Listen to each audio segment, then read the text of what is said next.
Fox News Radio. I'm Dave Anthony. They keep looking for answers in Kalamazoo, Michigan. Jesus, you are the great physician. You heal body and soul. That was at a vigil for the 6 murdered on Saturday in shootings that also wounded 2 people, including a 14-year-old girl in critical condition. We have no understanding of the motive. Kalamazoo Public Safety Chief Jeffrey Hadley, the accused gunman, Jason Dalton, had no criminal record and had been working as a driver for Uber. Between the shootings, Dalton's Uber passenger says he began acting erratically after getting a phone call. We were kind of driving through medians, driving through the lawn, speeding along, and then finally, once he came to a stop, I jumped out of the car and ran away. Dalton is expected to be arraigned on multiple counts of first-degree murder and attempted murder later today. That's Fox's Kelly Wright. Also in Michigan, 6 members of a family were found dead in a home yesterday of carbon monoxide poisoning. A generator was running in the basement after a power outage. 4 of the 6 were children. Russia wants to take a good look at the U.S. Fox's Simon Owen explains live from our European bureau. Dave, Russia is expected to ask permission today to begin flying surveillance planes fitted with powerful cameras over the US. Both Russia and the United States are signed up to an Open Skies Treaty intended to foster transparency about military activity among 34 member countries. An unnamed source telling the Associated Press the Russian request is imminent. The US can say no. Some security officials have expressed concerns, although others say it's not such a big deal. Dave? Simon, Nevada's next up on the Republican road to the White House. You pass a flat tax and you repeal Obamacare. That's Ted Cruz hoping for better than third in South Carolina's primary. Donald Trump won it. You know, I'm dealing with very smart people, talented people, so I never take it for granted. The Nevada caucuses are tomorrow. Democrat Hillary Clinton won there on Saturday. Bernie Sanders hopes to rebound in South Carolina. That primary is Saturday for Democrats. Fox News Radio, fair and balanced. Skies are clear. We have 28 degrees at 5:01 on AM 560. The Answer. Good morning, everyone. I'm Mike Scott. There will not be a teachers' strike in Lake Villa School District 41 this week. Teachers reached a tentative agreement Saturday with the Board of Education following a 17-hour bargaining session. Officials say no one was hurt when a Minneapolis-bound megabus carrying dozens of passengers caught fire. Fire officials say it happened around 12:15 p.m. Sunday on Route 41 near Waukegan, close to the Wisconsin border. They say the driver and about 40 passengers were able to exit that vehicle before firefighters arrived. Most of their luggage was lost. Police are waiting to reveal the identity of a woman who died after setting herself on fire at a suburban gas station. The incident happened Friday at a Circle K gas station in Buffalo Grove. The victim dousing her clothing with gasoline before going up in flames, later dying in a nearby hospital. A woman is dead, 2 others seriously hurt following a hit-and-run crash on the Lower West Side. Police say a Ford Mustang was speeding when it collided with another vehicle yesterday near Cermak and South Loomis. A woman in the second vehicle was pronounced dead at a nearby hospital, while the driver and a 5-year-old boy were hospitalized in serious to critical condition. No one is in custody. The Mustang fled the scene. Major changes could be coming for the old Chicago post office in the West Loop. City's planning commissioner and Alderman Danny Solis are speaking out on plans by the city to take that property through eminent domain. Friday, the city notified the owner of the intent to reacquire the historic building and land. The post office has been empty for more than 20 years. And this morning, Steve Willard, a former world-class jockey who worked as an exercise rider for horse racing legend Zenyatta, has died. He was 72, struggled with pancreatic cancer in recent years. Willard grew up in the northwest suburbs, started out galloping horses at Arlington Park. Chicago sports, Derrick Rose, Etuan Moore, 24 each. Bulls over the Lakers, 126-115 in Kobe Bryant's final game at the UC. Anthony Davis, he of the Unibrow, set a team record 59 points. Pelicans down the Pistons, 111-106 in Detroit. Another Chicago high school boy making good, even with a Unibrow. NHL, Blackhawks pole goalie Corey Crawford, after he was shellacked early on. The Wild, in a pretty good outdoor contest, beat the Blackhawks 6-1. College buckets, Oakland beat UIC. Loyola over Missouri State. Wisconsin trounced the Fighting Illini Women's college hoops, Ohio State over the Fighting Illini, 117-74. 1-2-3 for Toyota as Denny Hamlin wins the Daytona 500 by 1/100th of a second over Marty Truex Jr. Bubba Watson wins the Northern Trust Open at Riviera in L.A. And position players for the Cubs and White Sox must report to their Arizona spring training facilities by tomorrow, or else. The news, a service of LeadSafe America. Does your child struggle to concentrate and pay attention? What looks like ADD or autism may actually be caused by lead poisoning. Lead is a neurotoxin. It may cause permanent brain damage. To find out how to protect your family, go to leadsafeamerica.org. Check of traffic and weather on the way next on AM 560.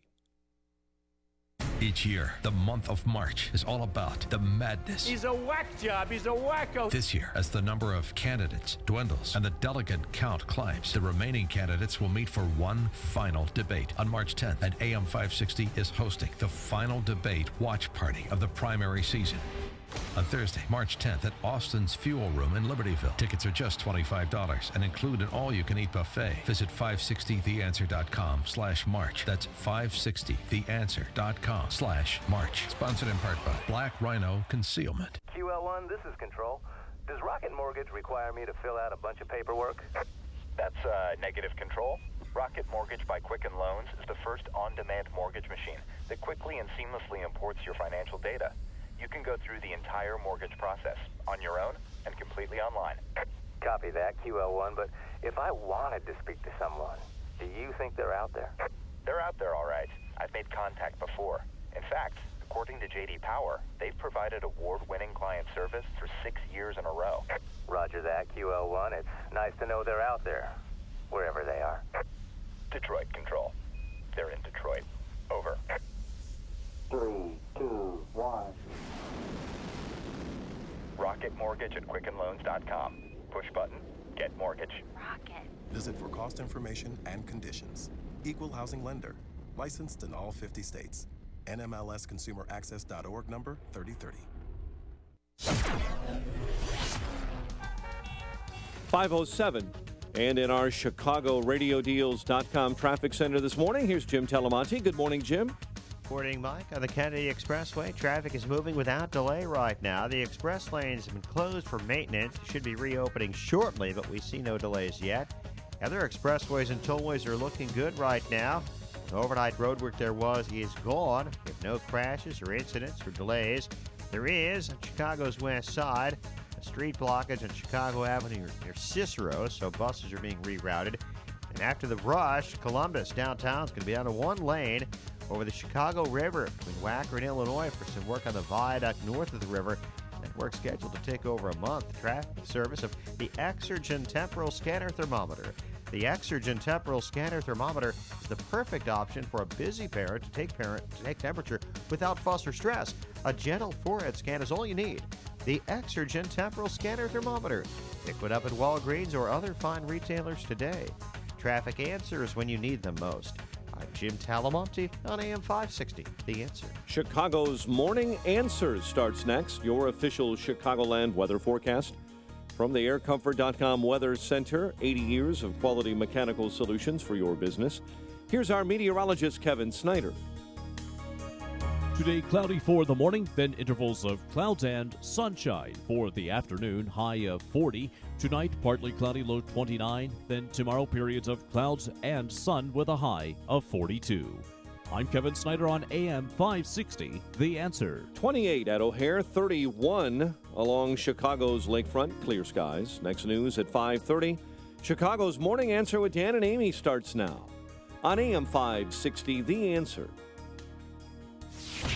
This hourly segment is brought to you by HealthQuest Radio with Dr. David Kolbaba. HealthQuest Radio is heard Saturday mornings at 11 o'clock here on AM 560, The Answer. This is Chicago's Morning Answer with Dan Proft and Amy Jacobson on AM 560, The Answer.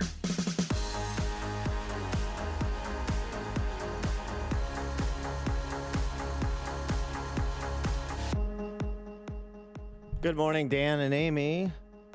And, Amy, we have a little bit of a caper. I mean, we have to get to presidential politics, and we'll get to that in due course, but we've got a little bit of a caper this morning that we need to solve. I'm going to put this office, including the studio, on lockdown. Nobody leaves.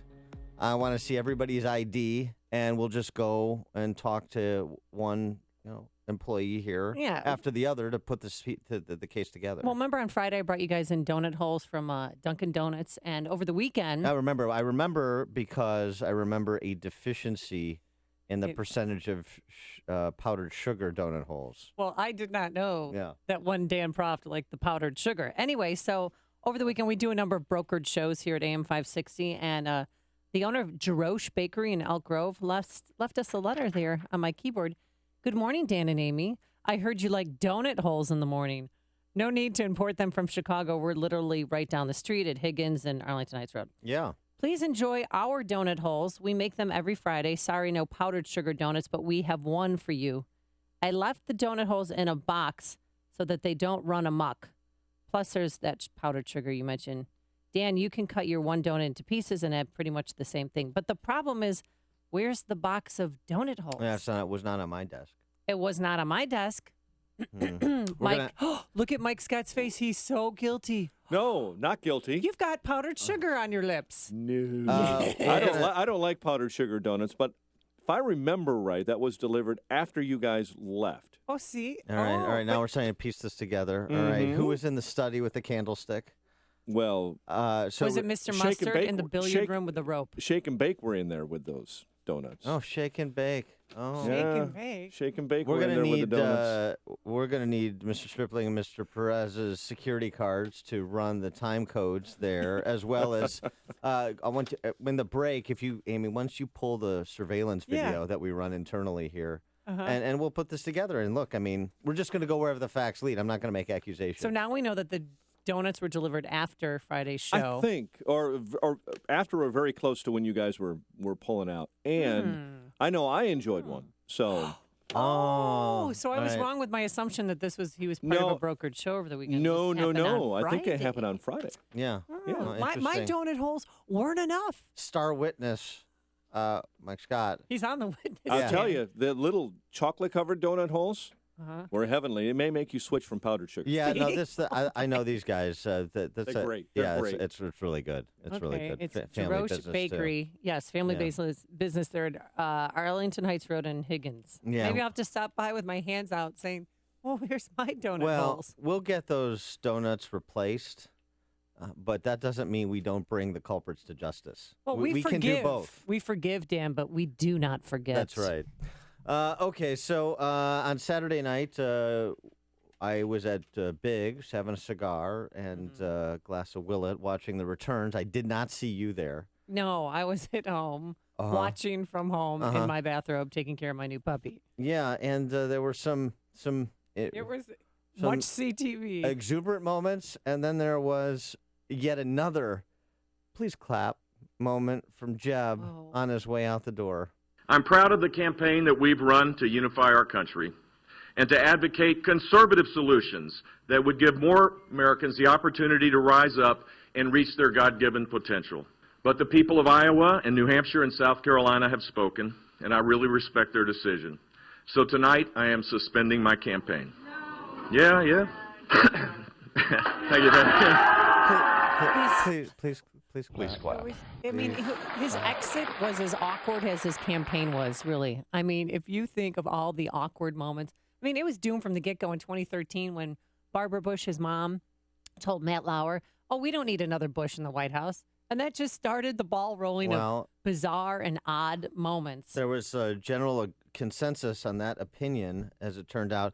I mean, Jeb exited his class act. I mean, I don't dislike him. I just think he missed his window of opportunity. And frankly, that's something what Trump said. He could have been president in 2012 had he run. Perhaps, perhaps that's true, but not this year. And it turns out, as we've talked about before, I mean, in addition, forget even for a minute the, kind of the curious statements and big boy pants and the kind of my mama. The complete tone deafness to what was happening within the Republican primary electorate. Tone deafness, at least until it was too late. It just turns out, very much like Scott Walker, Jeb is not necessarily, he was a very good governor, and the record reflects that, not necessarily a particularly good candidate for the digital age.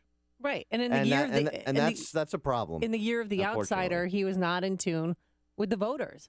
And also, think of all the money, the $100 million. It didn't buy him any votes. I mean, he came in, and even on Friday, I guess he was asking his donors just $1 million to get me through Nevada. Yeah, you know, which is tomorrow, and they're like, no, we're done. His donors said no to him. Well, here's the other thing. This is also a story. It's kind of a story below the fold, but it's a story about the consultant class, which I have been a member from time to time. Oh, you really? But $80 million spent on ads. $80 million by Jeb. I mean, that's just ads. Right. Rubio, $50 million. Cruz, something like 16, and Trump, like 14 cents. I mean, because he gets wall-to-wall coverage from the Washington press corps, so who needs to spend your own money buying television ads? But the consulting class, $80 million. And just as staid as Jeb's message was, just as tone-deaf as Jeb's message was as tone-deaf as the message coming from the Rove super PAC operator types. And they fleeced a lot of wealthy people in addition to giving Jeb bad advice and counsel. But these people are as entrenched, and I'm talking on the Republican side, are as entrenched as the politicians themselves. And you see a lot of them on the Sunday talk shows.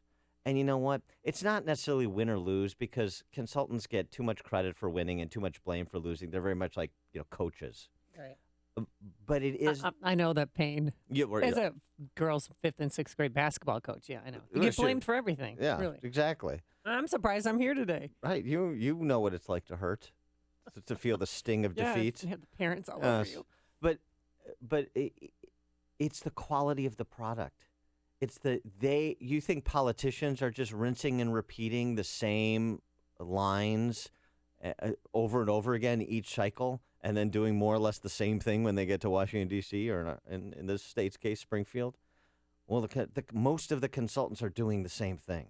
They're as much a part of the problem as kind of the politicians with respect to this dysfunctional kleptocratic political culture we have. So I just a note, because I think Jeb Bush is the embodiment of a lot of what's wrong with Republican Party politics. Not that he's not a good man, not that he wasn't a very good governor, and not that he didn't exit gracefully on Saturday night, because he did. And I cried right along with him, and his wife Columbia was crying, and of course I thought, I lost my bet. I said he'd come in third. He did come in fourth. And he did, he was tied with Kasich. As I said, the sting of defeat. A political mind, Right. Well, a political predictor, I am not. It wasn't just he came in fourth. It was a bit of distance between 1, 2, 3, and 4. 2, 3, 4,000. Right. Hey, I got a good guy. All right, so I've got 2 questions this morning that I want to run by our friends and listening audience. One is, if you are a Trump supporter, is there any other candidate you would vote for if Trump does get sidetracked Super Tuesday, March 15th, beyond? If I understand Trump is, and I've been saying this in pre-South Carolina, it's more likely he's going to be the nominee than he isn't. But I just want to get a little bit of sense of where people are at. If he isn't the nominee, if somehow he is defeated fair and square by Ted Cruz or Marco Rubio, will you vote for Ted Cruz or Marco Rubio? And then the flip side is, for you non-Trump supporters supporting another candidate, Cruz, Rubio, the enormous frontal lobe guy, the one governor left. Kasich. Yeah. Yeah. Okay. And then you've heard Ben Carson, right? He's counting on people's enormous frontal lobes. He's channeling Goldwater. In your enormous frontal lobe, Dr. Ben Carson is right. Hopefully it works, almost as well as it worked for Goldwater in 1964. So if you are a non-Trump supporter and Trump is the nominee, against Hillary or against Bernie and Bloomberg, will you vote for Trump? 312-642-5600, turnkey.pro answer line. 64636DA, turnkey.pro text line. Listen to Dan and Amy on your smartphone. Download the AM560 mobile app today at 560theanswer.com/mobile. Today, cloudy, intervals of sunshine, though, by this afternoon. A high of 40 degrees. Tonight, a low of 29. And tomorrow, pretty much more of the same. We're going to have times of clouds and sunshine, a high of 42. Let's get the travel times for this Back to Work Monday. Good morning, Jim Telemonte. Good morning, Amy. Good morning, Dan. Things look pretty good on most of the expressways and tollways. Reagan Tollway westbound, west of Farnsworth. There is a crash in the right lane, but the traffic's pretty light. There's no delay there. Same goes for the other tollways. Kennedy has no delays yet. The express lane's still closed after some overnight maintenance. Should be opening inbound shortly. Outbound still okay. Westbound 190. Getting a little heavier now, approaching O'Hare. No real big delay yet. Same goes for the other expressways and tollways. Jim Talamonte, ChicagoRadioDeals.com Traffic Center. ChicagoRadioDeals.com can help you spiff up your home and auto. Wash away all the winter grime and dirt with a great deal from Fuller's Car Wash of Elk Grove Village. A full-service car wash package includes a wash, vacuum, windows, dash wipe down, an $18 deal for only $10. Give your home the clean it needs with an excellent deal from the Grout Medic of LaGrange. Grout Medic offers a shower touch-up that includes a steam clean of your shower tile, grout, and, of course, a clean and color seal floor package for your kitchen or bathroom. Each deal is $110 and has a value of $250. Shop at a great local hardware store with personal customer service. Purchase the Addison Building Materials $100 gift certificate for only $50. Find it all only at ChicagoRadioDeals.com. Lately, it seems you're not feeling quite right, as if your body is working against you. Dr. Amy and Associates can help create a path to achieve optimal health. Experience personalized health care for your mind, body, and spirit at a practice that blends holistic and traditional medicine. Dr. Amy has really helped me. After experiencing a divorce in my 50s, I wasn't sure how to handle the stress and changes I was about to encounter. I needed to find a new profession since my ex-husband and I had worked together at our own company, plus there were other challenges with our own grown kids, family, and friends. It was wonderful to have Dr. Amy's guidance through this difficult situation. She kept me on track and assured me I was thinking correctly. She made a very hard time easier, and I will forever be grateful. If you're going through some hard life struggles, I would highly recommend Dr. Amy and Associates. Call Dr. Amy and Associates to experience a whole person integrative approach to health and wellness. 630-980-1400 or visit dramyandassociates.com. Dr. Amy and Associates, empowering people, changing lives. The stock market seems like it's in turmoil. 2016 has already proven to be a roller coaster ride. Is there another big correction on the horizon? Are you prepared? Or are you at the mercy of stockbrokers if it does happen?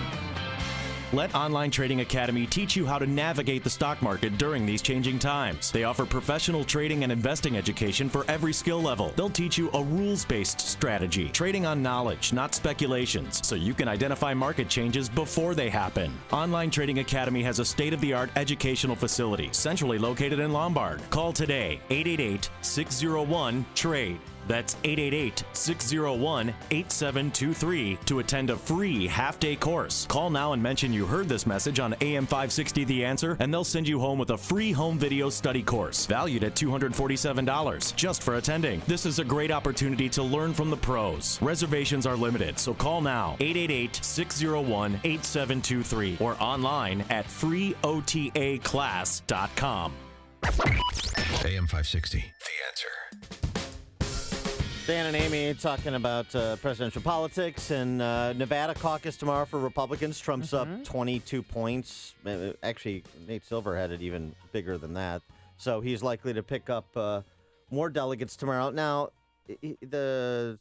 at stake tomorrow, 30 delegates, the Nevada caucus. Now, Trump is still about 1,175 delegates away from the count that he needs. So there's a long way to go, and he's got to continue piling up victories.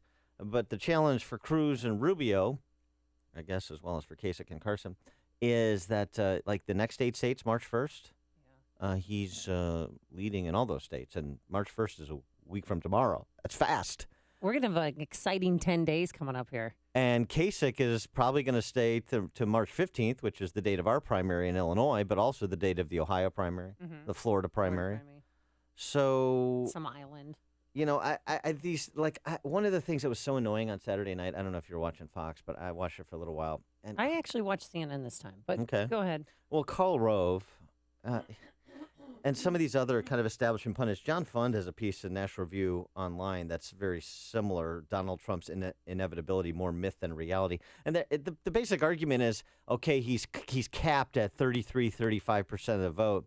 And Rove was saying on Saturday night, as Trump wins a walkaway victory in South Carolina. Yeah, back-to-back primaries. What did Rove say? He said, we should be concerned because his vote total is a couple percentage points below his Real Clear Politics polling average in South Carolina. I mean, the level of self-delusion that still exists among some, including Karl Rove, about Trump is really striking. Yes, that's true. But let me say something else quickly. The math is not so simple as just say, well, now Jeb is out, so you just add all of Jeb's votes to Rubio's, and then if Kasich goes out, then you just add those to Rubio's. In point of fact, there have been some of these fantasy one-on-one matchups that have been polled, and in a one-on-one matchup, Trump versus Rubio, Trump actually in the lead, one-on-one. Really? What about Trump-Ted? Cruz in the lead. But both races are close. But I'm telling you. So it's just, I mean, I just want to make it clear. It's not this linear thing that some of these consultants are proposing and pundits are proposing that you just start piling up other people's votes as they leave the race to accrue to Rubio or even Cruz for that matter. All 6% or 7% of Ben Carson's votes are not necessarily going to transfer to Ted Cruz either. He may get a majority of them, but it's not going to be every single one. Well, what about the fact that Marco Rubio is going to be endorsed by Mitt Romney? Is that going to move the needle at all? Well, that's a rumor. George Stephanopoulos made it sound like it was a done deal yesterday. Well, he did, and then Rubio came on and said it's not a done deal. That's not happening. I have no indication that's happening. Could that ultimately happen? Sure, of course. Dean Heller endorsed Rubio. Dean Heller, the senator in Nevada, endorsed Rubio too, as did Donnie Wahlberg. Really? Big endorsement. You got Donnie Wahlberg. Huge. Yeah. Well, I think Marco Rubio is going to do better than the polls suggest in Nevada because he is from there. His mom worked on the Strip as a maid in one of the hotels for 6 years. And when they had that GOP debate there, because my aunt attended it and she helped seat people, she said there were even Democrats that were there who were just happy to see Marco Rubio, that people genuinely love him in the state of Nevada. What about the hooker vote? Where does that go in the Republican caucus? We know it went for Hillary in the Democrat caucus. Yeah. There might be some Republican hookers out there, and if there are, we'll find them, right, Dan? We'll try. Mark on the South Side, you're on Chicago's Morning Answer. Good morning. I'm a diehard Trump supporter, but if it came down to Cruz or Rubio, I definitely would support either one of them. Yet I think the biggest myth out there is the people that said they never would vote for Trump. I don't believe those numbers, and I think if it came down to Trump and Hillary, because Hillary's going to get the other side, I think they would flock to Trump. I think it's just that simple. Yeah, thanks for the call, Mark. You know, it was interesting. There was a tweet over the weekend by Bret Easton Ellis, the author of American Psycho. He tweeted, I just came back from a dinner in West Hollywood, shocked by the number of people at the table supporting Trump. Yeah. You know, kind of these liberal Hollywood types, which also probably says something about Trump. Maybe the fodder for a sequel to American Psycho. Oh, hey, we our pastor, we had a big prayer about Donald Trump yesterday and Bernie Sanders. Huge. I don't know if I videotaped it. Prayer for them. What kind of prayer? Prayer for America that has come to this, that we have Donald Trump winning the GOP right now. Why Bernie Sanders? What, is she praying? She's praying for them, like hoping for them? No, hoping that the American people wake up and realize that who they're voting for is wrong. That Hillary should be the president. Yeah. She didn't say Hillary's name, though. Okay. Scott on the West Side. Hey, Dan, thanks for taking my call. I am a supporter of Ted Cruz. However, if Trump wins the nomination, I will support him.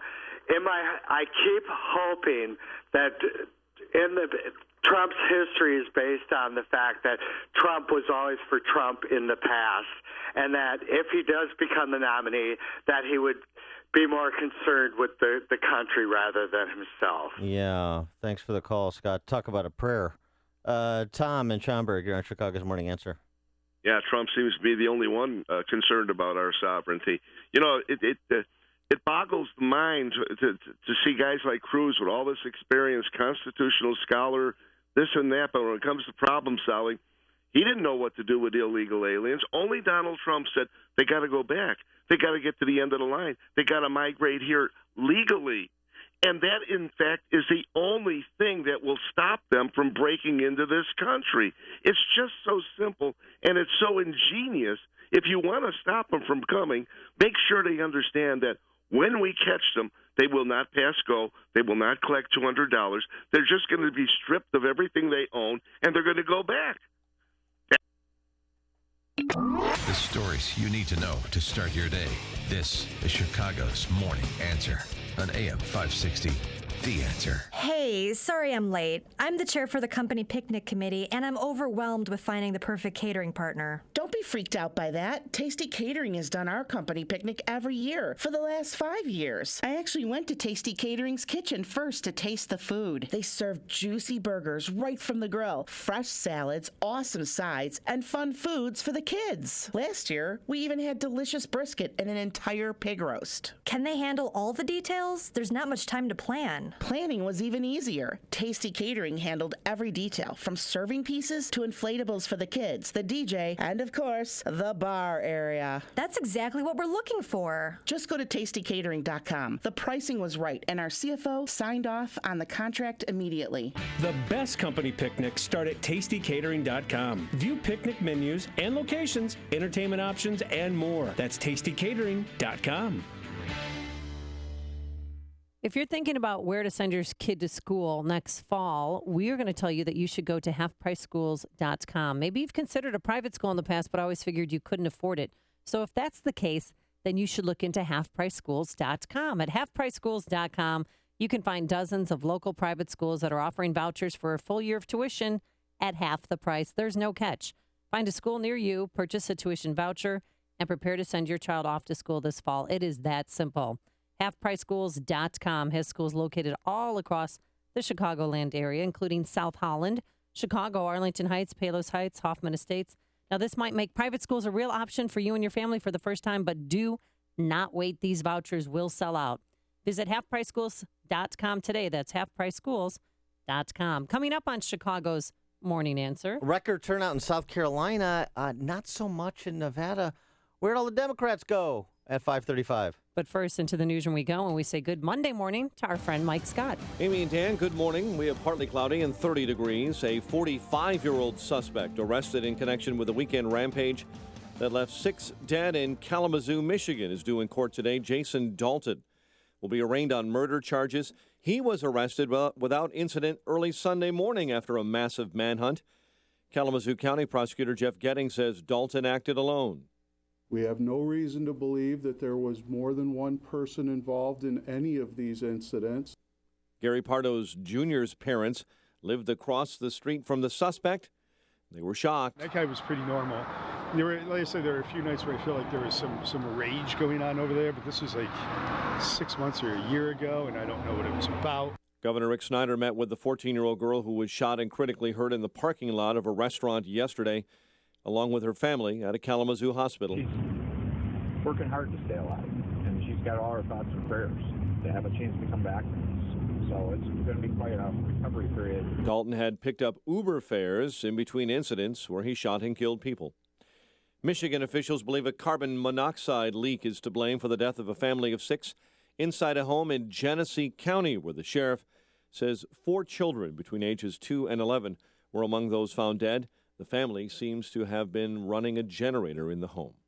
Republican presidential candidate Donald Trump going lights out after his win in the South Carolina primary. The real estate developer speaking to more than 5,000 at a rally in Atlanta yesterday when the lights went out. Oh, that's so much better. Those lights were brutal. They come from the dishonest press? Where? Oh, don't turn them on. Forget it. Better, right? Don't turn them on. Don't turn the lights on. Sound operator later telling NBC News, protester actually pulled the plug on those lights. Dr. Ben Carson says he will stay in the race despite his last place finish in the South Carolina Republican primary. Other stories we're following this morning. Bill Cosby's wife, Camille, is slated to answer questions under oath in a defamation lawsuit brought against her husband by 7 women. Verbal jousting between Apple and the Justice Department continues. Apple is refusing to cooperate in a San Bernardino terror attack investigation. Preliminary results in Bolivia are pointing toward a slim defeat in an effort to amend the Constitution there so President Evo Morales can run for a fourth consecutive term. There will not be a teachers' strike next week in Lake Villa School District 41. A marathon bargaining session resulted in a tentative agreement on Saturday. Chicago sports, Derrick Rose, Etuan Moore, 24, leading the Bulls to a 126-115 victory over the Lakers. NHL was the Minnesota Wild over the Blackhawks 6-1 in the outdoor game yesterday. The news, a service of Lead Safe America. Do you live in an historic home? Renovating? Your children could be at risk of lead poisoning because it takes just a microscopic amount of lead dust to poison a child. Learn more at leadsafeamerica.org. A check of traffic and weather on the way next on AM 560. Is Mike Gallagher buying into the conspiracy surrounding the death of Justice Scalia? Found in bed with a pillow over his head, and there will be no autopsy, per the family's request. Do I need to say anything more? One of the most bizarre stories I've seen in a long time. This thing is as bizarre gets. The Mike Gallagher Show. Weekdays at 9, right before Dennis Prager at 11 on AM 560. The Answer. At B-Dubs, catch all the postseason action, eat great food, and enjoy excellent beer from their countless taps. It's the time of year that every game counts. Buffalo Wild Wings. Wings, beer, sports. Please drink responsibly. My cholesterol's come down from 270 to 215. So I know this stuff is working, and I'm happy. I feel good. I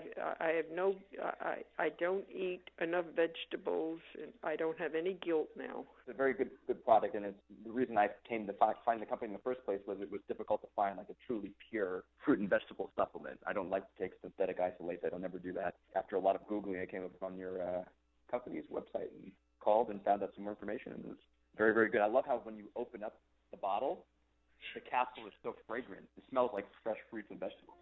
Good health is only a phone call away. What are you waiting for? Don't miss your opportunity to get a free month supply of Balance of Nature. Call 1-800-2468-751. That's 1-800-2468-751. Or go online to balanceofnature.com. Use promo code CHICAGO.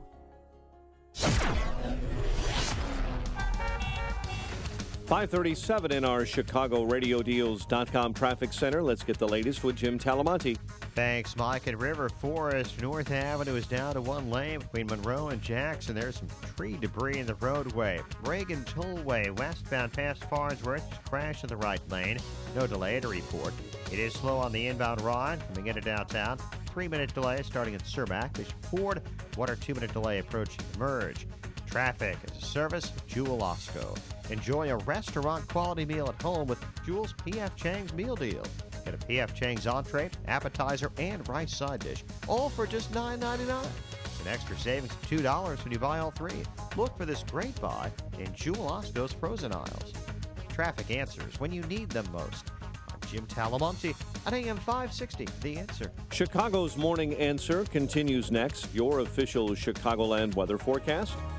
From the AirComfort.com Weather Center, AirComfort.com, 80 years of quality mechanical solutions for your business. Cloudy this morning, and clouds and sunshine throughout, high near 40. Currently, we have clearing skies and 28 at O'Hare. Next news coming up at 6. And Chicago's Morning Answer with Dan and Amy continues next on AM 560, The Answer. This hourly segment is brought to you by the Property Tax Show, Saturdays at 6 p.m., hosted by Brad Hayes, Chicagoland's property tax expert. If you're talking about it, I'll be talking about it. Dennis Prager here. Join me this morning at 11, right here on AM 560, The Answer. Good morning, Dan and Amy. So you're talking a little bit about South Carolina. Let's flip over to Nevada, although, yes, as we do, I just want to make this point. If Hillary is the nominee on the other side and she's not imprisoned, which of course she should be, or at least indicted, prosecuted. There's still hope. Yeah, that's true. It's still pending. It's a hypothetical, but more likely a reality. But I mean, wouldn't you think that the perfect antidote, excuse me, the perfect. See, everyone gets it wrong. Antidote. No, I don't. The perfect. Oh wow, I antidote. think you just did. Yeah. Okay. Perfect antidote. I'm telling an anecdote about a perfect antidote Oh, right. to Great Hillary. story about a solution, yes. And you know what that perfect antidote is? What? Just want to say an amazing place, South Carolina. Congratulations to my husband. He was working very hard and he loves you. We love you. And to be going ahead to Nevada and we will see what happened. He would be the best president. All I saw her up there in her beautiful pink chiffon dress, and I That thought was of Sophia. Melania, by the way. I know Melania. She looks Yeah. like Sophia Loren? Vergara from Oh. Modern Family a little bit. Oh yeah. Yeah, she's got a little bit of that going on. Yeah, but the English is me speaking no English. It's very broken Oh, English. Oh, now I sound wow. racist. I don't mean Wow. that. Let me try that again. They have a lot of money. Those How's, Trumps. how's your Slovenian? I've been to Slovenia. Yeah. Gorgeous country. Really, no, it's the cleanest country I've ever been in. Uh-huh. It is spectacular. It's the best. It's spectacular. I find But I just her think that- accent endearing. Well, I just thought, maybe she'd. I don't. You know what? Maybe I'll just shut up right now. But Yeah. I was expecting a little more polished of a possible first lady when it comes to speaking English because they have a lot of money. She can take lessons. Frankly, even that heavy accent with what she had to say is better English than we often hear from her husband, who's going to make the great president that she said. But the big star I thought was Ivanka. Why isn't she running for president? Well, okay, let's not get crazy here. No, but, and but I'm surprised she didn't give birth on stage because she's due any second. Now. Ivanka is there should be more Ivanka because she's a very well-spoken surrogate for the Donald. Thank you, South Carolina. This is an amazing, amazing night. The momentum since the beginning of this campaign has been unbelievable, and that's because my father's message resonates so deeply with so many people. So as our family, we're incredibly proud. We're incredibly grateful to each of you, so thank you for being here to support us. And I will say this, my father is an incredibly hard worker, and he'll be working for each and every one of you. So together, we'll make America great again. Now, she is so poised and just wonderful and a great orator. I mean, look at her. Well, let's okay. Well, Let's, compared to it's, Donald and Melania, The when interesting- she gets up there and you're like, whoa. The interesting thing is she basically says the same thing that Donald does, but the way she says it, the tonality and just the delivery, it's tolerable. That's the big difference. It reminds me, remember the bit you played of the English actor repeating Trump's lines? Yes. And how... Right. If you heard Trump in England, again, Downton an Abbey English- style, if you heard Trump Downton Abbey style, he would be much more endearing. Yeah, yeah. Yeah, I think that's right. Well, just in Nevada, I think this is worth noting because as you even contemplate the general election, enthusiasm matters. And it seems that Democrats may have a bit of an enthusiasm gap. We'll see what turnout's like for the Republicans in Nevada tomorrow, their caucus. But turnout in South Carolina for Republicans, all-time high. Good. 736,000 compared to 2012, 603,000. Okay. In Nevada, for Democrats on the same day, it was down a third. 80,000 in Nevada for the Hillary versus Bernie, 120,000 in 2008. That's it. So down a third from 2008, kind of comparing where you had a contested primary on the Democrat side. Yeah, but the mainstream media sounded like there was high voter turnout in Nevada because they said they had to keep the polling places, the precincts open longer because they ran out of Democratic ballots. Yeah. Or ballots. Okay. Yeah, but did you know that most of the precincts were in casinos? And they had union workers just go from, like at the Bellagio, they had a precinct in the Bellagio, and they just walked down at their lunch break. Everyone got lunch at the same time, and they went and voted, and then went back to work. Well, where else are you going to put them? You have to put them in, spaces where there's concentrated population. And Clark County, 80% of Nevada lives in Clark County. Remember, because the government owns owns 80% of Nevada. So, in some precincts, they had a Vegas-style tiebreaker where they drew cards, and Hillary won with the 9 of clubs. And yeah, it's a caucus. Yeah. But most of Hillary's supporters came in undecided. They said that 51% of undecided caucus voters are the ones that put Hillary on top. And they featured people on CNN who were undecided going, between Bernie's side and Hillary's side, then landing in Hillary's side. Yeah, the best little Did you see that vignette I saw was one caucus site. It was at a college. I think maybe it was UNLV. Uh-huh. and it was in a classroom, and they had a guy with a Hillary sign in one corner, and there was about 5 people congregated around that guy, and then on the other side there was a guy with a Bernie sign, and it took up the entire other half of the room.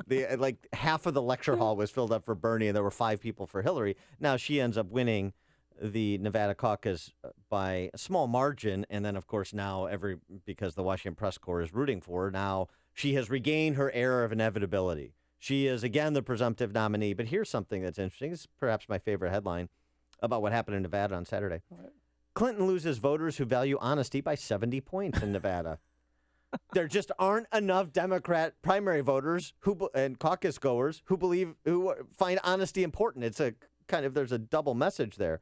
But yeah, among the 25% of Nevada Democrat voters who cited honesty and trustworthy as the top quality they were seeking in a president, they favored Bernie Sanders 82-12. Oh my gosh, that is.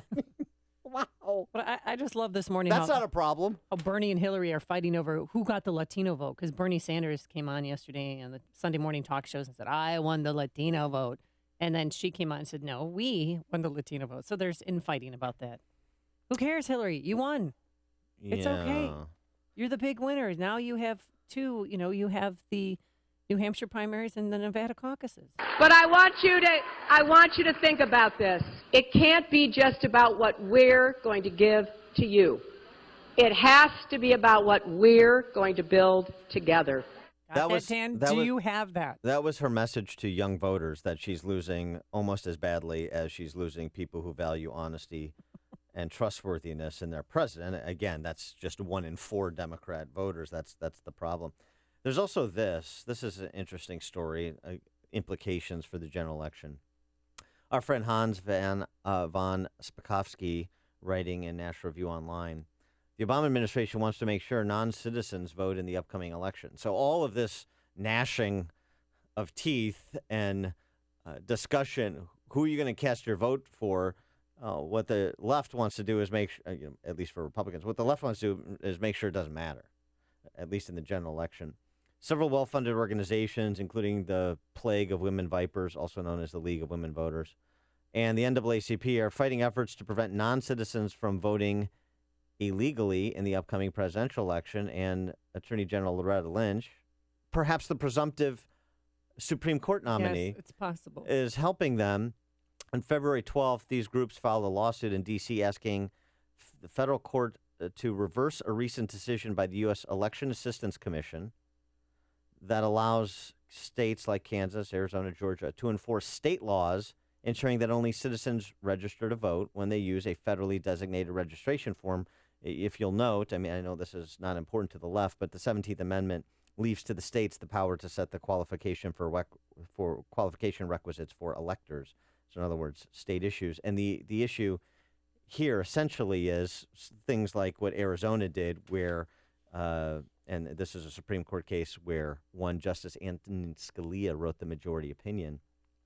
Arizona had requested to accommodate the proof of citizenship requirement, suggesting that just the motor voter provision to register without some kind of identification proving your citizenship was insufficient, and this was something that was litigated all the way to the High Court. Now there's an effort to undo that in time for the 2016 general election. You've made the switch, and it feels so good. You switched to Chicago's Morning Answer on AM 560. The Answer. It is 29 degrees right now at O'Hare, going up to a high today of 40 degrees. And we'll have cloudy start to the day, but some sunshine by this afternoon. Then tomorrow, pretty much the same times of clouds and sun, a high of 42 degrees. Let's get those travel times. Here's Jim Telemonte. Thanks, Amy. Dan, the Edens is fine. 19 minutes either way between Lake Hook and Montrose. The Kennedy, 20 minutes O'Hare to downtown. Outbound 21. It's heavy Austin to Sayre. And westbound 190 now has delays from River Road to the terminal area at the airport. The Eisenhower still good. Stevenson, a little heavy inbound approaching Kedzie. The Ryan has a 5-minute delay entering downtown. Bishop Ford, a 5-minute delay, 115th to the Ryan. I-57 southbound at US 30, there's a report of a crash.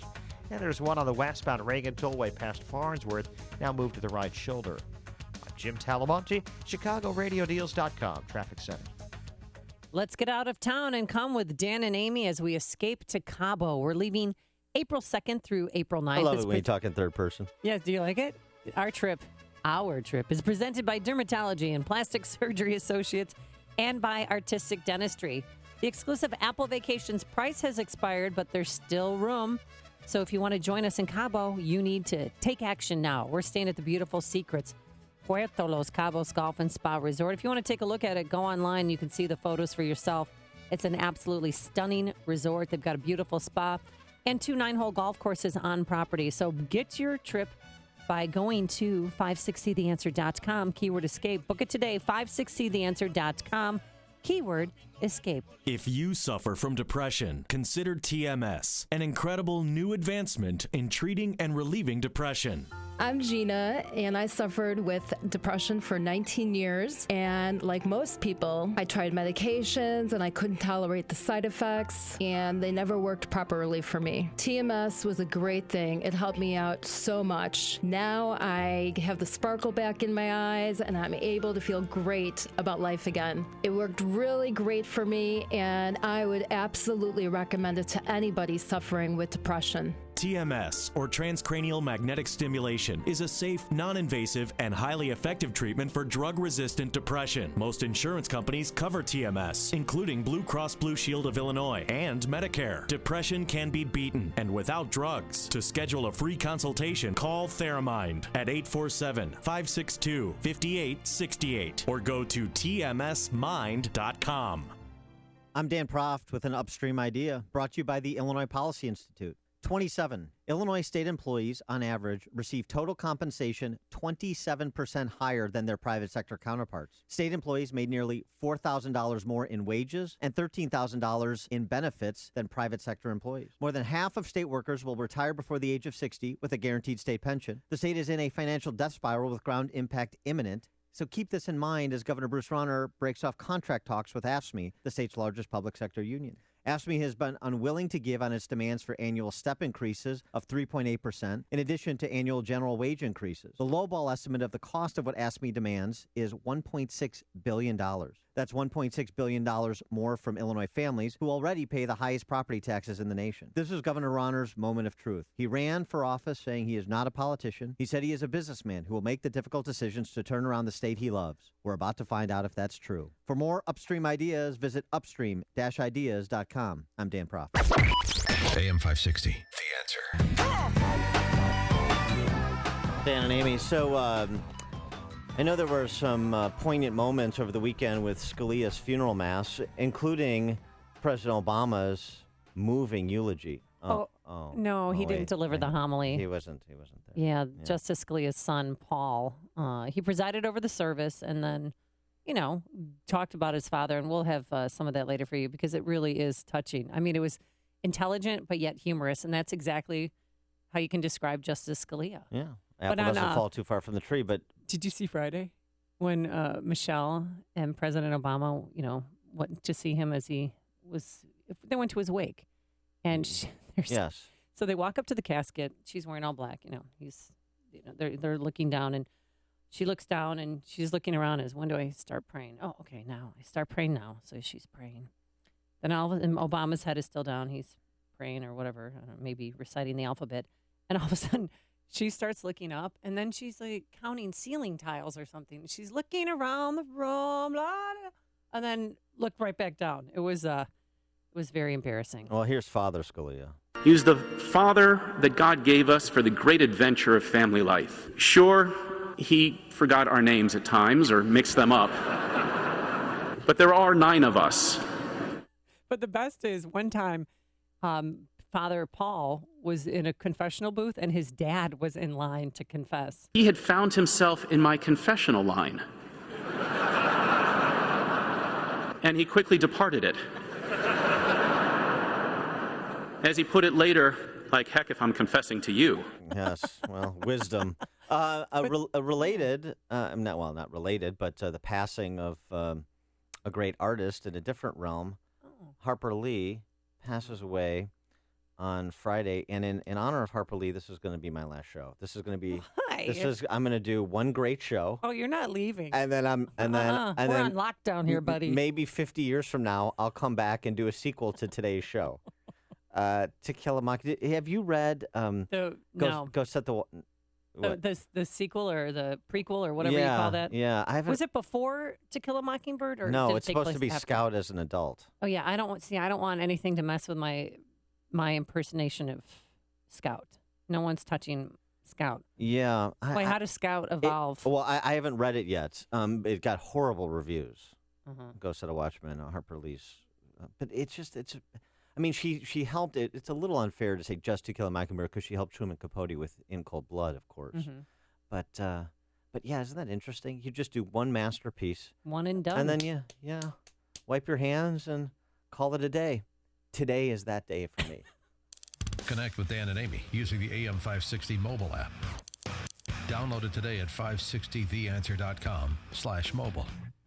My name is David Hochberg, and I'm Vice President of Lending at Pearl Mortgage. That's right, I'm now Vice President of Lending at Pearl Mortgage. If you're looking to purchase a new home or refinance your existing home, give me a call. I'm the same guy that's provided listeners with honest advice and outstanding customer service for the past 13 years. The only thing that's changed is where I work. When you needed help refinancing after the Big Corner Bank messed up your loan, even though you've heard thousands of my ads telling you not to waste your time at the Big Corner Bank, you called me and I helped you. If you would like to talk to me about a mortgage, please give me a call at 312-751-1333. That's 312-751-1333. Email me at david@pearldavid.com. That's david@PERLDavid.com. Or visit my website, am560david.com. 312-751-1333. Pearl Mortgage is an equal housing lender, Illinois residential mortgage licensee, 4358, licensed by DBO under California RMLA NMLS 19186. PearlMortgage.com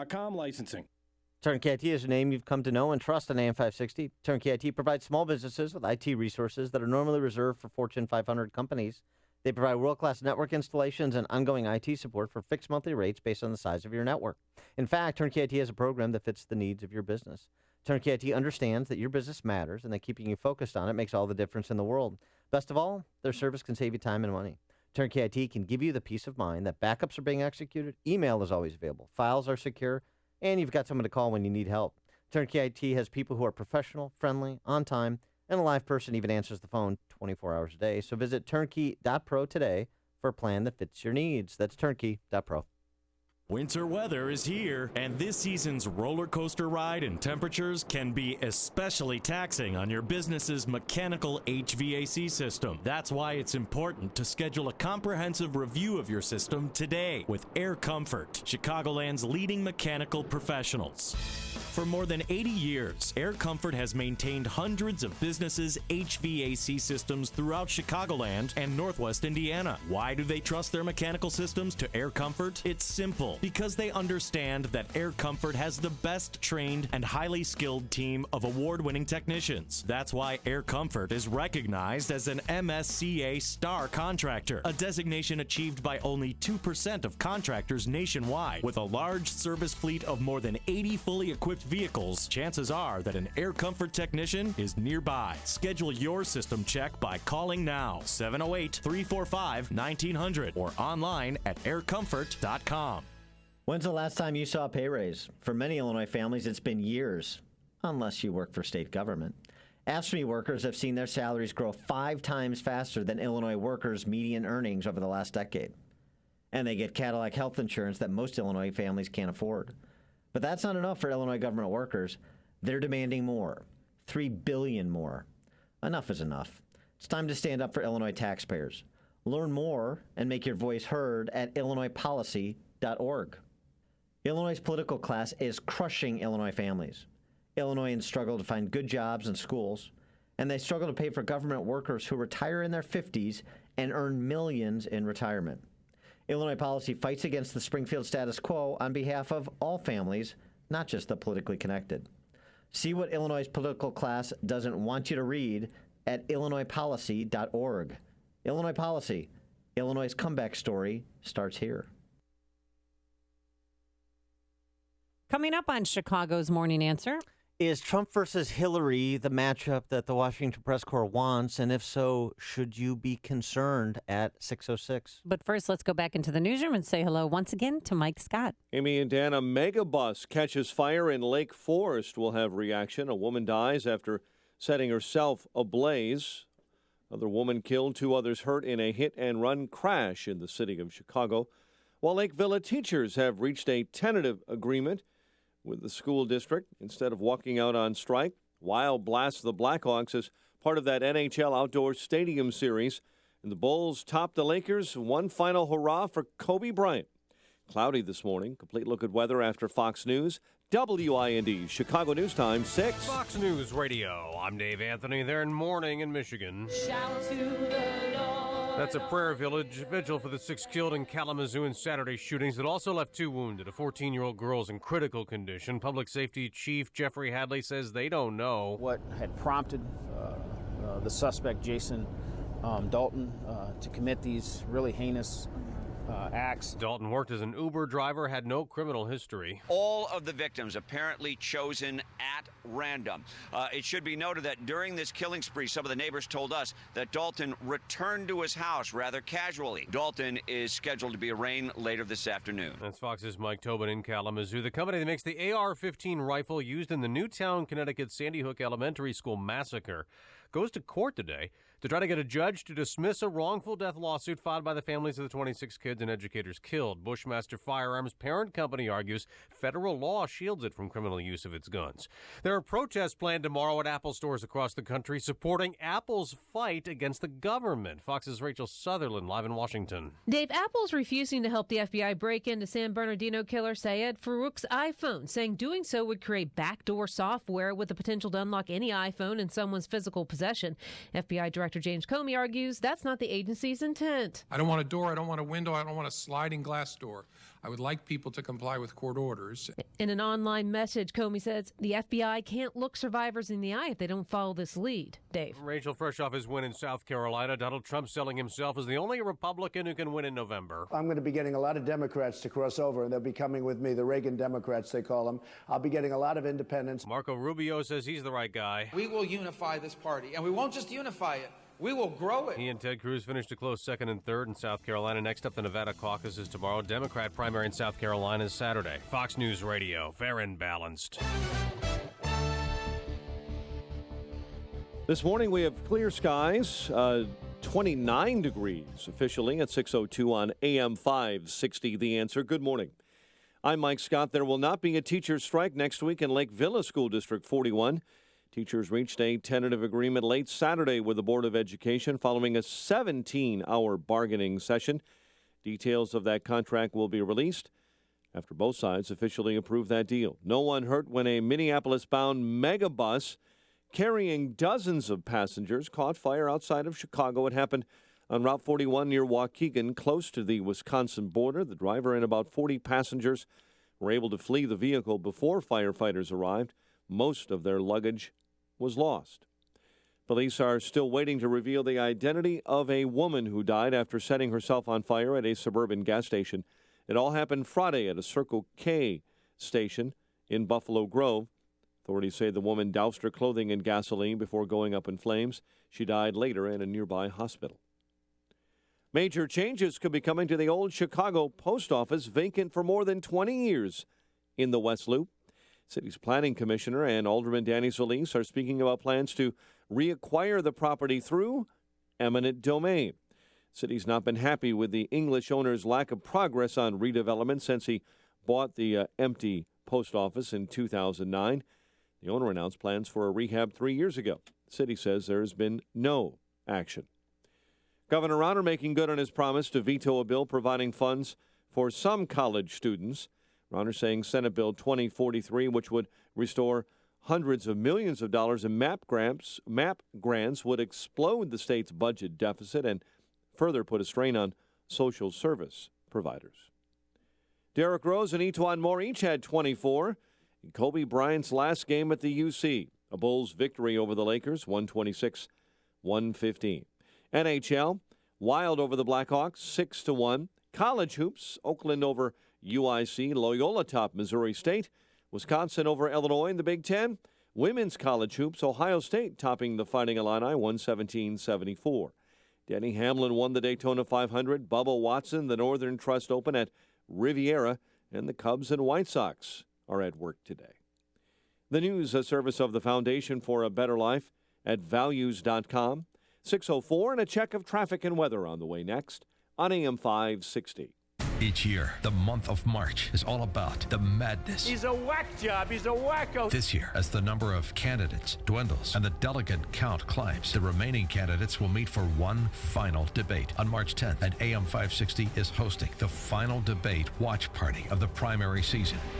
On Thursday, March 10th at Austin's Fuel Room in Libertyville. Tickets are just $25 and include an all-you-can-eat buffet. Visit 560theanswer.com/March. That's 560theanswer.com/March. Sponsored in part by DS Arms. Uber is an app that helps you make extra money just for driving your car.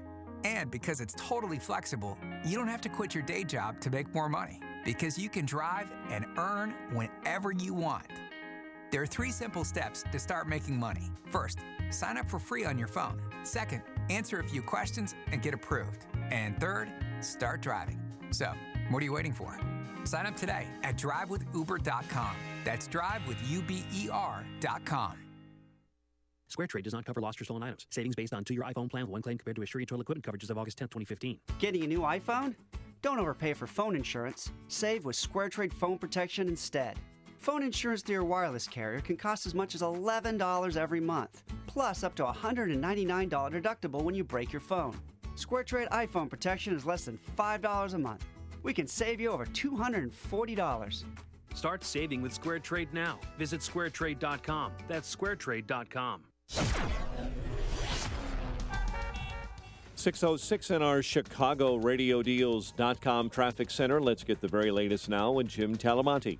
Thanks, Mike. The Monday morning rush to O'Hare is on westbound 190. Traffic is stop and go from the Kennedy Expressway to the terminal area at the airport.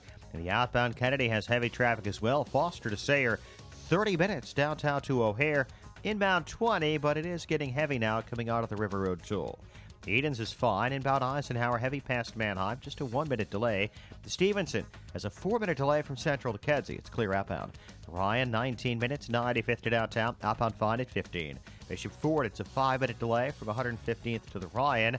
The tollways right now look good. Northwest Indiana 2. Traffic is a service of the Ad Council. You may not witness bullying every day. Kids do. They want to help but don't know how. Visit stopbullying.gov to learn safe, simple ways your child can help stop bullying.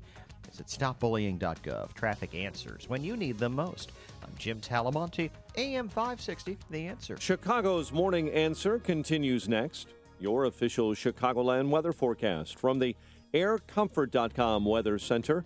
AirComfort.com, 80 years of quality mechanical solutions for your business. Here's our meteorologist, Kevin Snyder. Clouds today with a little sun for the afternoon, high 40. Partly cloudy night tonight, low 29. Clouds and sun tomorrow with a high 42 and a cloudy night, low 32. Windy Wednesday with snow accumulating 2 to 4 inches, high 38. I'm Kevin Snyder on AM 560. The Answer. 28 at O'Hare, 31 along the lakefront, 29 at Midway. Your next news update is at 6:30. And Chicago's Morning Answer with Dan and Amy continues next on AM 560, The Answer. This hourly segment is brought to you by the Ayn Rand Institute and the Yaron Brook Show. Heard Saturday afternoons at 4 here on AM 560, The Answer. Good morning. Welcome to your Monday morning briefing. Here's what you need to know to start your day. When you win, it's beautiful. And we are going to start winning for our country. We're going to start winning. South Carolina has given us another remarkable result. So tonight, I am suspending my campaign. Yeah. Thank you. This is Chicago's Morning Answer with Dan Proft and Amy Jacobson on AM 560. The Answer.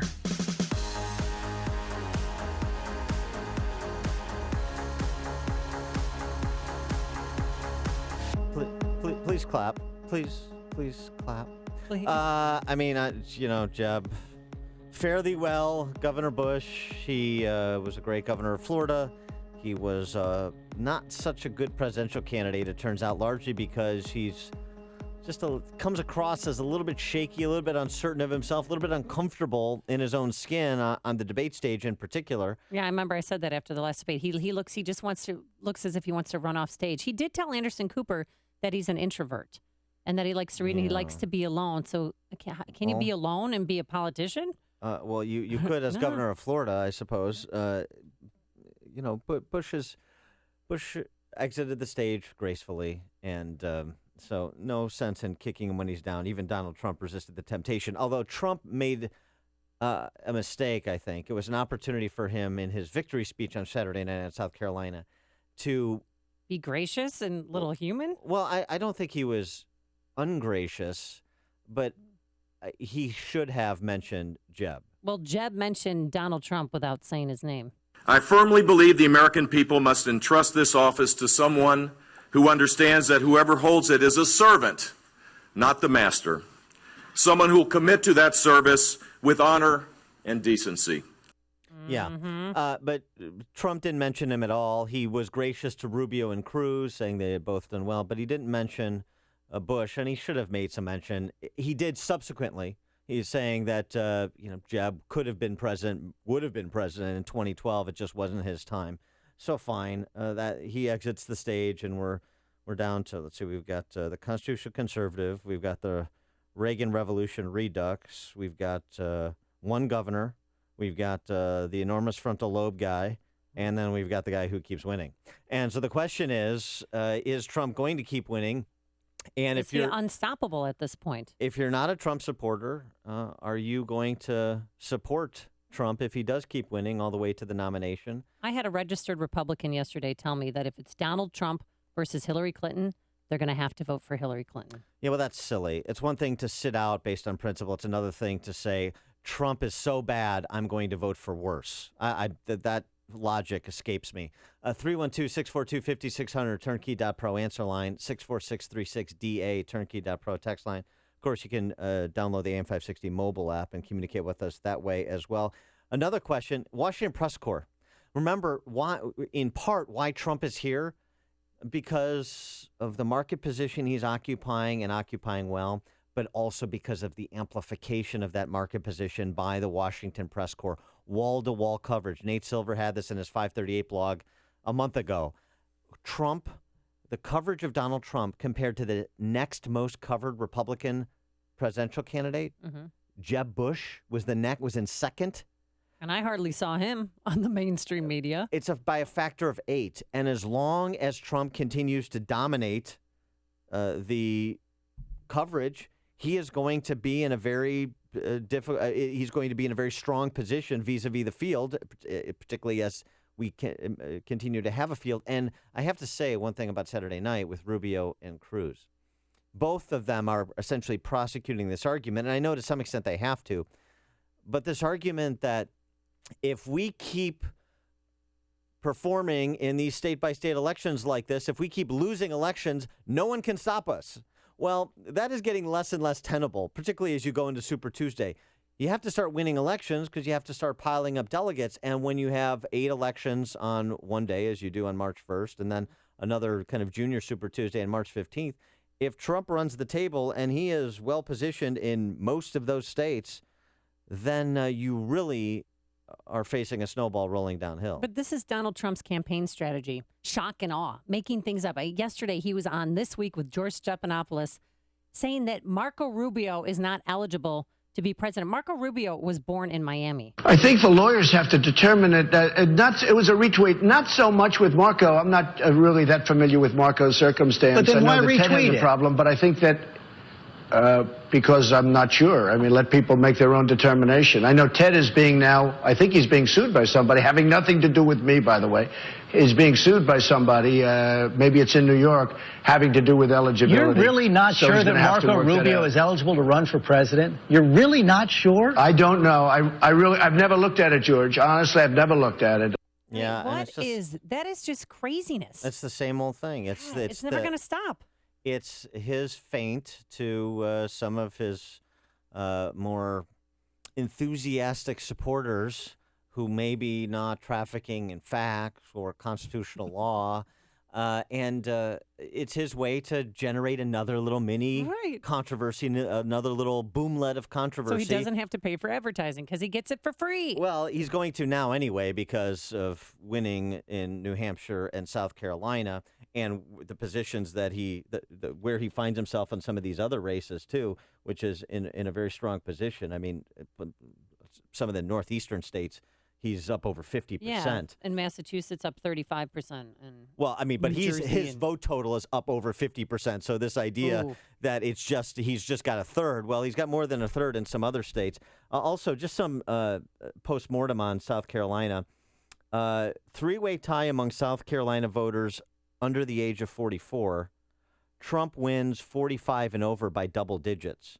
So Trump's voters tend to be a little bit older, and he's dominating there. But those little bit older voters tend to be the more reliable voters. Interesting, because one of the questions about Trump is, will Trump supporters come out because they're not the habitual Republican primary voters? This is on this key issue. This is interesting too. Some of the exit polling among the 44% of South Carolina Republican primary voters who want illegal immigrants deported, Trump won 47%. So 44% want illegal immigrants deported. This is just the South Carolina Republican primary electorate. And he got nearly half of that segment, which is substantial, of the electorate. And he won it with, almost 50% more than his total vote. So just in terms of, kind of what is animating some Trump supporters, among the 53% of South Carolina Republican voters who back amnesty, Trump's share was 22%. Of that universe. So just some of the math on where his support's coming from to give you a sense of it. But I think one of the things that has just appealed to kind of across Trump's coalition is this anecdote that he told during his victory speech on Saturday night. But I just want to congratulate the other candidates. There's nothing easy about running for president, I can tell you. It's tough. It's nasty. That's not the one, but he's right about that. Here's the anecdote with respect to that wall on the border. Believe me, they will pay. One of the officials, actually one of the ex-officials from Mexico, had a news conference, and he announced that we will not be paying for the wall. Who does Mr. Trump think he is? They came to me, the press, these people. Look at all those cameras back there. The press came to me, and they told me that he said he would not pay for the wall. Do you have a comment? I said, yes. The wall just got 10 feet taller. Yep, the wall just got 10 feet taller. I mean, I got to admit, that was a funny line. And that attitude has great appeal. Oh, people love it. They're eating him up. They can't get enough Donald Trump. By the way, just a handful of states. His national average right now, Trump's surveys, since he likes to talk about him so much, I guess we should. National average, 36%. New Jersey, 51. As you mentioned, Massachusetts, 48. Nevada, 48 tomorrow. Mississippi, 47. Starting to pile up some big numbers. Let's go to Judy in Lamont. You're on Chicago's Morning Answer. Good morning. Thanks for taking my call. Yes, I am one of those that really, would like to see Cruz get in, but I'll have to vote for Trump and do it if I have to. But I work at a place with a lot of younger kids and millennials in particular, and when I can get in there, I can change the channel when I get on my shift, so I always change it to Fox. And the one young guy came up, he's like, who are you going to vote for? And we started talking, and, I kind of told him my philosophy. And I said, for you guys, you don't know what it's like to vote for a true conservative. We've had, McCain, and he had to hold your nose. And as I said, I'm so tired of holding my nose to vote for these people. But you guys, you young ones, you don't know what it's like to vote for a true conservative and what conservatism can do for you and for everybody else. And his eyes was like, yeah, I had to think about it. So I do my part. But if I have to vote for Trump, I'll hold my nose again and do it because we just can't have Hillary or Bernie in there. Thanks for the call, Judy. Justin on the North Shore. Justin. Yeah, hi Justin. I cannot vote. I'm a conservative. I just can't vote for progressive authoritarian like Trump. I mean, he's for Obamacare, and then he's against it. He's pro-choice. He's very pro-choice. Now he's against it. I don't know where's his view going to be tomorrow. So Justin, yeah, I understand your view exactly. I share it. I feel his pain. So let me ask you. High taxes, right? Yeah, let me ask you this, though. If Trump is the nominee versus Hillary or versus Bernie and Bloomberg, do you skip the race? Do you hold your nose? Do you vote the other side? I mean, I'll probably vote Libertarian. For Gary Johnson. All right, another vote for Gary Johnson out there. Yeah, I understand it. Thanks for the call, Justin. Appreciate it. Verlin on the south side. How you doing, Dan? How you doing, Amy? Hey. Good. Well, Amy, I'm going to take your lead. I'm getting off the Bush bandwagon. I'm getting behind Rubio because I don't think Bush can do it. Well, I don't think Bush can do it either because he's out of the race. So yeah, that was going to be my punchline. He's a quitter. He's a quitter. All right, so I got you down for Rubio, right? Verlin, that's right. Verlin, are you supporting Rubio for the same reason that Amy is, because he's cute? No, wait. I give him credit. I'll give him credit. He's from a man's perspective, I can say that he's a handsome guy. I'm not going to say cute. I'm not going to use the word sexy. I'm not going to use the word hot. But he's a handsome guy. Thanks for the call, Verlin. Appreciate it. There you go. One voter at a time. Oh, no. Sean it's in too Elmwood early Park. for Sean. Way too early Don't for be Sean. afraid. Don't make it painful. Just strap in, because here's the deal. Oh, boy. I own a Sound like business Kasich. down in Florida. I started a business down in Florida last year to escape the oppressive, ridiculous Illinois implosion.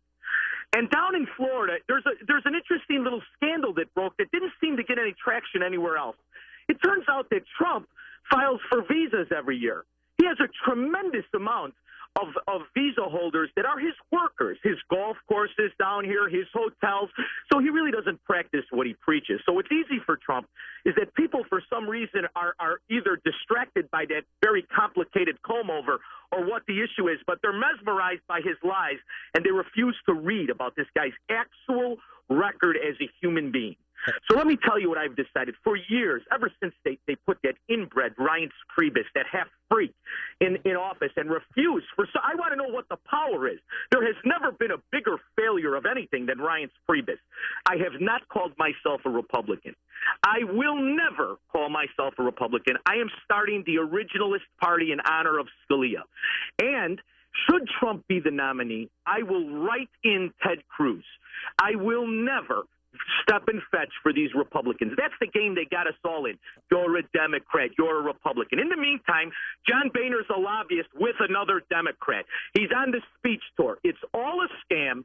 They get in on it together. They stay in it together. It has become a kleptocracy. And the only thing that's going to break it up is another party. So we are now the Originalists. You guys are in, although, Amy, you're on probation. I don't buy it. Thanks, Sean. Hear about the big stories of the day, then talk about them right here on Chicago's Morning Answer on AM 560. The Answer. Your phone calls coming up. 312-642-5600 is our turnkey.pro answer line. Here are the digits in the weather department. It's going to be fairly mild today. 29 degrees right now at O'Hare, going up to a high of 40. We'll have some partial sunshine by this afternoon. Then more of the same for tomorrow. Times of clouds and sun, a high of 42. Let's get the travel times. Here's Jim Telemonte. Thanks, Amy. Well, freedom is diminishing, too, on the outbound Kennedy. It's jammed up from Montrose to Harlem, where there's a crash in the right lane. 30 minutes downtown to O'Hare, and it's going up fairly quickly. And then on westbound 190, as usual at this hour on a Monday, it's jammed up from the Kennedy to the terminal area at O'Hare. Inbounds, though, Cumberland to Foster, 25 minutes, O'Hare to downtown. Edens, just a little heavy inbound approaching the junction. The Eisenhower, 34 minutes, Thorndale to the Loop, outbound 29. Stevenson, 39 minutes, 355 to Lakeshore Drive. The Ryan is 19 minutes, 95th to downtown. I'm Jim Talamonte, ChicagoRadioDeals.com, Traffic Center. Wouldn't you love to be soaking up the sun and golfing? Well, at the Ritz-Carlton Dove Mountain, you can do just that. Voted the best golf you can play in the entire state of Arizona. From a 12-acre practice facility surrounded by the lush Sonoran Desert to a full-service golf and retail shop, top-ranked 45,000 square foot clubhouse and golf instruction and clinics, it truly is a golfer's paradise. Or maybe it's time to just escape from the winter blues with a decadent spa vacation. You could be relaxing in the heated spa Serenity Pool with luxuriously appointed private cabanas. Relax in this tranquil Sonoran Desert haven, named the #1 spa in Arizona and the #3 resort spa in the USA by Condé Nast Traveler. Spoil yourself with rejuvenating eco-holistic treatments and return to life. Special rates and packages are available for your spring break. Visit ritzcarlton.com/Dove Mountain for details.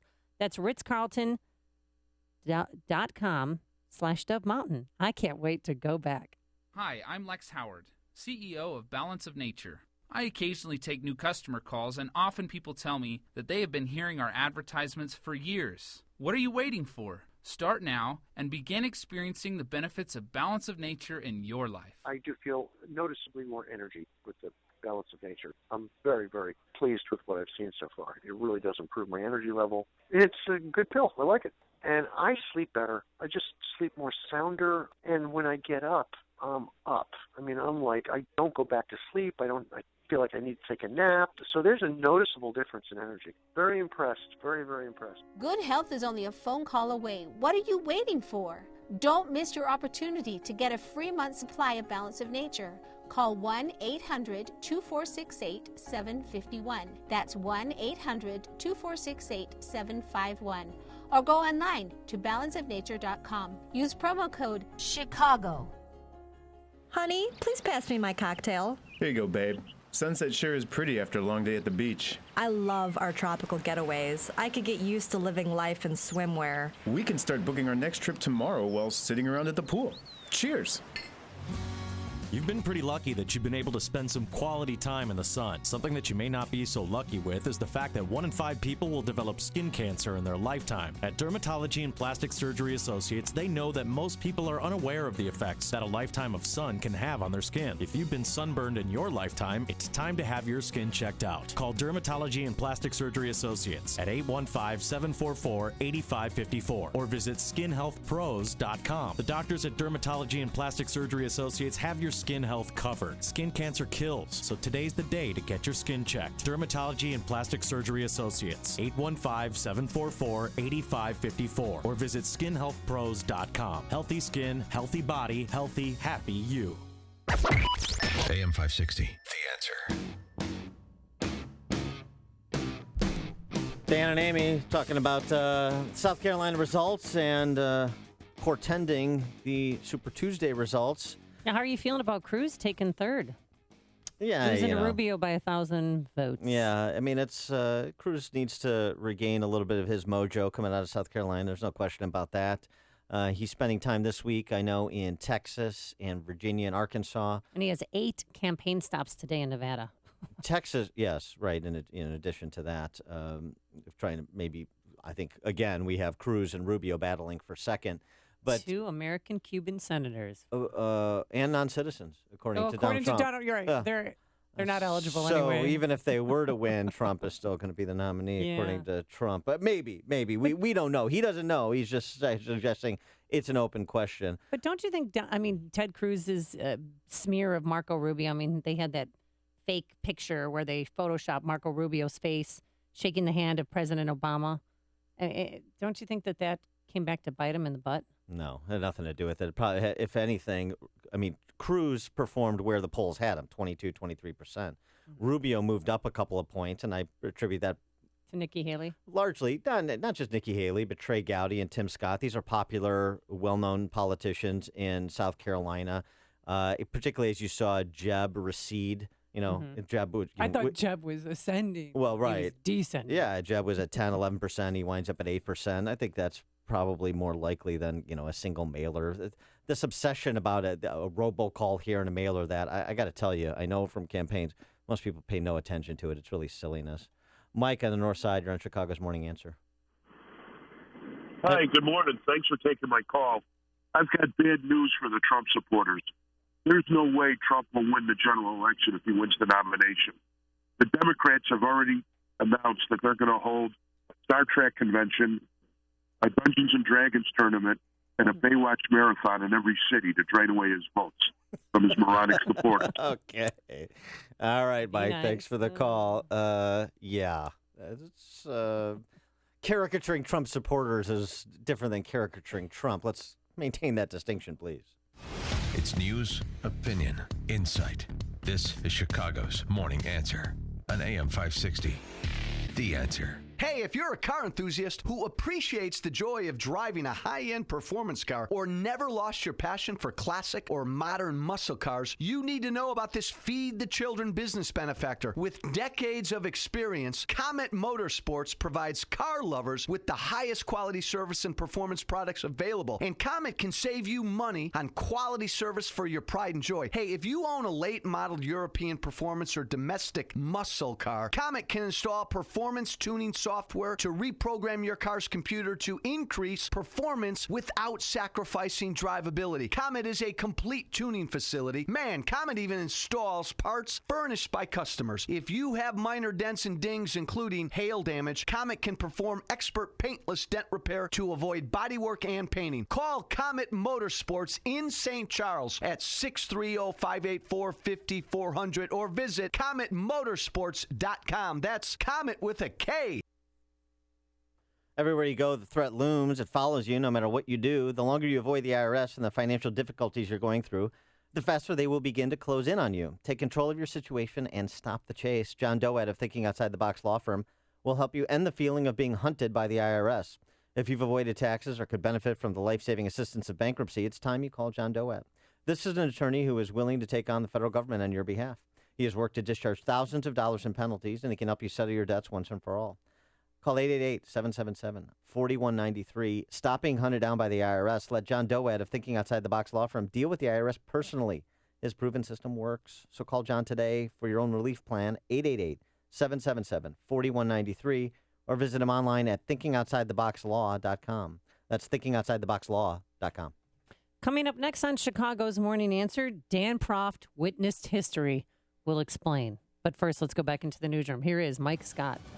Amy and Dan outside, 29 degrees at 6:30, and a man suspected of killing 6 in a series of shootings in Kalamazoo, Michigan.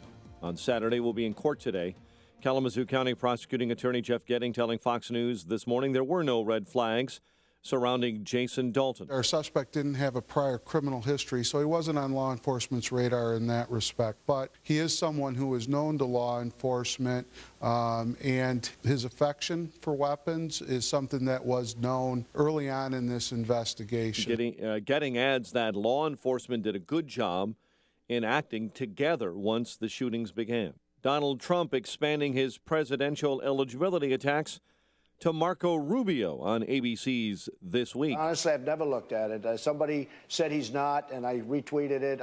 I have 14 million people between Twitter and Facebook and Instagram, and I retweet things, and we start dialogue, and it's very interesting.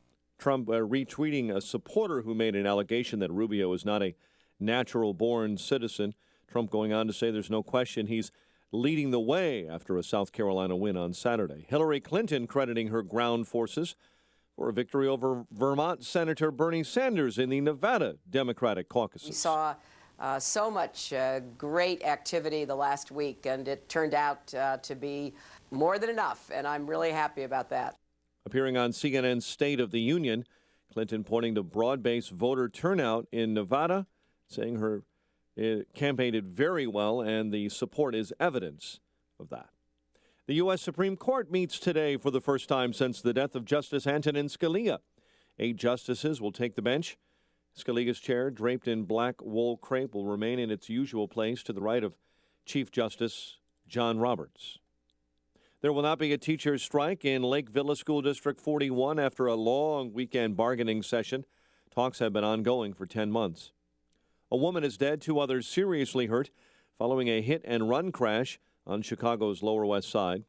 Chicago police officer is credited with saving a woman's life. Officials say the victim collapsed and lost consciousness yesterday at O'Hare. A responding officer immediately performed CPR. The woman eventually regained consciousness. She was transported to a local area hospital where she was treated and released. Chicago sports, Bulls over the Lakers, 126-115. NHL, outdoors, it was Minnesota over the Blackhawks, 6-1.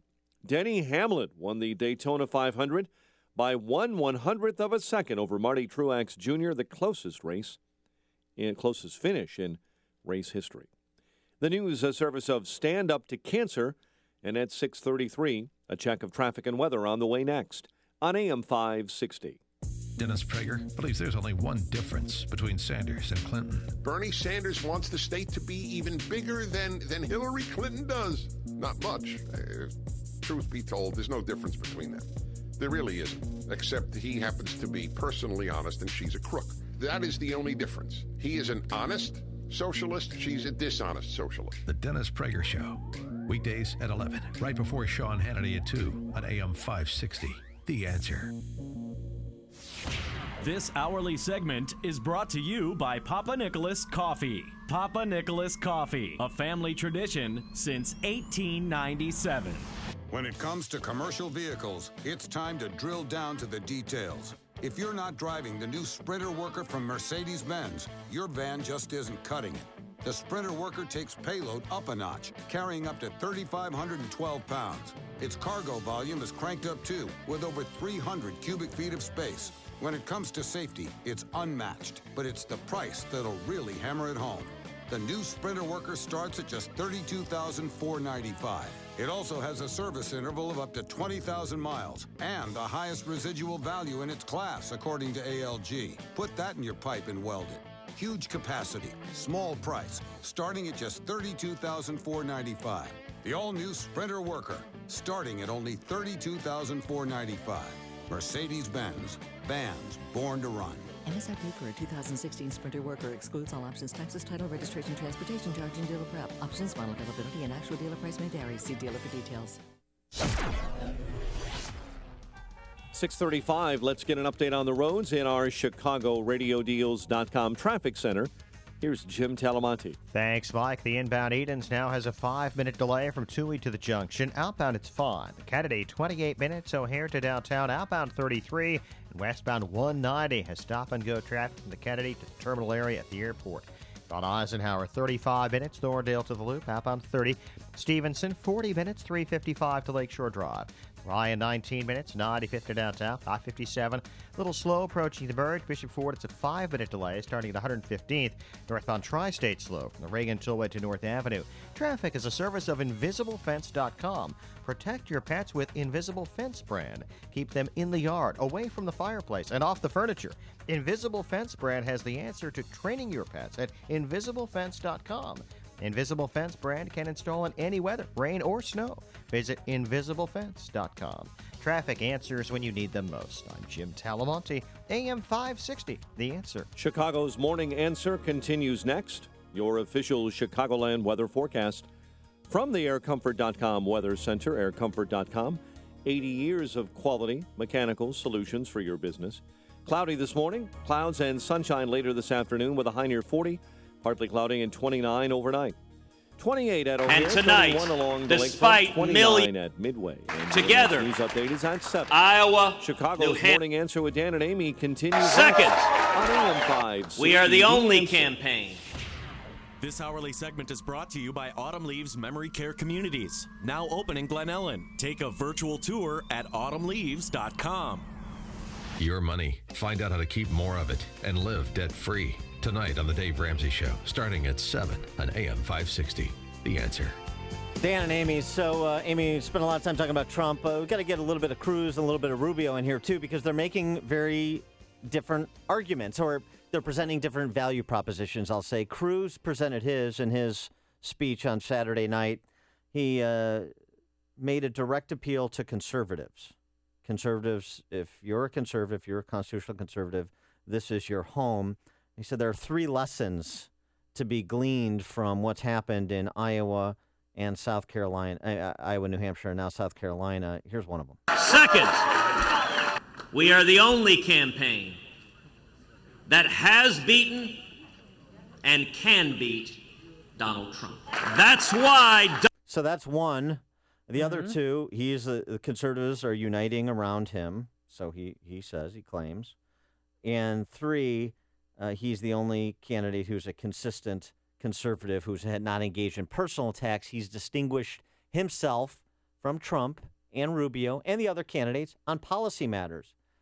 Now, there's a Cruz delegate and an FOS, friend of the show. Oh, yeah. I think I met her the other night on Thursday. She's a Ted Cruz delegate. But before she told me she was, she said to me, who are you? who are you voting for before I tell you who I'm a delegate to? Or is this supposed to be top secret information? No. I don't. Who's your Cruz delegate you're speaking of? I don't want to. It's like it's not a secret. It's public information. But I'm bad with names. Oh, She's a shorter Hispanic woman. Oh, you're talking about at the fundraiser. Yes. Yeah. Yes, Yvonne. She's yes. Sure. Yes. Yes, I see. Yes. Well, I'm Very talking nice about our lady. next guest. Oh. C.S. Tucker, as I like to call him. I think I may have to go to C. Stephen Tucker. I may have to go back to that because I don't want to use C.S. and invoke the memory of C.S. Lewis because of what C. Stephen Tucker has done. C. Stephen Tucker, as you know, leading healthcare policy expert in the country, really. Tip of the spear with respect to Obamacare. Read Obamacare more times than most members of Congress, which is to say once. And he also, healthinsurancementors.com, he's been in the industry. He's a practitioner for more than 2 decades. This is the repository of all the good information about Obamacare and healthcare policy in the country. But he is a Cruz delegate. But he's gone rogue. What do you mean? He has suggested that Cruz is misrepresenting Donald Trump's position in commercials and on the stump in support of single payer. Cruz has said that with Donald Trump, you'll get liberal Supreme Court justices, and he also is a proponent of single payer. Well, C. Stephen Tucker penned an op-ed suggesting that is unfair and untrue, and now he has become a national figure again, a bit of a political football being batted around between the Cruz and Rubio campaigns, and C. Stephen Tucker joins us now. Good morning, Dan and Amy. Good morning. So you're still a Cruz delegate. I am, yes. But you penned this op-ed, and you stand by it, that suggests that when Cruz says that Trump supports single payer, that is unfair and untrue. Explain. That is true, yeah. So I read Mr. Trump's health care proposals early on. As you know, I dig into all this stuff because I have serious issues and nothing else to do with my life but read healthcare policy. Sad, yes. It is sad, yes. And so he penned a book called Time to Get Tough in 2011, and then he followed it up last year with a book called Crippled America. And in both of those books, Chapter 8 of Time to Get Tough and Chapter 7 of Crippled America, he outlines his ideas for healthcare reform. And it is very interesting when you put both of these proposals next to each other, Senator Cruz's health care reform proposals and Donald Trump's health care reform proposals. They are remarkably similar. They both call for HSA expansion. They both call for repeal of McCarran-Ferguson so we can sell health insurance across state lines, right, increasing competition, lowering prices. They both call for tort reform or medical malpractice reform. And neither of them call for repealing the existing healthcare safety nets we have now, like Reagan's EMTLA, which was passed in 1986, S-CHIP for single women and poor children, and Medicaid. Instead, both candidates are calling for reforming those programs, not abolishing them. So I began comparing these two proposals and thought to myself, boy, they're either both socialists or someone is not telling the truth about Mr. Trump's proposals. And so I began seeing Senator Cruz repeat the following 3 statements. Quote, a vote for Donald Trump is a vote for Obamacare. In Donald Trump's books, both of them, the first thing he starts talking about is repealing Obamacare. So he's not for Obamacare, so I knew that was not true. Then Senator Cruz said, if you vote Donald Trump, you vote for Bernie Sanders-style socialized medicine, which is also untrue because neither of his books, neither chapters discuss anything about implementing socialized medicine, single payer, etc. And then the last one was Trump, Clinton, and Sanders have, quote, identical positions on health care, which, as you know, Dan, if you've done any cursory due diligence on Clinton or Sanders' plans, they're both pushing for single payer, and that is simply not the truth. So I penned the article, and I've gotten quite a bit of vitriol from my fellow Cruz supporters because of it, but unfortunately it is the truth. And I've been writing about the truth about Obamacare, as my blog is entitled, for the last 7 years. So I write articles, and the chips fall where they may. Well, so here's some additional truth. It is also true that once upon a time in another book, not mentioned by you, Donald Trump did support single payer. Isn't that true? He did, yeah, back in 1999. That's before he was a candidate.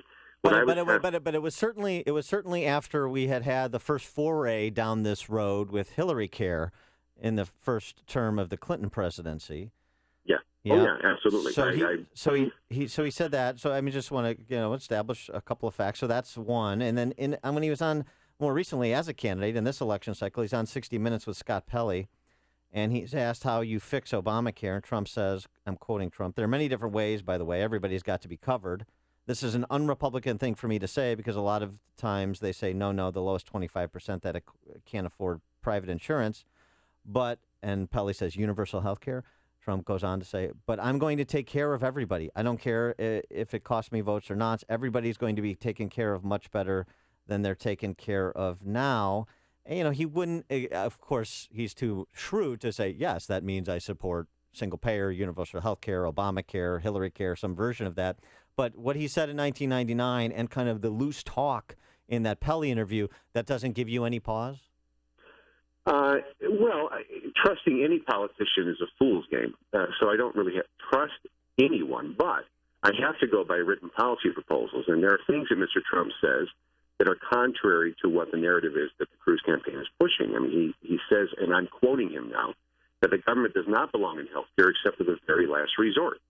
The main way the government should be involved is to make sure insurance companies, private insurance companies, are financially strong so that if there's a catastrophic event or they make some kind of miscalculations, they have the resources they need to handle it. End quote. Right? He talks about bringing down health care costs. This is a quote, to make health care insurance, not a single-payer system, but private health care insurance, more affordable by increasing competition between insurance companies. There's that word again. And he ends the quote by saying competition makes everything better and more affordable. Now, as far as providing health care, some sort of health care service for all Americans, that has been the goal of people on both sides of the political aisle. It was Ronald Reagan who started EMTALA, the Emergency Medical Treatment and Leave Act. That is still a law to this day that requires any hospital anywhere in the continental United States that accepts Medicare and Medicaid to treat anyone, regardless of their ability to pay. But right? that's different than the mandate. And is it your sense that Donald Trump doesn't support the Obamacare mandate? Not at all. Actually, he asked for repeal of the mandate. He said the other day that he supports the mandate. He was not referring to the individual mandate. He was referring to the mandate on health insurance to cover pre-existing conditions. Well, what about Marco Rubio? Does he support the mandate, and how does he feel about Medicaid? Rubio I haven't really studied much of Rubio's policies. I will tell you that he also supports repeal of Obamacare. That's for sure. Yeah, but it seems to me, here's the issue. Stephen Tucker, healthinsurancementors.com, talking a Cruz delegate. It seems to me Trump is, I'm very pro-choice, partial birth abortion, yes, legal. Tim Russert, a decade ago before he was a candidate. Mm-hmm. I'm for the assault weapon ban. Now he's the most pro-Second Amendment guy that's ever walked the planet as a candidate. I run the list of issues. I support I guess I support the war in Iraq. No, I don't. And now today I didn't, and I was a vocal opponent.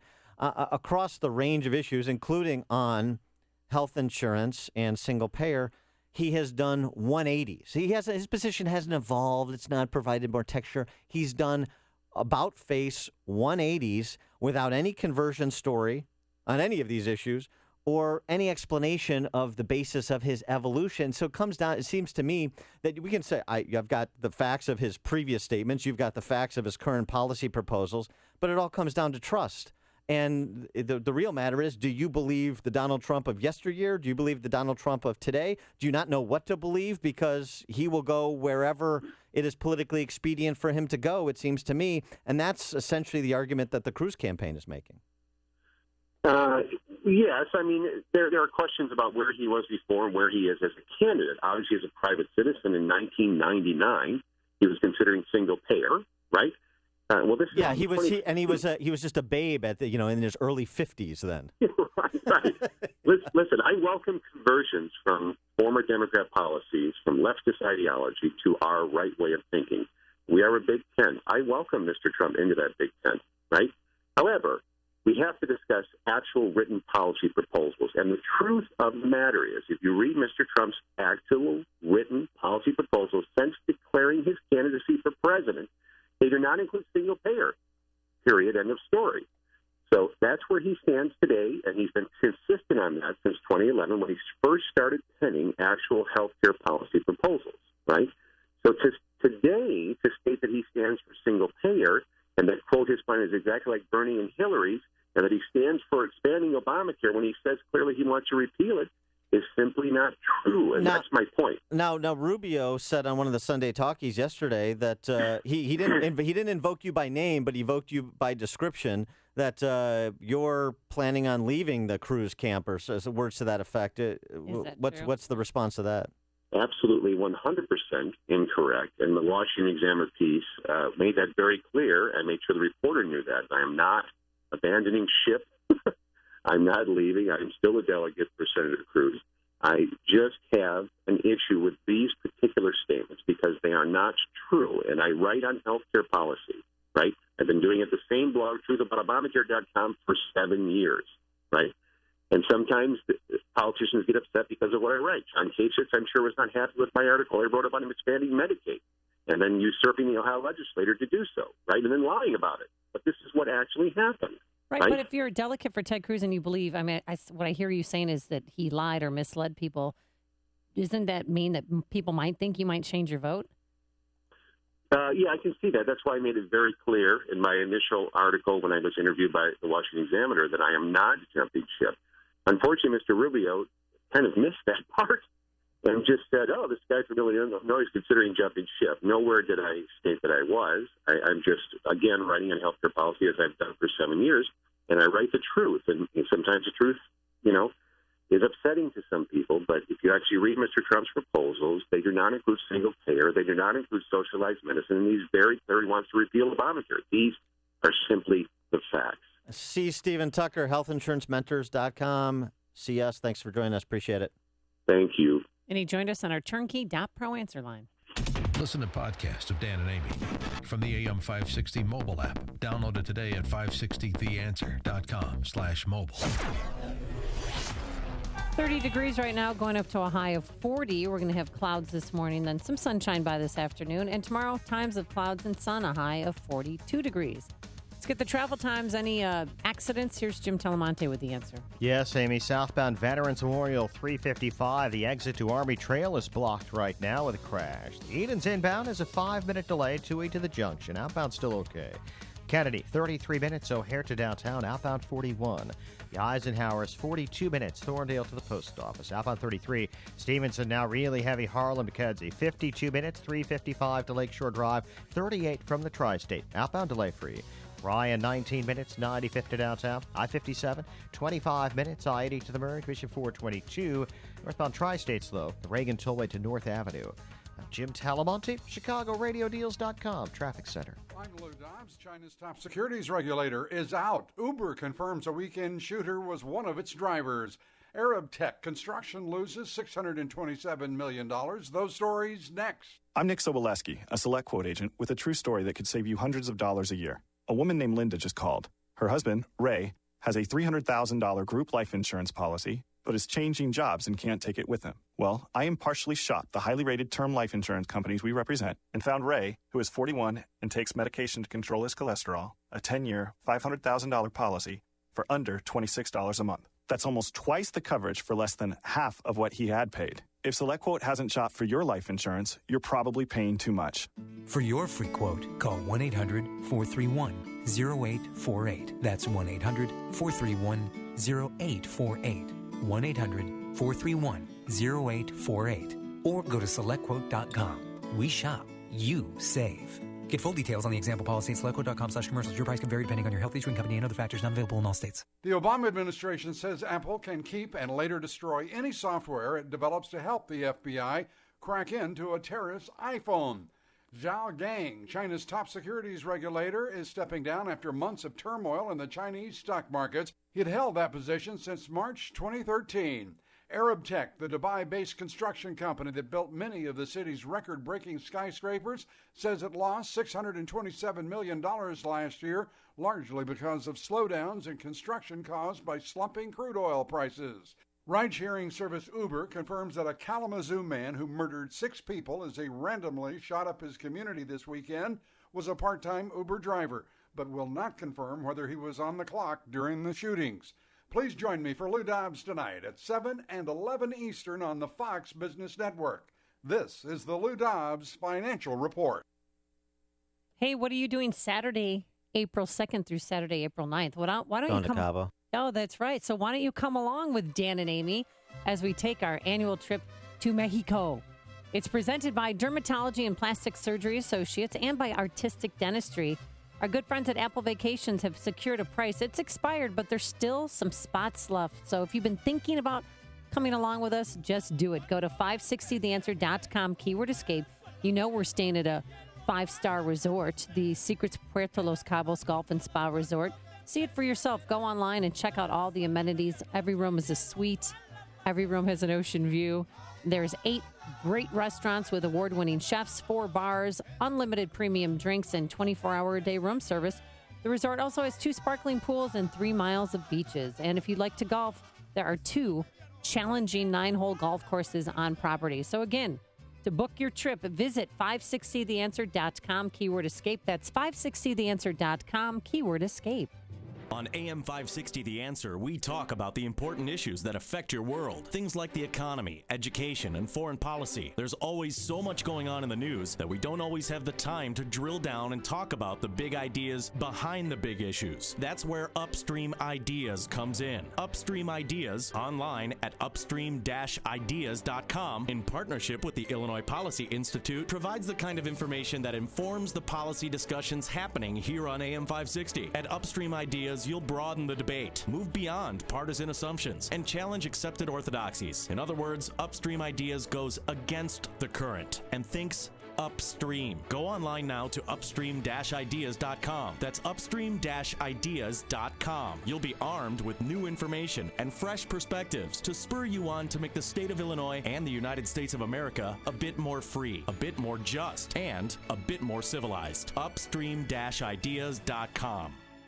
Hi, this is Dr. David Kolbaba. So you get yourself one of those blood tests with all the poking and prodding. They're always looking for some kind of bad news. Most blood tests these days are very lacking, only screening you for the big, bad, and ugly diseases, and with you never really getting the good news, or even knowing what to do with the not-so-good news. So let me tell you about our dirt-cheap comprehensive blood test. First of all, we'll be testing a wide variety of different health factors, and not just the ugly few. And then we're going to sit down with you and strategize with all that we learned from your blood test findings. And I promise that you're going to know more about what you can do to help improve your health using a more natural, common sense approach. And for over 33 years, we've been very successful at setting people free from their toxic medications. It's our dirt cheap comprehensive blood test. Call 800-794-1855. You can't get any cheaper than dirt cheap. That's 800-794-1855. Be sure to tune in to Health Quest Radio with me, Dr. David Kolbaba, this Saturday morning at 11. Hey, if you need to sell your home in Chicagoland, Sean Hannity here with some very important facts that you need to know.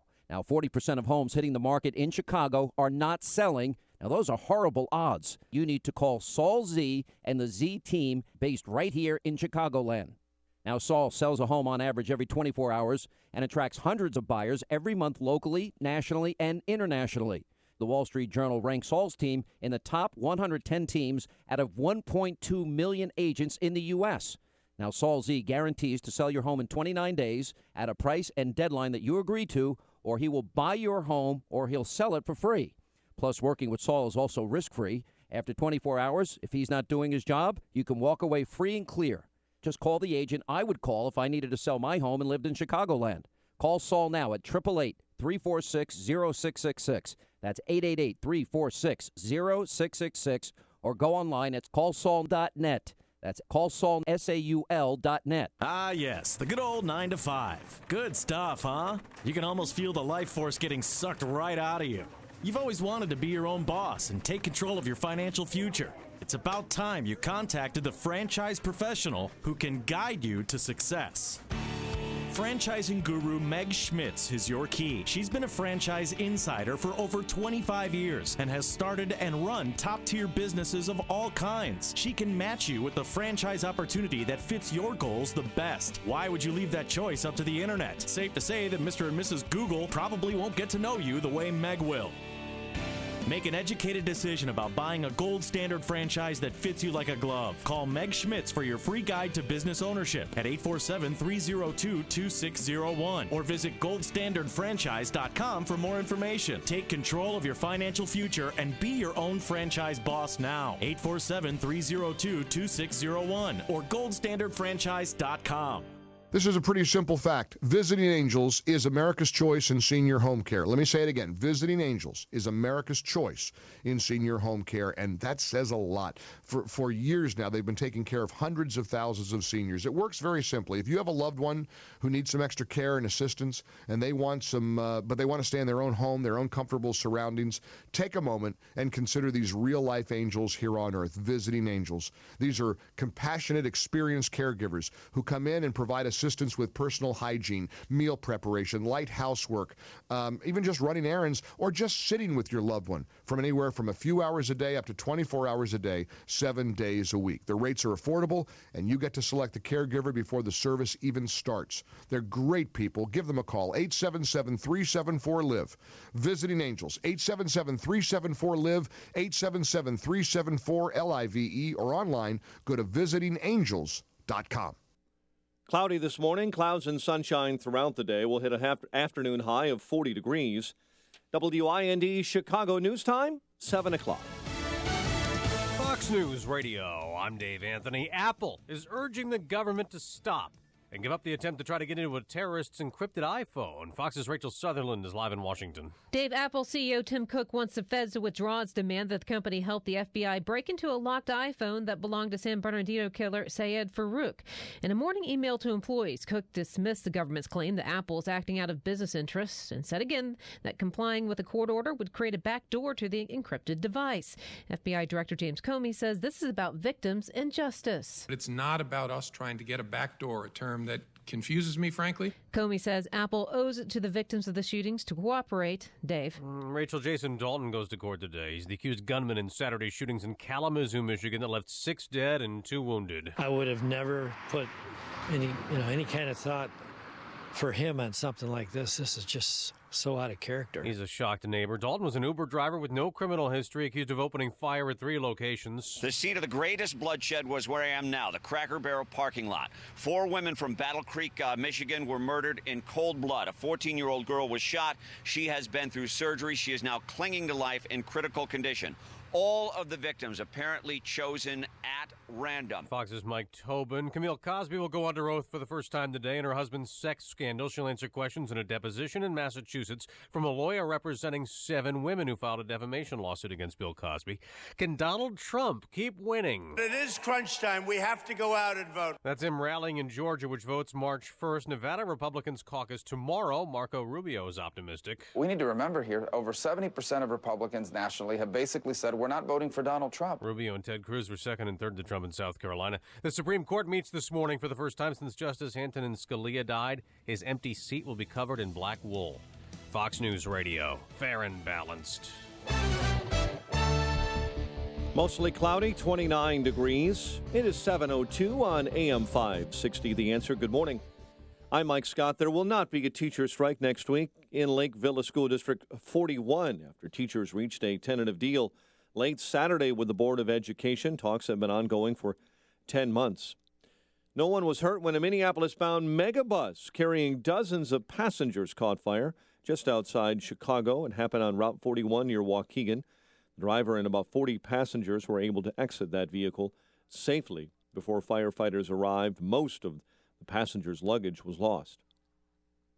A woman is dead and 2 others seriously hurt following a hit-and-run crash on the west side. Police say a Ford Mustang was speeding early yesterday when it collided with another vehicle near Cermak and South Loomis. A woman in the second vehicle was pronounced dead at a nearby hospital. The driver and a 5-year-old remain hospitalized. A birthing center is under construction in the Bloomington Normal area that will be the second of its kind in the nation. The second in the state of Illinois as well, and the first outside of Chicago. The Bloomington Normal Birthing Center will have 3 birthing rooms.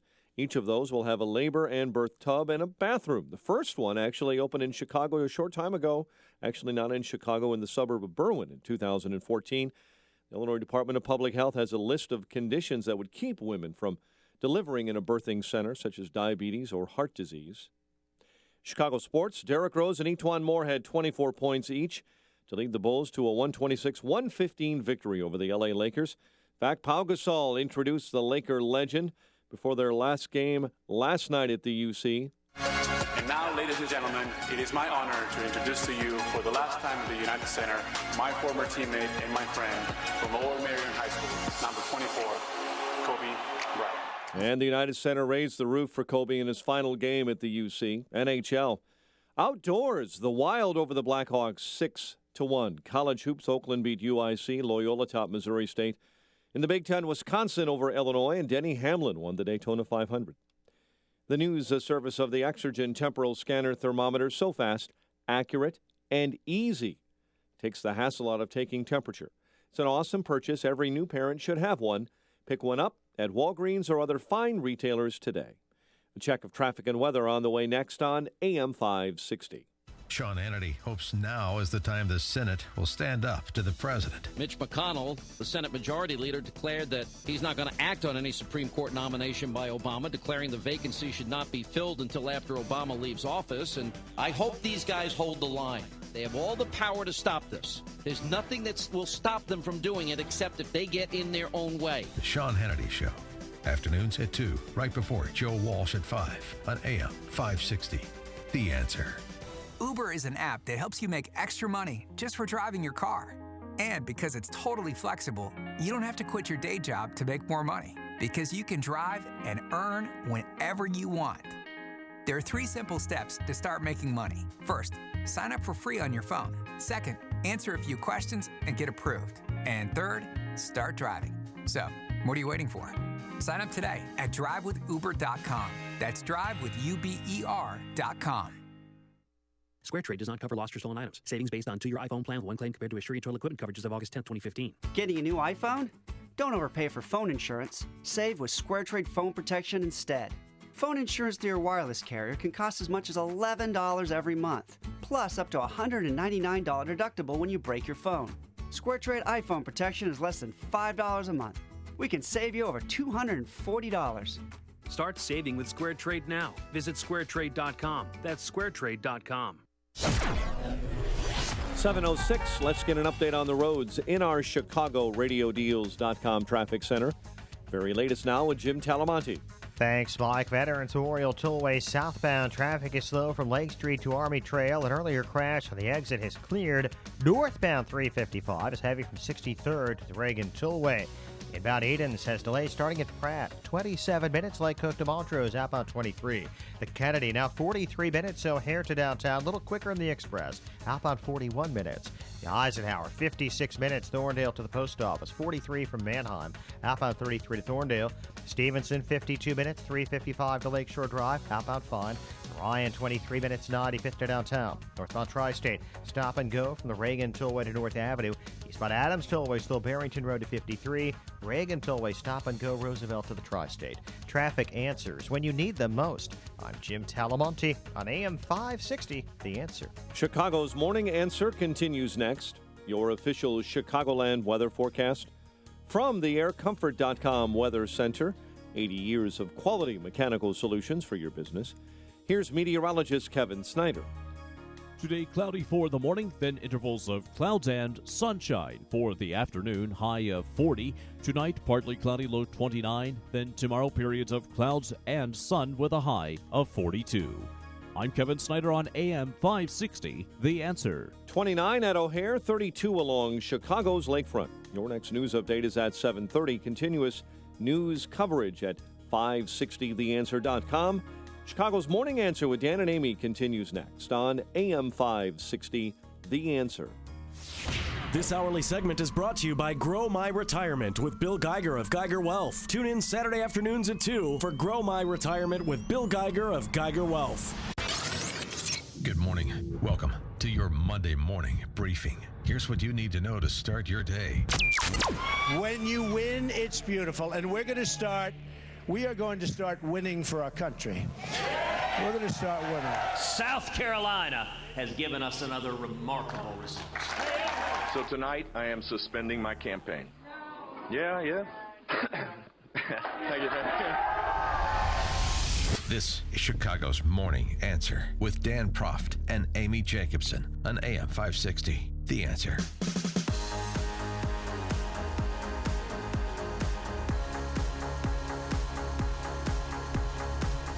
Good morning, Dan and Amy. So let's do a quick rundown of the value propositions of the candidates, the three, if you will, because Rubio said this is a three-man race in his victory speech. They all sounded like victory speeches, but only one won. Even Ben Carson, who came in last place, sounded victorious in his concession speech. I mean, they're all, I don't know if they're delusional, but there's something going on. Here's Ben Carson. You know, it's interesting, but when this thing started, there were 17 candidates. There are only 6 now, and I'm still one of them. I'm 6th.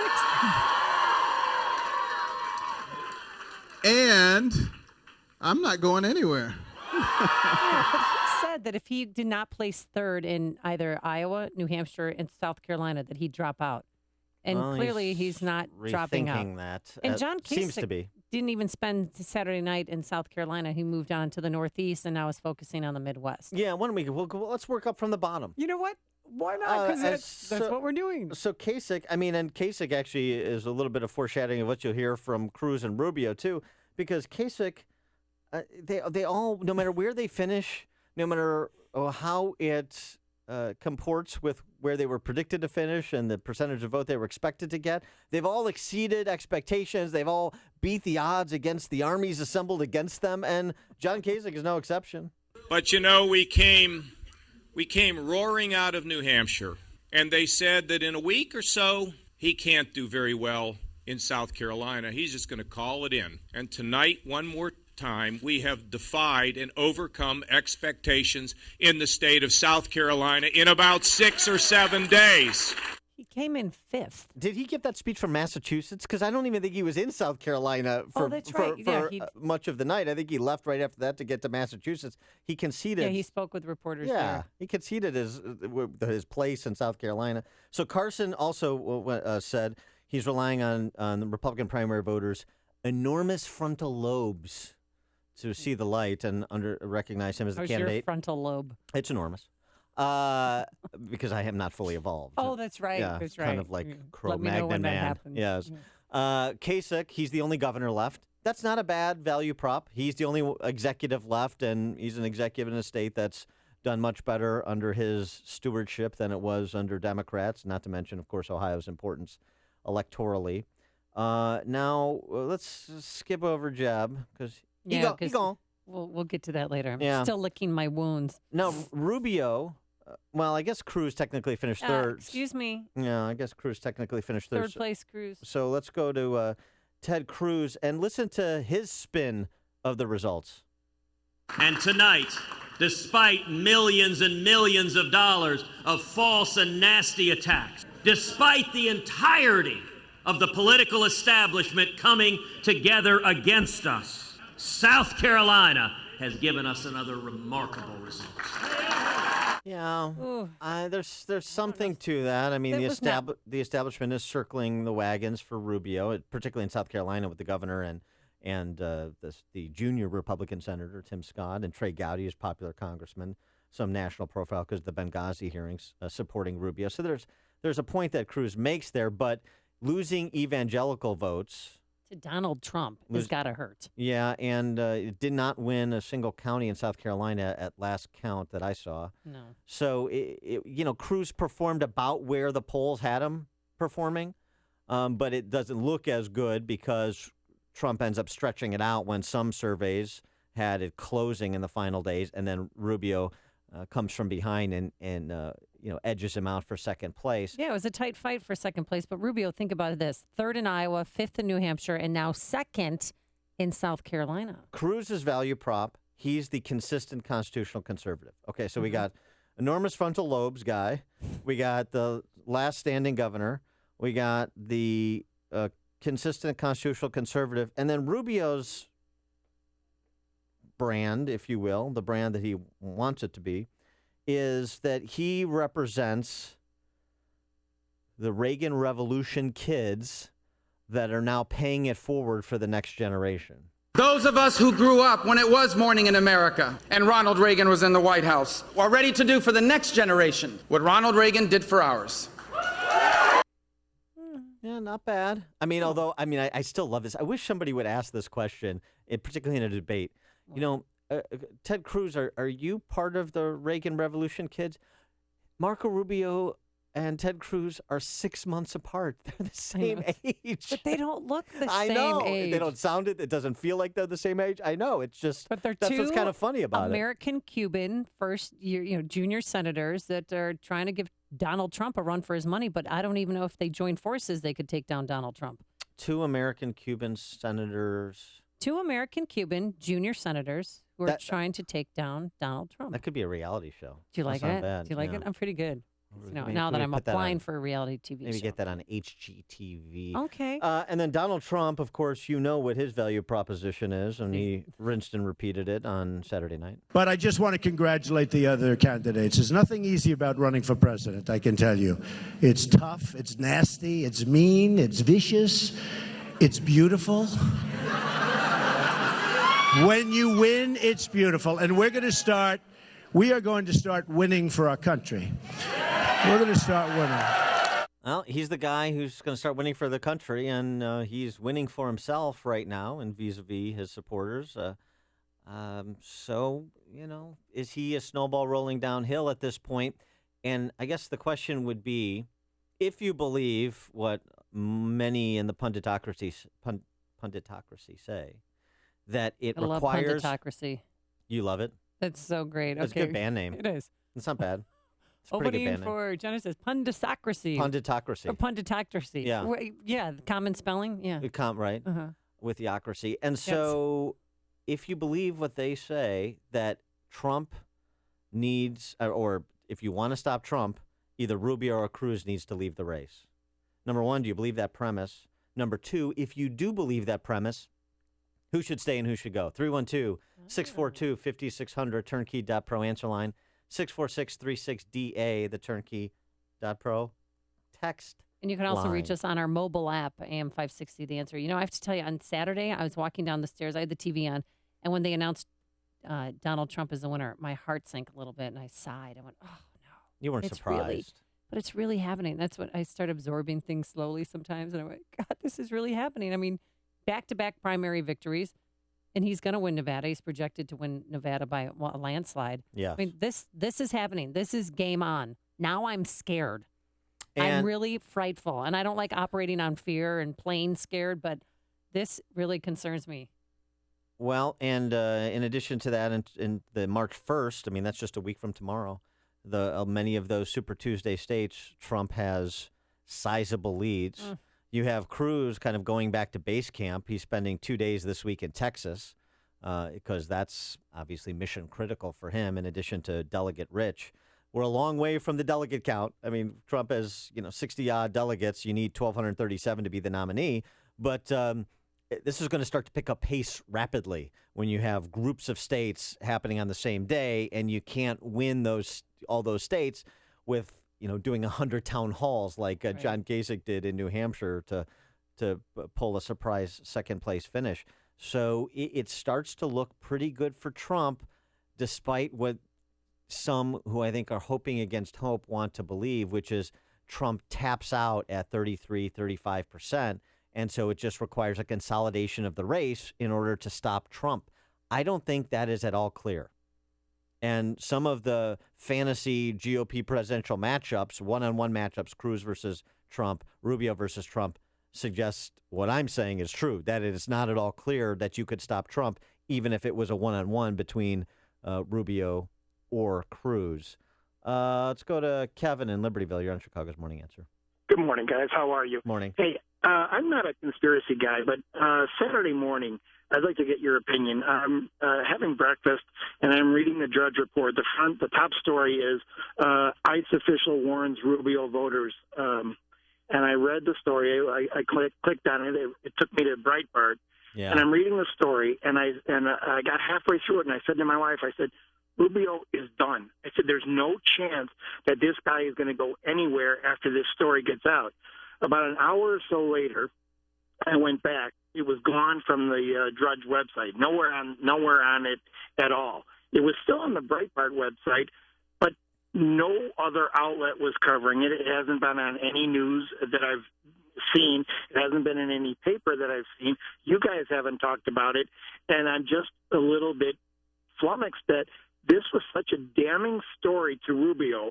It literally, in my opinion, would destroy his campaign if it got any sort of coverage whatsoever. And I'm just curious, why is no one talking about this? Well, I know what you're talking about. It's an interview with Chris Crane, who represents Border Security Patrolmen, the union.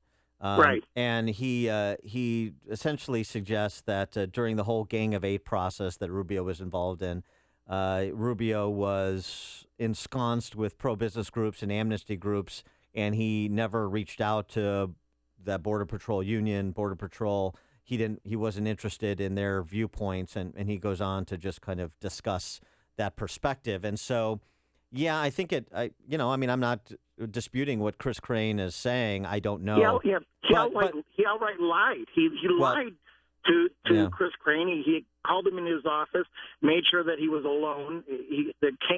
Crane asked to come in with his assistant, and Rubio wouldn't allow it. He was there. Rubio was there with his whole team, agreed with all of Crane's things, saying, unequivocally, these suggestions that you're saying have to be out of the Gang of Eight bill. They're not going to like it, but it has to happen. Well, part of the problem, and there's a lot of conservative back and forth about this, is the question of Breitbart's independence these days, because they've kind of seemed to be totally in the tank for Trump. So that there was, I'm not characterizing that. I'm characterizing there's back and forth between like Red State and Breitbart about this matter. But I'm not disputing what Chris Crane said. And frankly, to be honest, it sounds to me consistent with Rubio's approach to this issue in debates, which is rather than to own it and say, bad call, mistake, not going to make it again, he tries to spin out of it. And I think if he took ownership of it, it would be different. But the fact that he won't take ownership for it tells me that maybe that's still ultimately the place that he wants to go. Thanks for the call, Kevin. I appreciate you bringing it up. Ron on the South Side. Hey, good morning, Dan and Amy. To answer your question, Dan, you put the question to you. I think with choosing Cruz, you probably will hold more onto your base. But I think there's the perception there with Rubio that you may be able to expand beyond the base, that he may be the better of the candidates to win in the general. But then again, you risk the whole thing of the people who are really, the Trump people and popular for the anti-establishment vote, that will look as if, this was pretty much rigged by the establishment if you give him Rubio. It's a tough call, but for me, I would think in a general election, I think that Rubio would have a better shot. So that's my comment. Thanks for the call, Ron. Appreciate it. I would say this. I think there are different paths to winning if Rubio is the nominee versus Cruz is the nominee, and I like Cruz's path better. I concede the point that Rubio may have broader appeal, but that's not the race. The race is a base plus race. And here's something else I would suggest people trying to make this decision that pundits want you to make. How do we stop? I'm going to cast my vote based on who can best stop Trump. In primaries, my philosophy is this. You vote for the candidate you think should be the nominee, not the candidate you suspect will be the nominee. That's why we have primaries. Who do you think is the best representative of the party? That's who you should vote. If you think it's Ben Carson, then you should vote for Ben Carson. If you think it's John Kasich, you should vote for John Kasich. That's how we should contemplate primaries, as opposed to being forced into this horse race mentality by the Washington Press Corps. Before you see it on TV, share it on Facebook, or read about it in the paper, hear it here first. This is Chicago's Morning Answer on AM 560. The Answer. Coming up next, more of your calls. Grab a line. 312-642-5600 is our turnkey .pro answer line. And I have the answer for you in the weather department. It's going to be pretty mild for this time of year, a high of 40 degrees. Clouds right now, but some sunshine by this afternoon. And then tomorrow, pretty much a repeat of today. Partly sunny skies, a high of 42 degrees. Let's get the travel times. Here's Jim Telemonte.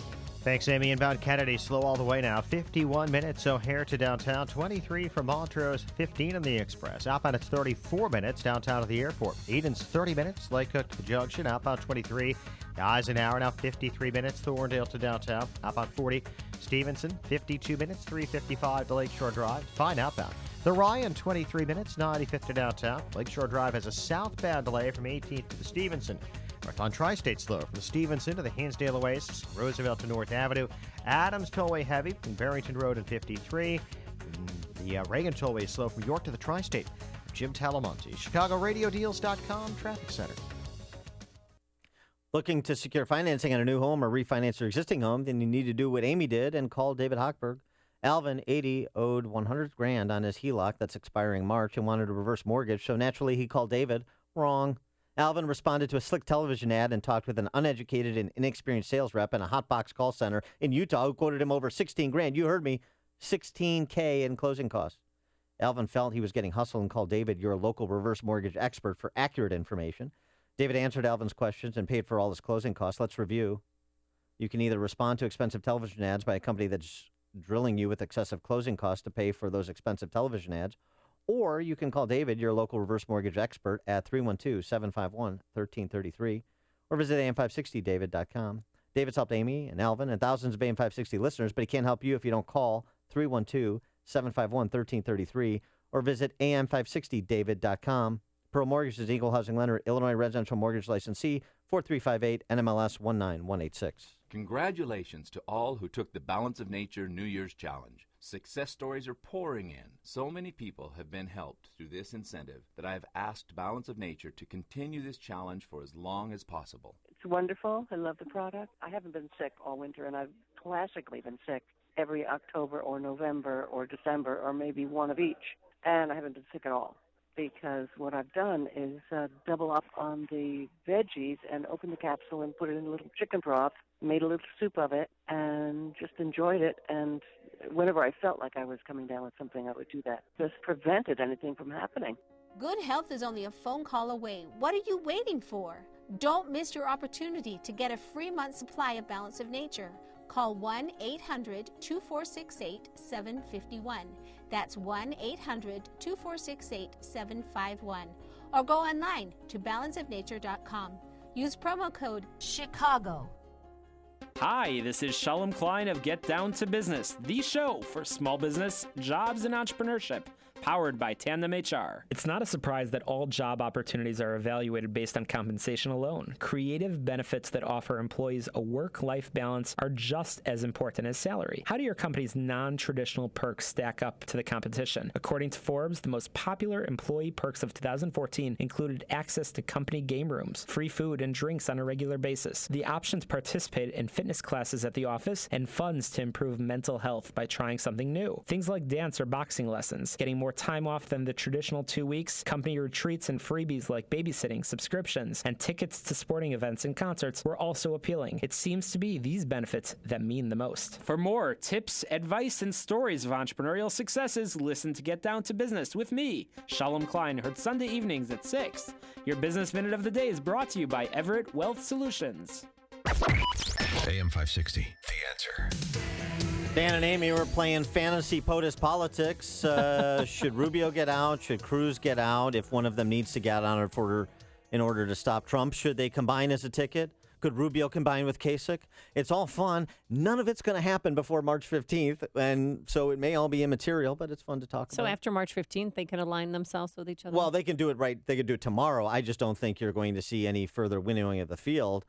It doesn't sound like until after Super Tuesday and Mini Super Tuesday. Because they all have egos and they realize it's not over. I mean, everyone won a participation trophy on Saturday. Congratulations. Ben Carson claiming victory. Kasich, it was a joke. Well, for Cruz and Rubio, you have a prisoner's dilemma game. Ralph and Rantoul, you're on Chicago's Morning Answer. Good morning. I'm not a Trump fan. I really think Cruz is the only true conservative in there. I'd like to back him. But I think the reason that Trump is still out front and still has the best chances is this. Scalia's funeral Saturday. I know that the published party line about why Obama didn't attend and all that, it all made sense and it all sounded, above board and legit. But Trump tweeted out something about, yes, if it had been a mosque, Obama would have been there and said it, which I think is just, these are the things that people think. These are the things that people joke about amongst themselves. the fact that he's got the guts to get out there and say that and poke it in the eye and then, kind of fake walk it back and say, hey, come on, people, it was a joke. That's why he's where he is.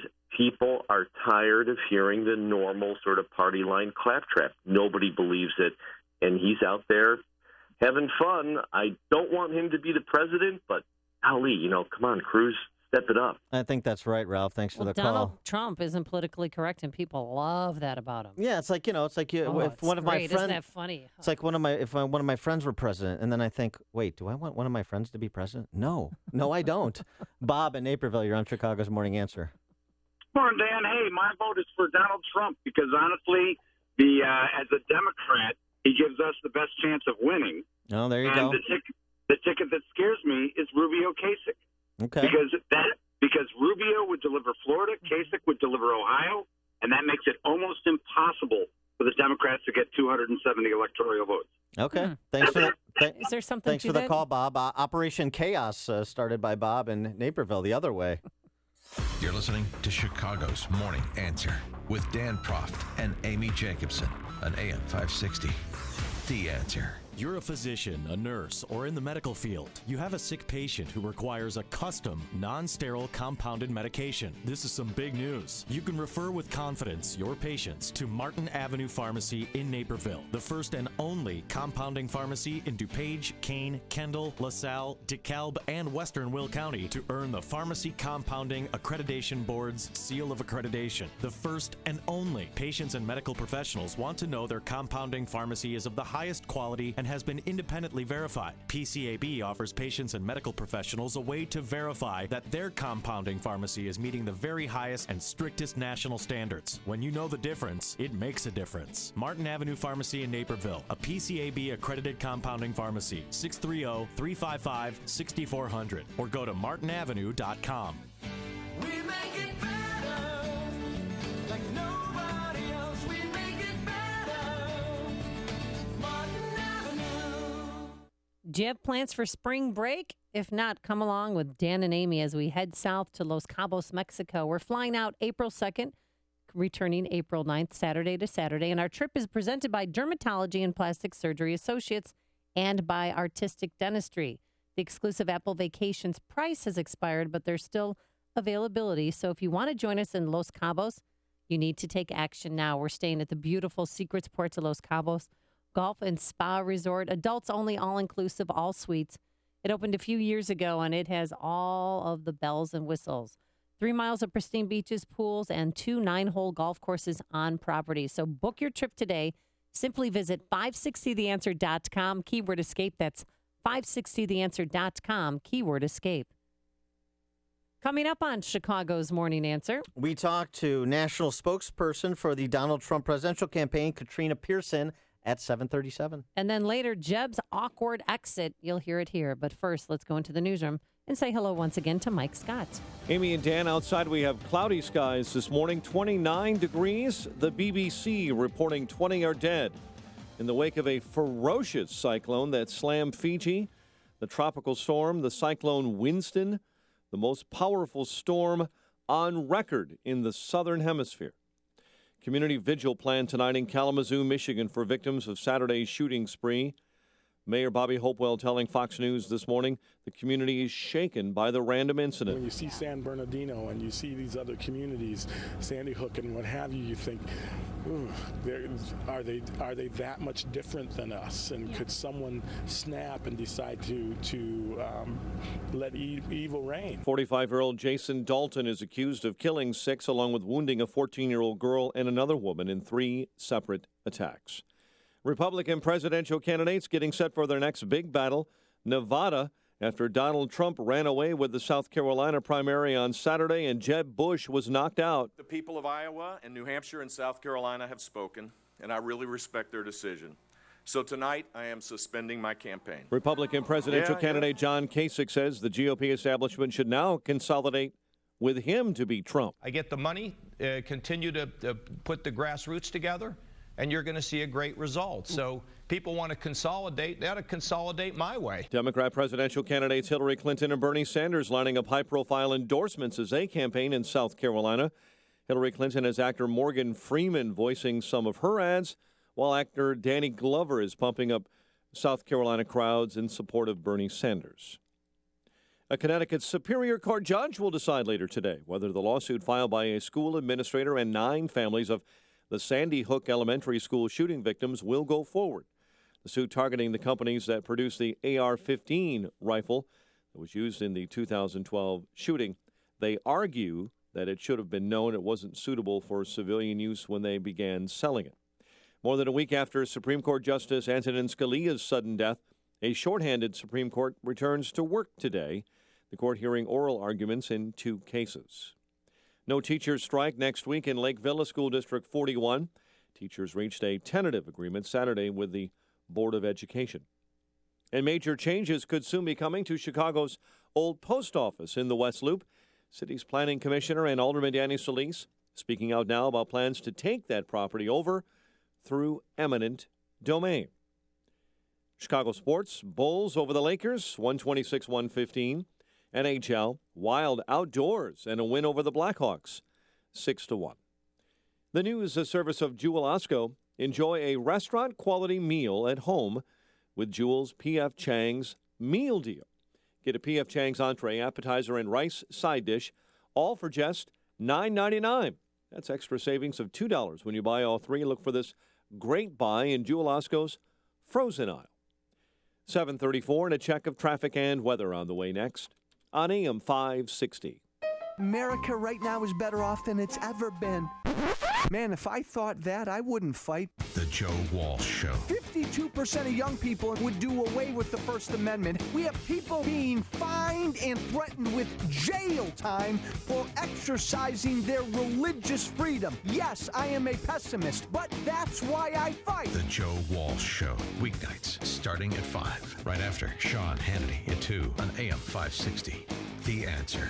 Remodel your kitchen or bath with Galaxy and get free installation, free design, and free financing. Call Galaxy at 773-783-8300 or schedule online at galaxyhome.com. The following is a paid political announcement. Are you tired of career politicians and their empty promises? I'm Gordon J. Kinsler, and I want to be your next congressman in the 6th District. I'm running in the Republican primary on March 15th against an incumbent who has lost his way and recently voted with a majority of Democrats on a budget bill, resulting in the GOP Congress losing all leverage over an out-of-control executive branch. I'm not a career politician. I've not accepted donations from big corporation or super PACs. I serve in local government. I'm a surgeon. I'm an Army Reserve Lieutenant Colonel and family man. I support strengthening our national defense, balancing our national budget, strengthening our economy, and securing our borders. The experience I have gained in public, medical, and military service makes me the best candidate to represent you in the 6th District. You finally have a real conservative choice. Take this opportunity to send a message to Washington and career politicians that you're not going to take it anymore. Vote for Gordon J. Kinsler on March 15th. For more information, go to kinslerforcongress.com. Paid for and authorized by the Kinsler for Congress Committee. 7:36 in our Chicago RadioDeals.com traffic center. Let's get the very latest now with Jim Talamonte. Thanks, Mike. The inbound Edens has delays starting at Devon, 29 minutes. Lake Cook to Montrose, hop on 26. The Kennedy, 55 minutes. O'Hare to downtown, hop on 34. The Eisenhower's an hour and 2 minutes. Thorndale to that post office, outbound 41 minutes. Stevenson, 57 minutes. 3:55 to Lakeshore Drive, outbound fine. Ryan is 23 minutes, 95th to downtown. Lakeshore Drive has southbound delays. Montrose to Fullerton and 18th to the Stevenson. Northbound Tri-State slow from the Stevenson to the Hinsdale Oasis and Roosevelt to North Avenue. Eastbound Adams Tollway, slow Higgins to 53. Traffic is a service of the Foundation for a Better Life. When Marlon Shirley was 5, he lost his foot. Today, he runs the 100-meter in less time than it takes to listen to this. Overcoming. Pass it on. From the Foundation for a Better Life at values.com. Traffic answers when you need them most. I'm Jim Talamonte, AM 560, The Answer. Chicago's Morning Answer continues next. Your official Chicagoland weather forecast from the AirComfort.com Weather Center. AirComfort.com, 80 years of quality mechanical solutions for your business. Cloudy this morning, and we'll have clouds and sunshine later this afternoon with a high near 40. Currently, we have 30 at O'Hare and 32 along Chicago's lakefront. Next news at 8. Chicago's Morning Answer with Dan and Amy continues next on AM 560, The Answer. This hourly segment is brought to you by the IRS Radio Hour with attorney Stephen Leahy every Sunday afternoon at 5 on AM 560 The Answer. You want more than just the headlines? Find out what's going on and what it means with me, Dennis Prager, this morning at 11, right here on AM 560, The Answer.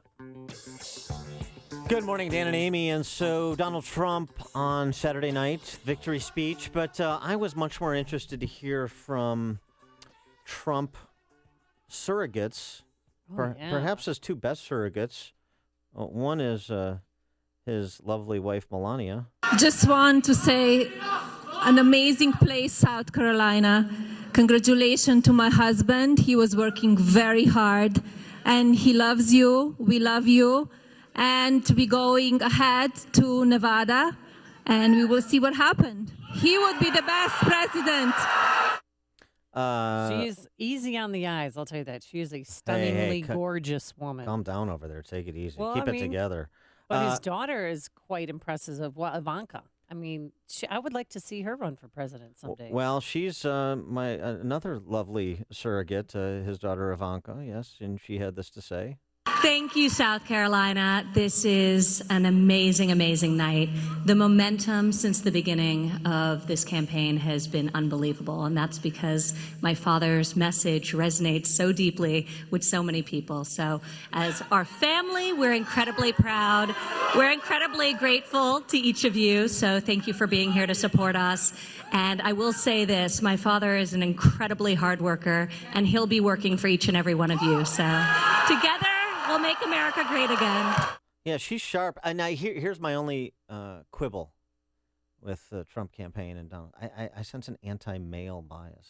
Oh, please. Where's Eric? Where's Don Jr. with a turn at the wheel to address the crowd? They're not as good as the ladies. Come on. Clearly. All right, another lady who represents the Trump campaign is Katrina Pearson. She is the Donald Trump campaign national spokesperson, and she joins us now. Katrina, thanks so much for joining us. Appreciate it. Hi, Dan. Hi, Amy. Great to be here. Thank you for joining us. So you come off victories in New Hampshire, South Carolina. You're up big in Nevada, caucus tomorrow, and looking pretty good for Super Tuesday. So is this going to be a runaway? Is Donald Trump going to run away with the nomination effectively? Well, I sure hope so. As you'd mentioned, those are some pretty big wins and across the board support in all buckets of Republicans and even some crossovers. And so I suspect we'll continue to see that in Nevada and moving forward. Now, Donald Trump was on with George Stephanopoulos on This Week and was questioning Marco Rubio's eligibility. Is this just another ploy to get some free publicity? Because Marco Rubio was born in Miami. I mean, do you believe he's an American citizen? Well, I think what's happening is you have a lot of people out there who are really, really stuck on having a president that's natural born. And yes, definitely, Marco Rubio was born here in the United States. His parents, however, were not. So that's really what's in question. So when Mr. Trump is asked about it, he simply just tells what he knows. Marco Rubio is a United States citizen. There's a lot of questions on whether or not he's naturalized because neither of his parents weren't. So, the thing that people respond to, and maybe not non-Trump supporters, I suppose, respond to with this kind of questioning Cruz's status to run for president, now questioning Rubio's status to run for president. Two things. One is Donald Trump's weighed in on Cruz before. First, he had no problem with it. Then Cruz bubbled up in the polls. Then he had a problem with it and started raising these questions you described. Now he never mentioned anything about Rubio's qualification to run for president. Now Rubio bubbles up, has a nice second-place finish in South Carolina, and the questions start. These questions about their qualifications to run of Cruz and Rubio, kind of politically driven and rather convenient rather than based on any concern about constitutional qualification? Well, I think they're really driven by media. As you'll recall, Mr. Trump has said previously with regard to Senator Cruz that, he talked to Senator Cruz. Senator Cruz said his lawyers were fine and he was fine. The question really didn't become a problem until he was asked by the media, the Washington Post, at a rope line, on what he thought about the lawsuit that Alan Grayson filed. So that's exactly where the conversation came up with Ted Cruz, and then Ted Cruz went after Donald Trump for responding to the question. And, of course, Donald Trump is not just going to sit there and be quiet when he's being attacked. So, this came up because of a media question as well. But it's one thing to not to respond. That's fine. But it's another thing to say if Ted Cruz doesn't apologize to me in what he said in the South Carolina debate, I'm going to sue him, and then send a demand letter to that effect. Well, yes, because we also know now that the North American Law Center has done some research and has requested citizenship records regarding Senator Cruz, and Senator Cruz had his records sealed. So now we know that there is no documentation proving that the senator is a citizen because his parents showed up on a voter roll in Canada. So now there are other questions being raised as others have filed lawsuits. Are you going to go after Ben Carson, maybe John Kasich next about their citizenship?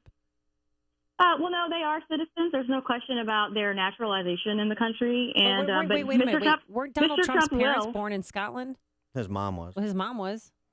His mom was. But see, there are different citizenship requirements with regard to naturalization versus citizenship. That's the question here with some of the other candidates. John Kasich, Ben Carson, not so much. However, if either one of them do go after Donald Trump, he's a counterpuncher. Let's move on beyond the citizenship issues for a minute. Part of the challenge I think some people have who appreciate some of what Donald Trump is saying, appreciate his brashness, the fact that he's not bound by political correctness. That's so kind of suffocating in this day and age. But some of the problem they have is his evolution, to be generous, on the range of issues from the life issue to guns to healthcare policy. And I wonder if you could explain or offer one example where Donald Trump has moved from a position he previously held to a position he currently holds, and what the basis of that change of opinion was, what the conversion story on any issue where he's moved is. Oh, sure. A lot of this stuff does come from an interview that was 17 years ago. And I think we'll all agree that in 17 years, several people change on a lot of issues. But the one that he does talk about most is the life issue. He was pro-choice in the past, and he talks about a couple of experiences, one specifically where he had a friend that was having to go through the same sort of discussion around abortion, and they decided not to do it and had the child. And he has grown with this family and that child, and that has what's changed his position on the life issue. He is very much pro-life. And with regard to pro-gun, I mean, he talks about being in the state of New York, which is a very difficult gun state, and having a carry conceal, being a member of the NRA. His boys go hunting every other week, it seems. And so he has evolved on some of those issues, and that should be okay, particularly when we're trying to grow the Republican Party and be welcoming and have a bigger tent for those who have changed on issues along the way as well. All right, so Donald Trump had back-to-back primary wins. He's, predicted to win Nevada as well. Any talk yet in his inner circle, and are you privy to any information about who he might choose as a running mate down the road? No, actually. Mr. Trump hasn't really talked about that. The campaign itself, we are focused on getting through the primary. We are attacked on all sides from every angle in all parties, and so we're really focused on trying to get his message out there, trying to push his policies out there, and we really haven't discussed who do a you think possible would running be mate might good be. for him? Well, who do you think, Katrina, would be a good running mate? Who would secure him a spot in the White House? Jeb Bush is available. Well, Jeb Bush is available. I'm not quite sure because it seems every month there are different issues that are extremely important to voters, it seems. And so I guess when it comes down to having to make that decision, we will look back at this last year and figure out who might help with the ticket moving forward. Surely it sounds like it's going to be Hillary Clinton we're up against, and I'm sure that is going to be a factor, who is going to be at the bottom of their ticket as well. So we'll have to wait and see. We're talking to Katrina Pearson. She's the national spokesperson for the Donald Trump presidential campaign. Katrina, what's it like to work for Donald Trump? It is the most amazing thing that you could ever imagine. Mr. Trump is such a great boss. I know on TV he comes across as brash, but he is very nice. He's very down to earth. He loves people more than I've ever seen in my life, which is why he gives Secret Service a heart attack every time there's a crowd around. And he's a very genuine person. When he says things like, I have a heart, he truly means that. He has done so many things for so many people that he never talks about. And if the world knew just how kind and generous he was, they would see him in a whole different light. All right. She is Katrina Pearson, national spokesperson for the Donald Trump for President campaign. Katrina, thanks so much for joining us. Appreciate it. Great to be here. Thanks, guys. And she joined us on our turnkey.pro answer line. This is the morning show more Chicago radio listeners are choosing. This is Chicago's Morning Answer on AM 560. The Answer. Today, a cloudy start to your back to work Monday. We're going to have a high of 40 degrees with some sunshine this afternoon. Tonight, partly cloudy, a low of 29 degrees. And tomorrow, times of clouds and sun, a high of 42 degrees. Let's get the travel times. And how's that inbound Kennedy doing, Jim Telemonte? It's heavy, Amy. Not as bad as the Ike, though. The Kennedy runs 57 minutes O'Hare to downtown, outbound 34. The Eisenhower with a crash at First Avenue in the two right lanes. Now an hour and 25 minutes. Thorndale to downtown, outbound it's 41 minutes. Eden's 29 minutes. Lakecook to Montrose, outbound 26. Stevenson, an hour and 4 minutes. 3:55 to Lakeshore Drive, outbound it's clear. The Ryan, 23 minutes. 95th to downtown. Northbound Tri-State slow from the Stevenson to the Hinsdale Oasis and Roosevelt to North Avenue. Adams Tollway, the delay is Higgins to 53. Reagan Tollway, York to the Tri-State. Veterans Memorial. Still Boughton to the Reagan Tollway. And from the Army Trail Toll to 290. I'm Jim Talamonte, the ChicagoRadioDeals.com Traffic Center. On AM 560 The Answer, we talk about the important issues that affect your world. Things like the economy, education, and foreign policy. There's always so much going on in the news that we don't always have the time to drill down and talk about the big ideas behind the big issues. That's where Upstream Ideas comes in. Upstream Ideas, online at upstream-ideas.com, in partnership with the Illinois Policy Institute, provides the kind of information that informs the policy discussions happening here on AM 560. At Upstream Ideas, you'll broaden the debate, move beyond partisan assumptions, and challenge accepted orthodoxies. In other words, Upstream Ideas goes against the current and thinks upstream. Go online now to upstream-ideas.com. That's upstream-ideas.com. You'll be armed with new information and fresh perspectives to spur you on to make the state of Illinois and the United States of America a bit more free, a bit more just, and a bit more civilized. Upstream-ideas.com. I noticed a difference the first bottle that I went through, definitely. And I just add it to my daily food is what I do, and it's great. It definitely works. Definitely more energetic, more clear thinking. I don't have what you would call a very good diet. We don't do 3 meals a day type of deal. So adding that definitely helps. I just also want to let you know that, man, I really feel the difference. I never get sick. I'm 55 now, but I mean, I don't look it. I definitely really see the difference with them. So it's like, it's great. I do love it, actually. I can feel a difference. Good health is only a phone call away. What are you waiting for? Don't miss your opportunity to get a free month supply of Balance of Nature. Call 1-800-2468-751. That's 1-800-2468-751. Or go online to balanceofnature.com. Use promo code CHICAGO.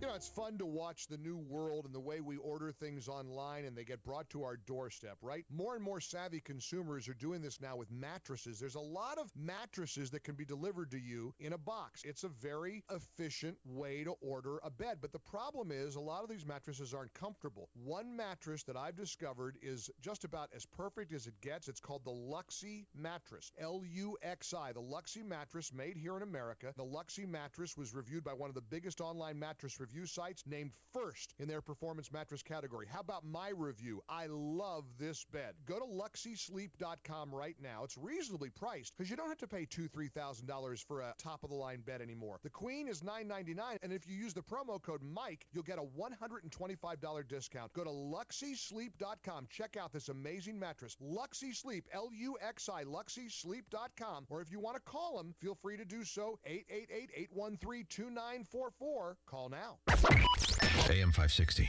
Answer. Listen to podcasts of Joe Walsh and Chicago's Morning Answer with Dan Proft and Amy Jacobson on the AM 560 mobile app. Download it today at 560theanswer.com/mobile. Dan and Amy, so Amy, yesterday... It was Sunday Fun Day. That's right. Who likes Sunday Fun Days? And much like Jeb Bush, this individual is shuffling off the stage, Kobe Bryant. Yeah, you witnessed history Last yesterday. game at the United Center last night. So what'd you get? Because you've seen, how many players have you seen their last game at the UC? Well, in terms of celebrated players making the Okay. rounds from opposing teams, if that's what you're You know what? suggesting. That's exactly what That's I what I meant thought to you were say. suggesting. So I saw Dr. J's last game at the old stadium. Yeah. And Kareem's last game at the old stadium. You mean Chicago Stadium? Yeah. Yeah, Yeah. okay. Well, the old stadium. Yeah, right. Well, Chicago. You sound like a tourist. Well, Chicago. Yeah, the old stadium. The stadium. that place Come was on. awful. It was great. It was a bandbox. That was great. So. And what did you get when you saw their last games at the stadium? Well, there was so much more pomp and circumstance prior to it. See, like Reinsdorf and these guys are just phoning it in, or maybe they don't like Kobe. I don't know what the deal is. I remember Dr. J, if I'm remembering this correctly. I know I got a keychain. Everybody got a metal keychain with a replication of the ticket for the game. Oh, that's Dr. J's last game. awesome. There's no giveaway, no Kobe bobblehead, no Kobe nothing, no diamond ring that he had to give his wife after he had gotten all that trouble in Colorado. Nobody got any of that. And then they did like a ceremony where they presented like gifts. I think that they like put Dr. J in a rocking chair and then gave him a motorcycle or something. Yeah. I mean, this is 20 plus years ago now, 25 years ago. So and Kobe, it was like they announced him. They had like a little intro video before the game, and Paul Gasol, of course, and now I'd present Kobe Bryant on the big screen. Uh-huh. They came out, and then there was a moment where he came out of the game with a couple minutes left when the Bulls, had secured victory, and there was a standing ovation, and he kind of waved to the crowd and everything. But there was no gifts. There was Well, no was there a pomp and video circumstance. montage Well, for him? just in the beginning, Just in the beginning prior to tip. So So what do you think's going on here? I don't know. I mean, maybe there's some He was in the- acrimony because Kobe. Remember after George? Well, this is about maybe like 2007, 2008, when Kobe made overtures that he was interested in coming to the Bulls and they couldn't put it together. I can only think maybe there's some bad blood. I mean, Sam Smith. We got to get Sam Smith on the blower to explain this to us. But maybe there's some bad blood or something like that between the front office or between Reinsdorf and Kobe. He went to. But he wasn't as good as Michael Jordan. Nobody's as good as Michael Right, Jordan. so of he's in course. Michael Jordan's house that's now being, rented to others.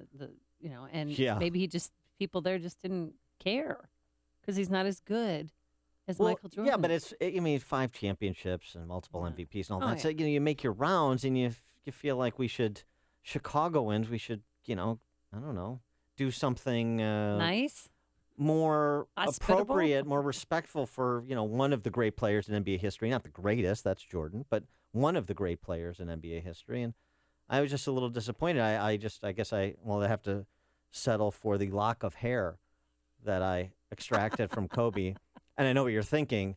He shaves his head. Right. Where's the hair coming from, Dan? I didn't say it came from his head. Listen to Dan and Amy on your smartphone.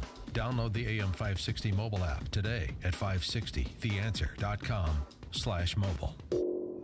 The big Home and Garden Expo that Bob Vila promotes is coming to the Tinley Park Convention Center March 5th and 6th. If you're looking to remodel your kitchen, bathroom, basement, or maybe get a new roof, flooring, windows, or a new deck, then this is the event for you. At this 2-day expo, you'll meet local and national contractors displaying their products and services. Get fresh ideas, set up estimates, and talk directly with contractors, many of which are offering huge discounts. Enhance your landscaping and beautify your yard with Ted's Greenhouse, offering a wide variety of the finest plants in the area. Find everything you need for your home under one roof. Special announcement. Design expert Kelly Edwards of HGTV's Design on a Dime will be presenting both days, Saturday and Sunday, March 5th and 6th, from 12 to 1 p.m. and giving away cash and prizes. Don't miss the big Home and Garden Expo coming March 5th and 6th to the Tinley Park Convention Center. For more information, please visit homeshowevent.com. That's homeshowevent.com. AM 560, The Answer. Amy, this is an interesting piece, and we've got Ed Henry at 8:08 to discuss this. He's following Hillary and Bernie. He apparently drew the short straw over at Fox News Channel there, corporate Yeah, he headquarters. This Salon.com piece, Hillary Clinton just can't win.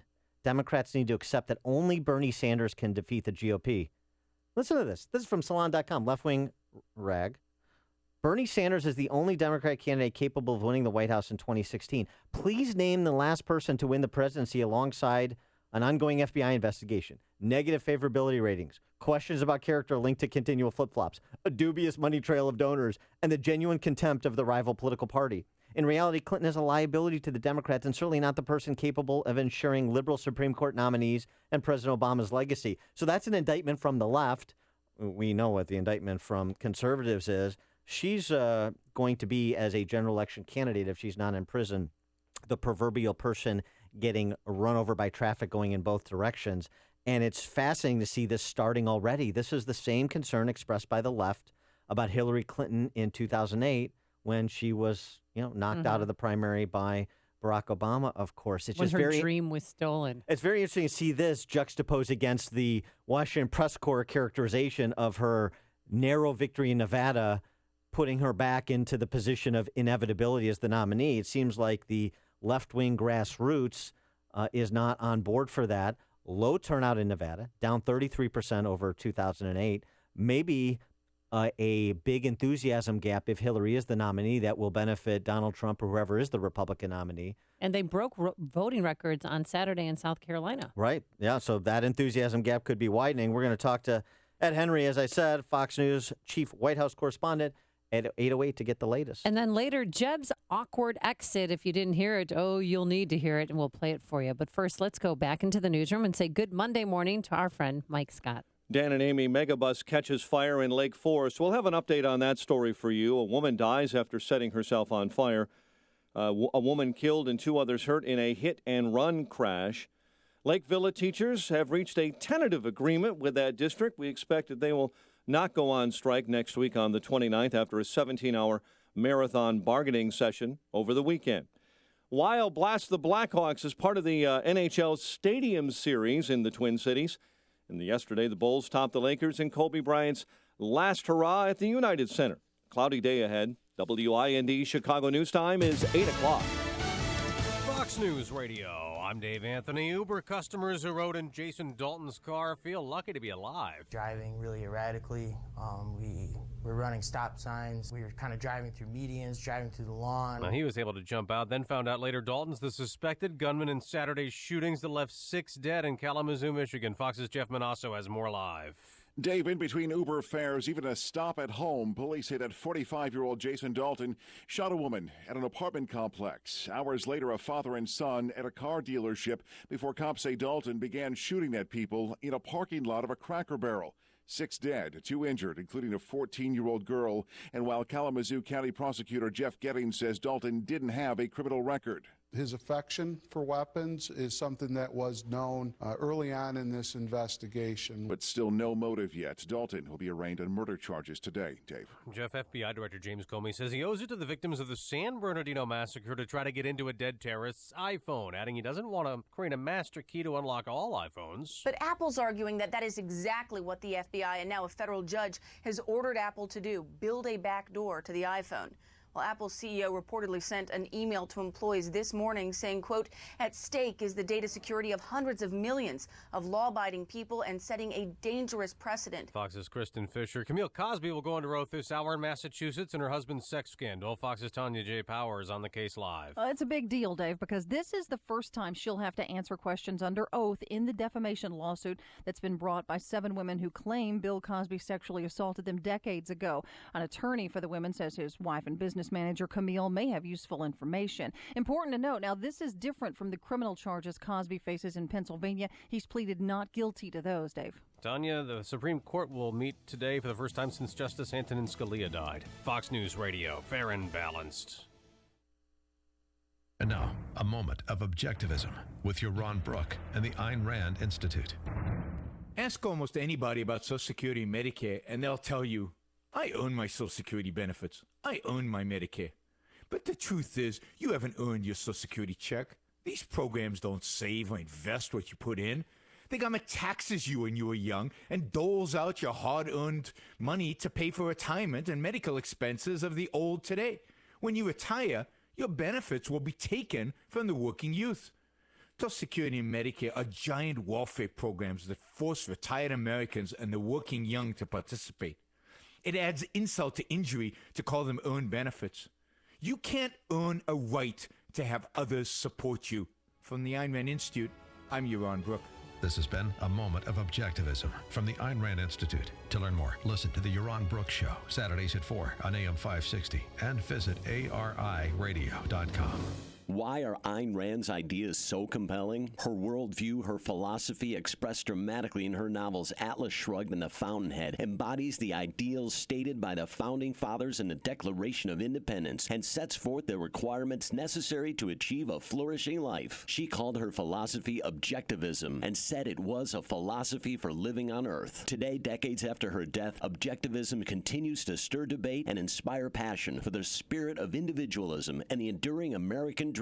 If you want to work until you drop, reduce your standard of living in retirement, or lose more of your hard-earned money in the stock market, then just ignore me. But if you'd like to generate a steady, predictable income, I'm talking real wealth and financial security for as long as you live, then listen to this. A free report is now available that reveals the money-making secrets Wall Street and the banks don't want you to know. It reveals how you can get guaranteed growth, safety, and wealth-building power without risking your money in the Wall Street casino. To get your free special report, visit bankonyourself.com. That's bankonyourself.com. Cloudy skies, 32 degrees. It is 8:04 on AM 560, The Answer. Good morning, everyone. I'm Mike Scott. Officials say no one was injured when a Minneapolis-bound megabus carrying dozens of passengers caught fire just outside of Lake Forest. It happened on Route 41, closer to Waukegan. They say the driver and about 40 passengers were able to exit that vehicle before firefighters from several departments arrived. Most of the passengers' luggage was lost. The bus engulfed in flames, sustaining major damage. Police are waiting to reveal the identity of a woman who died after setting herself on fire at a suburban gas station. The incident happened Friday at a Circle K filling station in Buffalo Grove. Major changes could be coming to the old Chicago post office in the West Loop. City's planning commissioner and Alderman Danny Solis are speaking out about plans to take that property from an English owner through eminent domain. Chicago sports. Derrick Rose and Etuan Moore each had 24, leading the Bulls over the Lakers, 126-115 in Kobe Bryant's last game at the UC. NHL outdoors in Minnesota, the Wild over the Blackhawks 6-1. College hoops, Oakland beat UIC, Loyola over Missouri State. Wisconsin topped the Fighting Illini 69-60. The news is a service of Compassion International. Never thought of yourself as a hero? That's what you'll be for a child in poverty when you become a sponsor with Compassion International. To find out how you can release a child from poverty right now, go to compassion.com/radio. 8:05, time for the AM 560 Business Beat. Let's get the latest from the Fox Business Network. From the Fox Business Network, Wall Street seems ready to start off the week on a solid note. Stock futures are sharply higher ahead of the opening. Stocks are coming off their best weekly gains of the year, although they closed the week flat. Overseas markets are higher. Oil is climbing, but oversupply and demand issues continue to plague the market. The International Energy Agency has revised an earlier forecast, predicting prices won't rebound to stable levels until early next year. At the pump, gas prices have reached a 7-year low, averaging $1.77. The low in our panel of cities is Tucson, just $1.42 for regular, and San Diego is the high, $2.40 per gallon. Oil analyst Trilby Lumberg says higher seasonal demand in the coming weeks could push prices higher. The R-rated hit Deadpool is still dominating the box office, pulling in an estimated $55 million over the weekend. With the Fox Business Report, I'm Pat O'Neill. 8:06 in Chicago, the business news, a service of Turnkey.pro, and a check of traffic and weather coming up next on AM 560. You don't win by accident. It's the Dave Ramsey Show. So this is your year to win. You don't get out of debt. You don't save your marriage by accident. You don't increase the quality of your marriage by accident. You don't raise great kids accidentally. These are intentional acts that you make choices on the variables in your environment, and you form and control your life. Make the most of your money and get out of debt. He's Dave Ramsey, tonight at 7 on AM 560. The Answer. Uber is an app that helps you make extra money just for driving your car. And because it's totally flexible, you don't have to quit your day job to make more money, because you can drive and earn whenever you want. There are 3 simple steps to start making money. First, sign up for free on your phone. Second, answer a few questions and get approved. And third, start driving. So, what are you waiting for? Sign up today at drivewithuber.com. That's drivewithuber.com. SquareTrade does not cover lost or stolen items. Savings based on 2-year iPhone plan with one claim compared to Assured total equipment coverage as of August 10, 2015. Getting a new iPhone? Don't overpay for phone insurance. Save with SquareTrade Phone Protection instead. Phone insurance through your wireless carrier can cost as much as $11 every month, plus up to a $199 deductible when you break your phone. SquareTrade iPhone protection is less than $5 a month. We can save you over $240. Start saving with SquareTrade now. Visit squaretrade.com. That's squaretrade.com. 8:08 in our ChicagoRadioDeals.com traffic center. Let's get the very latest now with Jim Talamonte. Thanks, Mike. The inbound Eisenhower is jammed. North Avenue, most of the way to First Avenue, where there's a crash in the two right lanes. Then still Harlem to Western. An hour and 25 minutes from Thorndale to downtown. An hour and 6 minutes from Manheim. Outbound 49 minutes to Thorndale. Eden's 23 minutes, Lake Hook to Montrose, outbound 30. Kennedy, 53 minutes, O'Hare to downtown, outbound 34. The Stevenson, it's an hour and 12 minutes, 355 to Lakeshore Drive. It's fine outbound. Ryan, 23 minutes, 95th to downtown. I-57, 22 minutes either way between I-80 and the Verge. It's an outbound crash at Holstead. Lakeshore Drive, slow southbound Lawrence to Fullerton and 18th to the Stevenson. Tri-State slow northbound, Plainfield Road to the Hinsdale Oasis and Roosevelt to North Avenue. Eastbound Adams Tollway slow Higgins to 53. Reagan Tollway slow York to the Tri-State, the Veterans Memorial. 75th to the Reagan Tollway at Army Trail to 290. Traffic answers when you need them most. I'm Jim Talamonte, AM 560, The Answer. Chicago's Morning Answer continues next. Your official Chicagoland weather forecast from the AirComfort.com Weather Center, AirComfort.com. 80 years of quality mechanical solutions for your business. Here is our meteorologist, Kevin Snyder. Clouds today with a little sun for the afternoon, high 40. Partly cloudy night tonight, low 29. Clouds and sun tomorrow with a high 42 and a cloudy night, low 32. Windy Wednesday with snow accumulating 2 to 4 inches, high 38. I'm Kevin Snyder on AM 560. The Answer. Currently 30 at O'Hare, 32 along the lake with gray skies. Next news at 8:30. Chicago's Morning Answer with Dan and Amy continues next on AM 560. The Answer. This hourly segment is brought to you by Turnkey IT, giving you the freedom to focus on your business while they handle the technical stuff. Turnkey IT. Good morning. Welcome to your Monday morning briefing. Here's what you need to know to start your day. When you win, it's beautiful. And we are going to start winning for our country. We're going to start winning. South Carolina has given us another remarkable result. So tonight, I am suspending my campaign. Yeah. Thank you. This is Chicago's Morning Answer with Dan Proft and Amy Jacobson on AM 560. The Answer.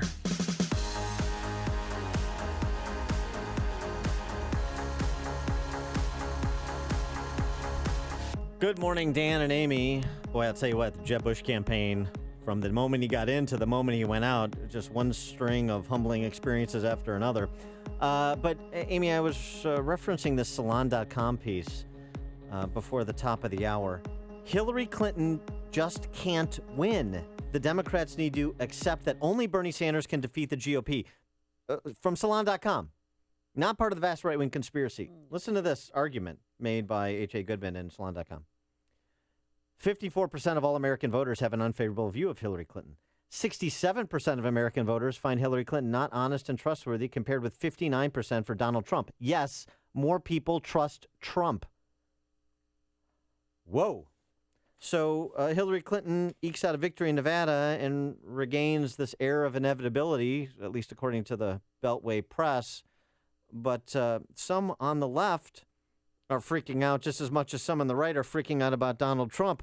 Trump versus Hillary, it'd be a fun race to the bottom. Well, for more on the Dem side, as they move to South Carolina while Republicans go to Nevada, kind of a script flipped.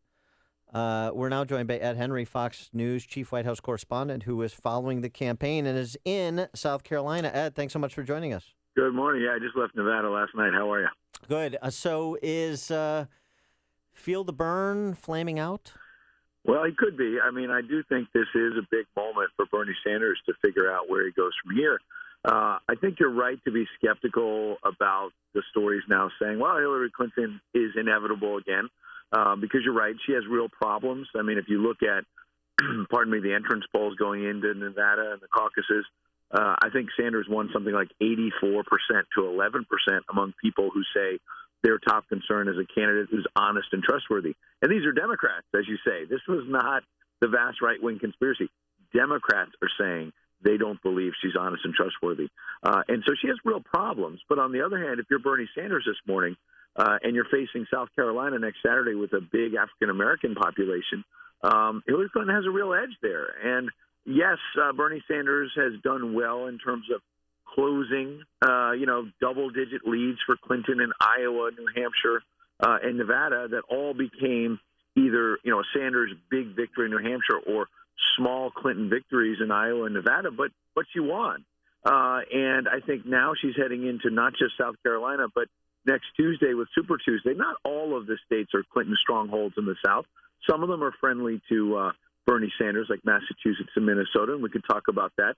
But the fact is you have a lot of states like Georgia where she could really run up the score, get a lot of delegates, and they just think inside the Clinton camp that he can't keep up once you get, a more diverse population that's voting.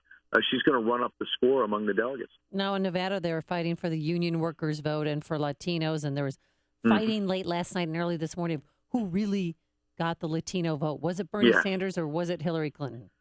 Well, I think it's impossible to know for sure. I think what set this off is that, as you know, the entrance polls seem to show that Sanders had a single-digit, almost a 10-point lead among Hispanics over Clinton. And what made it seem accurate is the fact that the rest of the entrance polls said that he won big with young people. That certainly seems accurate. He's done that in the other states. He won big on the question of honest and trustworthy, as I noted. And so the rest of the entrance polls seem to be accurate in terms of the trends.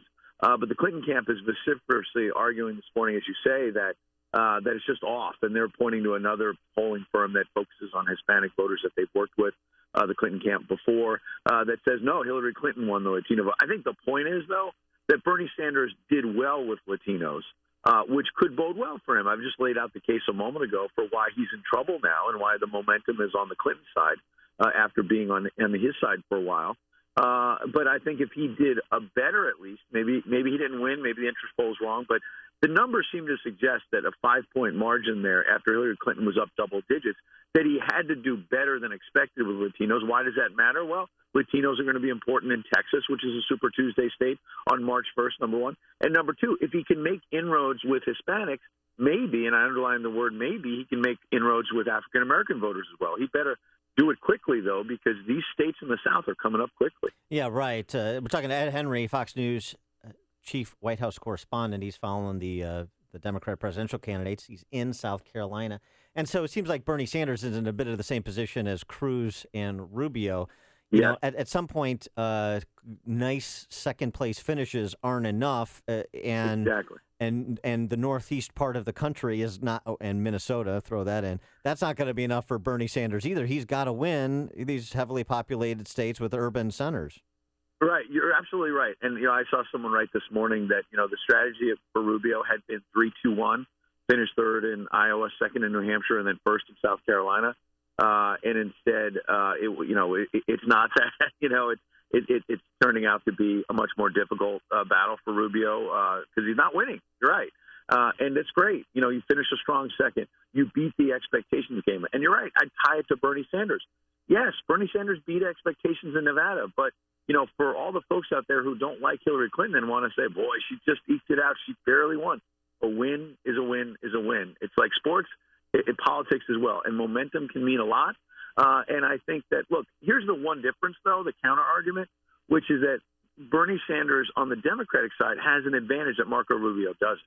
And as you know, the Republicans in most of the states award their delegates as a winner-take-all. And as this race starts going on, more and more become winner-take-all. And then if Trump or someone else keeps winning and Rubio keeps coming in a close second, you're just going to get swamped in the delegates. Democrats do it proportionally. So Bernie Sanders on Super Tuesday, even if he loses a lot of states, if he's a strong second in a lot, he's going to have a decent number of delegates. Why is that important? It might keep him going, at least in the convention. It might deny Hillary Clinton from getting the number to mathematically win. She may have a big lead, but he could actually get a lot of delegates. And by the way, he's got a lot of money to stick around. He's now outraising her, and that's a big deal too.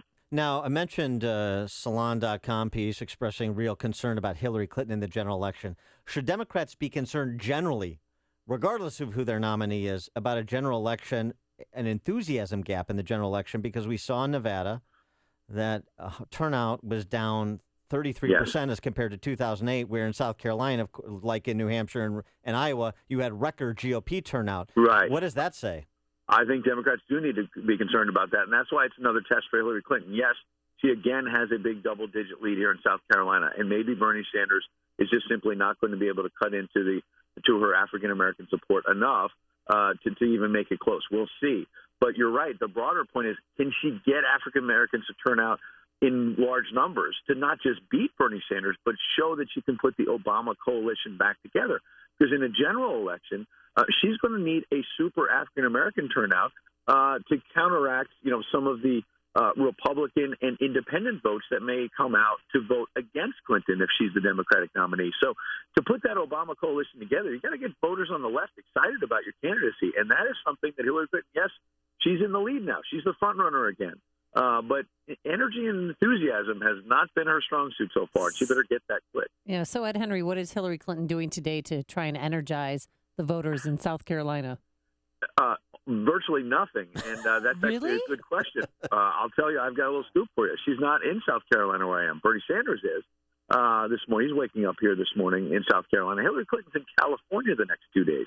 California doesn't vote for a while. What is she doing? She's raising money. Right. I just mentioned a moment ago, after New Hampshire, Bernie Sanders raised something like $7 million in 36 to 48 hours after the New Hampshire victory.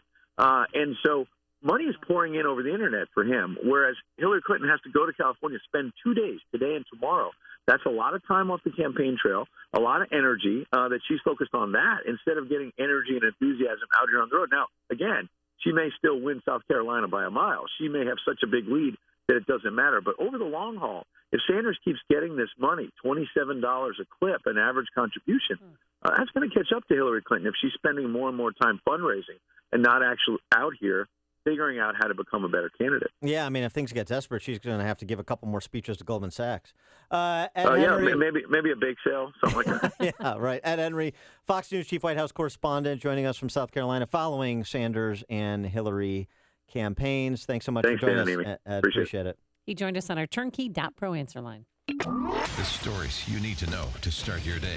This is Chicago's Morning Answer on AM 560. The Answer. Oh, Jeb's awkward exit. Did you hear it? Probably not, but you'll hear it here next. First, here's your forecast, though.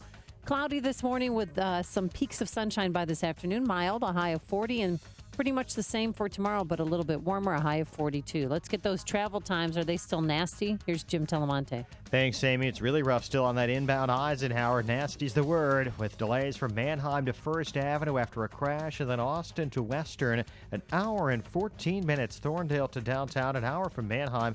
Outbound 49 minutes to Thorndale. Edens, though, just 23 minutes. Lake Hook to Montrose. Outbound it's 30. The Kennedy, 53 minutes. O'Hare to downtown. Outbound 34. Stevenson, an hour and 12 minutes. 3:55 to Lakeshore Drive. An hour from the Tri-State. It's delay-free outbound. The Ryan, 23 minutes. 95th to downtown. I-57, 22 minutes. I-80 to the Virgin. Outbound 20. There's a crash at Holstead in the two left lanes. The delays on the Tri-State northbound, Plainfield Road to the Hinsdale Oasis and Roosevelt to North Avenue. Adams Tollway, Slow Higgins to 53. And the Veterans Memorial from 75th to the Reagan Tollway at Army Trail to 290. Jim Talamonte, ChicagoRadioDeals.com Traffic Center. Nasty, real nasty. I know you want to work with a Chicagoland real estate agent with qualified buyers who can guarantee to sell your home. And that's why you should call Saul Z and the Z team. 29 days pass without a sale on your listing. Saul will buy it or help you rent it. And working with Saul won't obligate you to anything. If you aren't happy, you just cancel the contract. Saul literally has buyers lined up and ready to buy due to his aggressive and innovative marketing plan. For example, Patty from Jefferson Park heard about Saul Z and the Z team on radio. After calling and meeting with Saul, Patty saw Saul's advanced marketing and listed her home for $300,000. It sold for $26,000 over the asking price in just 1 week. That's why the Wall Street Journal ranks Saul number 106 out of more than 1.2 million agents, because Saul sells over 300 homes per year on average, many more times than the average real estate agent. I know I'll be calling Saul when I'm ready to sell my well-appointed condo or buy a new home. Go to callsaul.net. That's callsaul.net to find out what your home's worth, or call Saul directly at 888-346-0666. That's 888-346-0666, and start packing. A beauty day to play 18, huh, Dale? 80 degrees and not a cloud in the sky. This is the life. The forecast looks great for the next 3 days, too. Looks like we'll just schedule 3 more courses this week. Tee it up. You've been pretty lucky that you've been able to spend some quality time in the sun. Something that you may not be so lucky with is the fact that 1 in 5 people will develop skin cancer in their lifetime. At Dermatology and Plastic Surgery Associates, they know that most people are unaware of the effects that a lifetime of sun can have on their skin. If you've been sunburned in your lifetime, it's time to have your skin checked out. Call Dermatology and Plastic Surgery Associates at 815-744-8554 or visit skinhealthpros.com. The doctors at Dermatology and Plastic Surgery Associates have your skin health covered. Skin cancer kills, so today's the day to get your skin checked. Dermatology and Plastic Surgery Associates, 815-744-8554 or visit skinhealthpros.com. Healthy skin, healthy body, healthy, happy you. Hey, you. Yes, you. The guy that's running a small business. That business is your baby, and you multitask to keep your business running. You wear so many hats, you must be exhausted. From CFO to CEO to sales executive to maintenance man. You're driving on the road right now, aren't you? You like being that guy who can do everything, but you get slowed down with unexpected computer or technical issues, and IT drives you crazy. Your systems work one day and not the next, so you get frustrated with your technology. There has to be a company who can really execute and care for your business like it's their own. A company that is focused on IT solutions for businesses of your size. Well, that company is Turnkey IT. They get it because that's what they do too. They make IT happen for small businesses like yours from 5 to 100 users. Turnkey IT serves the exact market you live in. Visit turnkey.pro today. That's turnkey.pro, where they'll leave the computer on for you. AM 560, The Answer.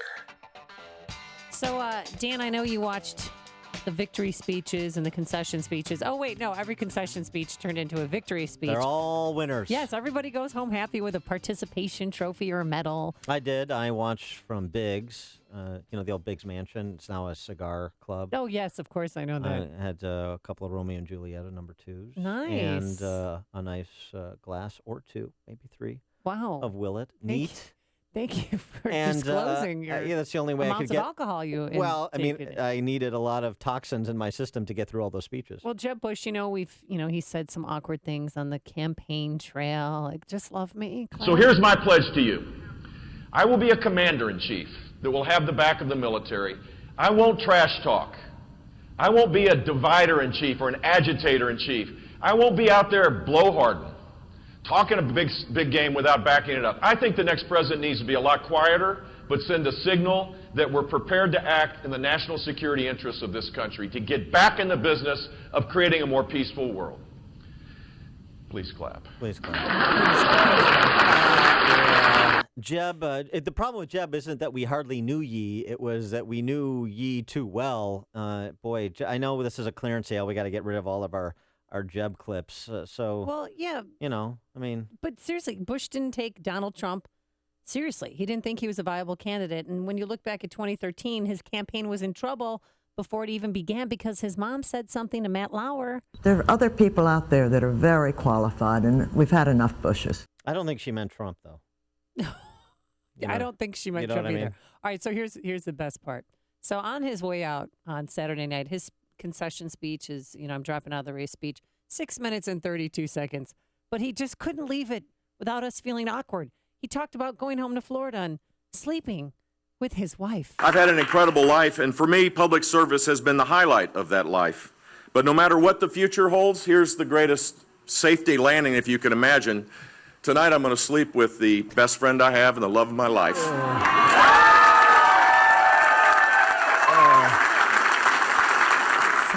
And later... So uncomfortable. He put his hand on her shoulder? Later... he's talking about his wife, I presume, right? Yeah, Columbia. Yeah. Later, Columbia said, I don't sleep with losers. So, she just kicked him when he was down, I believe. But you know what? They did have Sunday Fun Day on Sunday because he woke up at his house in Florida. What do you like to do, though? What do I like to do? To relax. To relax? I like to do Sunday Fun Day with my two precious granddaughters that live in Miami with Jeb Jr. and Sandra.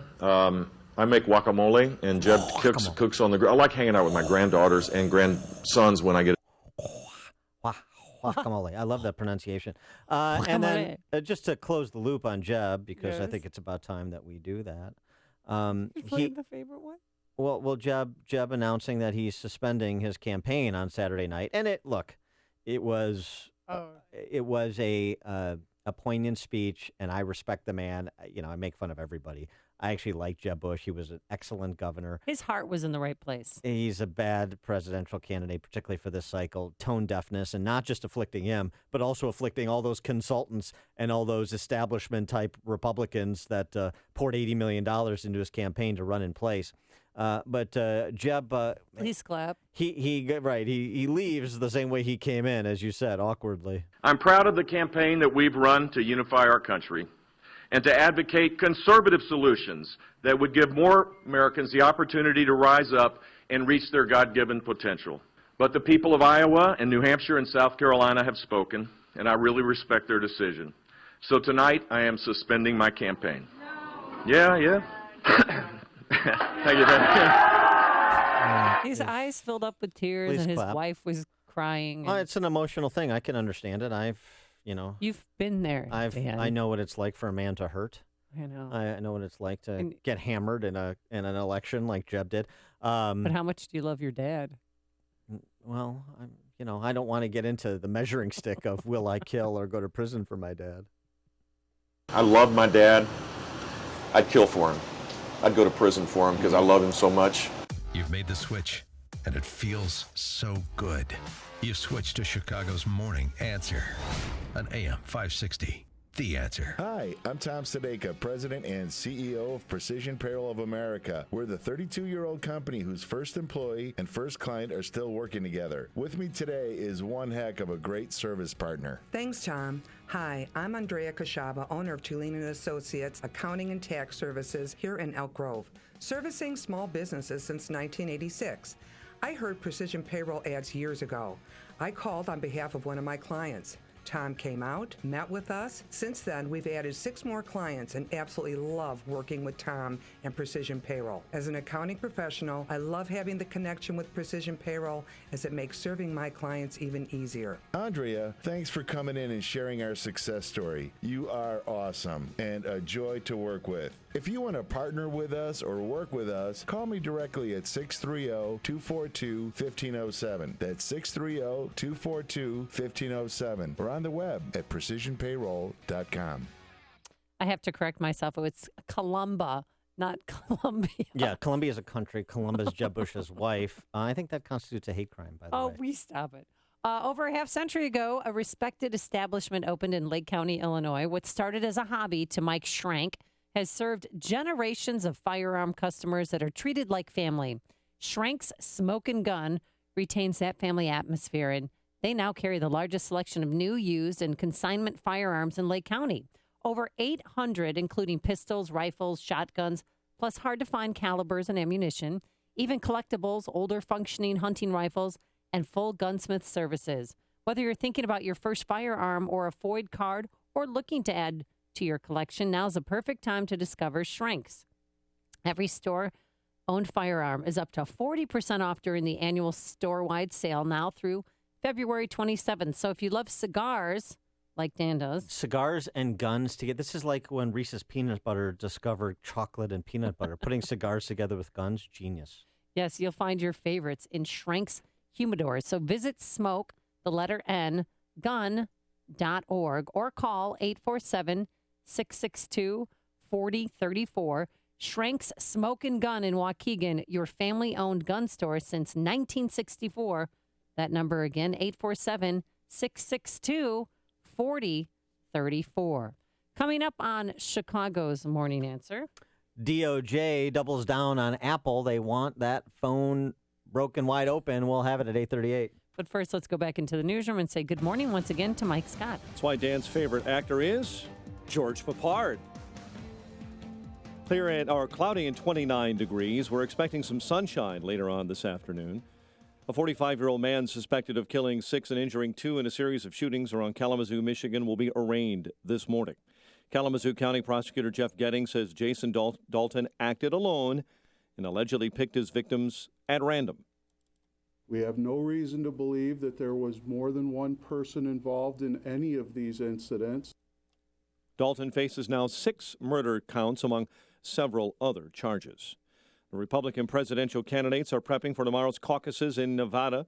After Donald Trump ran away with the South Carolina primary, he's looking for another win. I'm dealing with very, very talented people, smart people, good people, and I think, they'll be competing. We still have competition. Latest polls show him with a double-digit lead over Marco Rubio and Ted Cruz. Vermont Senator Bernie Sanders looking ahead after his narrow loss to Hillary Clinton in Nevada on Saturday. The more the African-American community hears our message on a broken criminal justice system, when they hear our message about the need for an economy that represents all of us, not just the 1%, I think you're going to see us making progress there. That's Sanders in a speech to supporters in Henderson, Nevada. A Superior Court judge is expected to decide today whether a lawsuit filed by a school administrator and 9 families of the Sandy Hook Elementary School shooting victims will go forward. No teachers strike in Lake Villa District 41. Teachers reaching a tentative bargaining agreement Saturday with the Board of Education following marathon sessions over the weekend. And a Chicago police officer is credited with saving a woman's life. Officials say the victim collapsed and lost consciousness at O'Hare. Responding officers immediately performed CPR. The woman eventually regained consciousness. She was transported to an area hospital where she has been treated and released. Bulls winners over the Lakers at the UC, 126-115.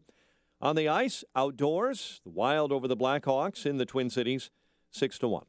The news service of Unbound. Around the world, there are young people who face difficult decisions. Continue their dream of education or drop out to help back their families. In a single moment, you can help them write a news story. See potential, not poverty, at unbound.org. A check of traffic and weather is on the way next on AM 560. Is Mike Gallagher buying into the conspiracy surrounding the death of Justice Scalia? Found in bed with a pillow over his head, and there will be no autopsy, per the family's request. Do I need to say anything more? One of the most bizarre stories I've seen in a long time. This thing is as bizarre gets. The Mike Gallagher Show. Weekdays at 9, right before Dennis Prager at 11 on AM 560. The Answer. This hourly segment is brought to you by Papa Nicholas Coffee. Papa Nicholas. Best beans, best roast, best coffee. Hi, I'm Lex Howard, CEO of Balance of Nature. I occasionally take new customer calls, and often people tell me that they have been hearing our advertisements for years. What are you waiting for? Start now and begin experiencing the benefits of Balance of Nature in your life. With the fruities and veggies, for sure, it's my go-to for my kids. That's my mommy's security. I don't usually eat fruits and veggies, so taking a supplement usually helps, and I can tell the difference. So, well, I just sort of, like in my fingernails, toenails, things like that. They've cleared up. They were kind of brittle and breaking, and now they don't do that anymore.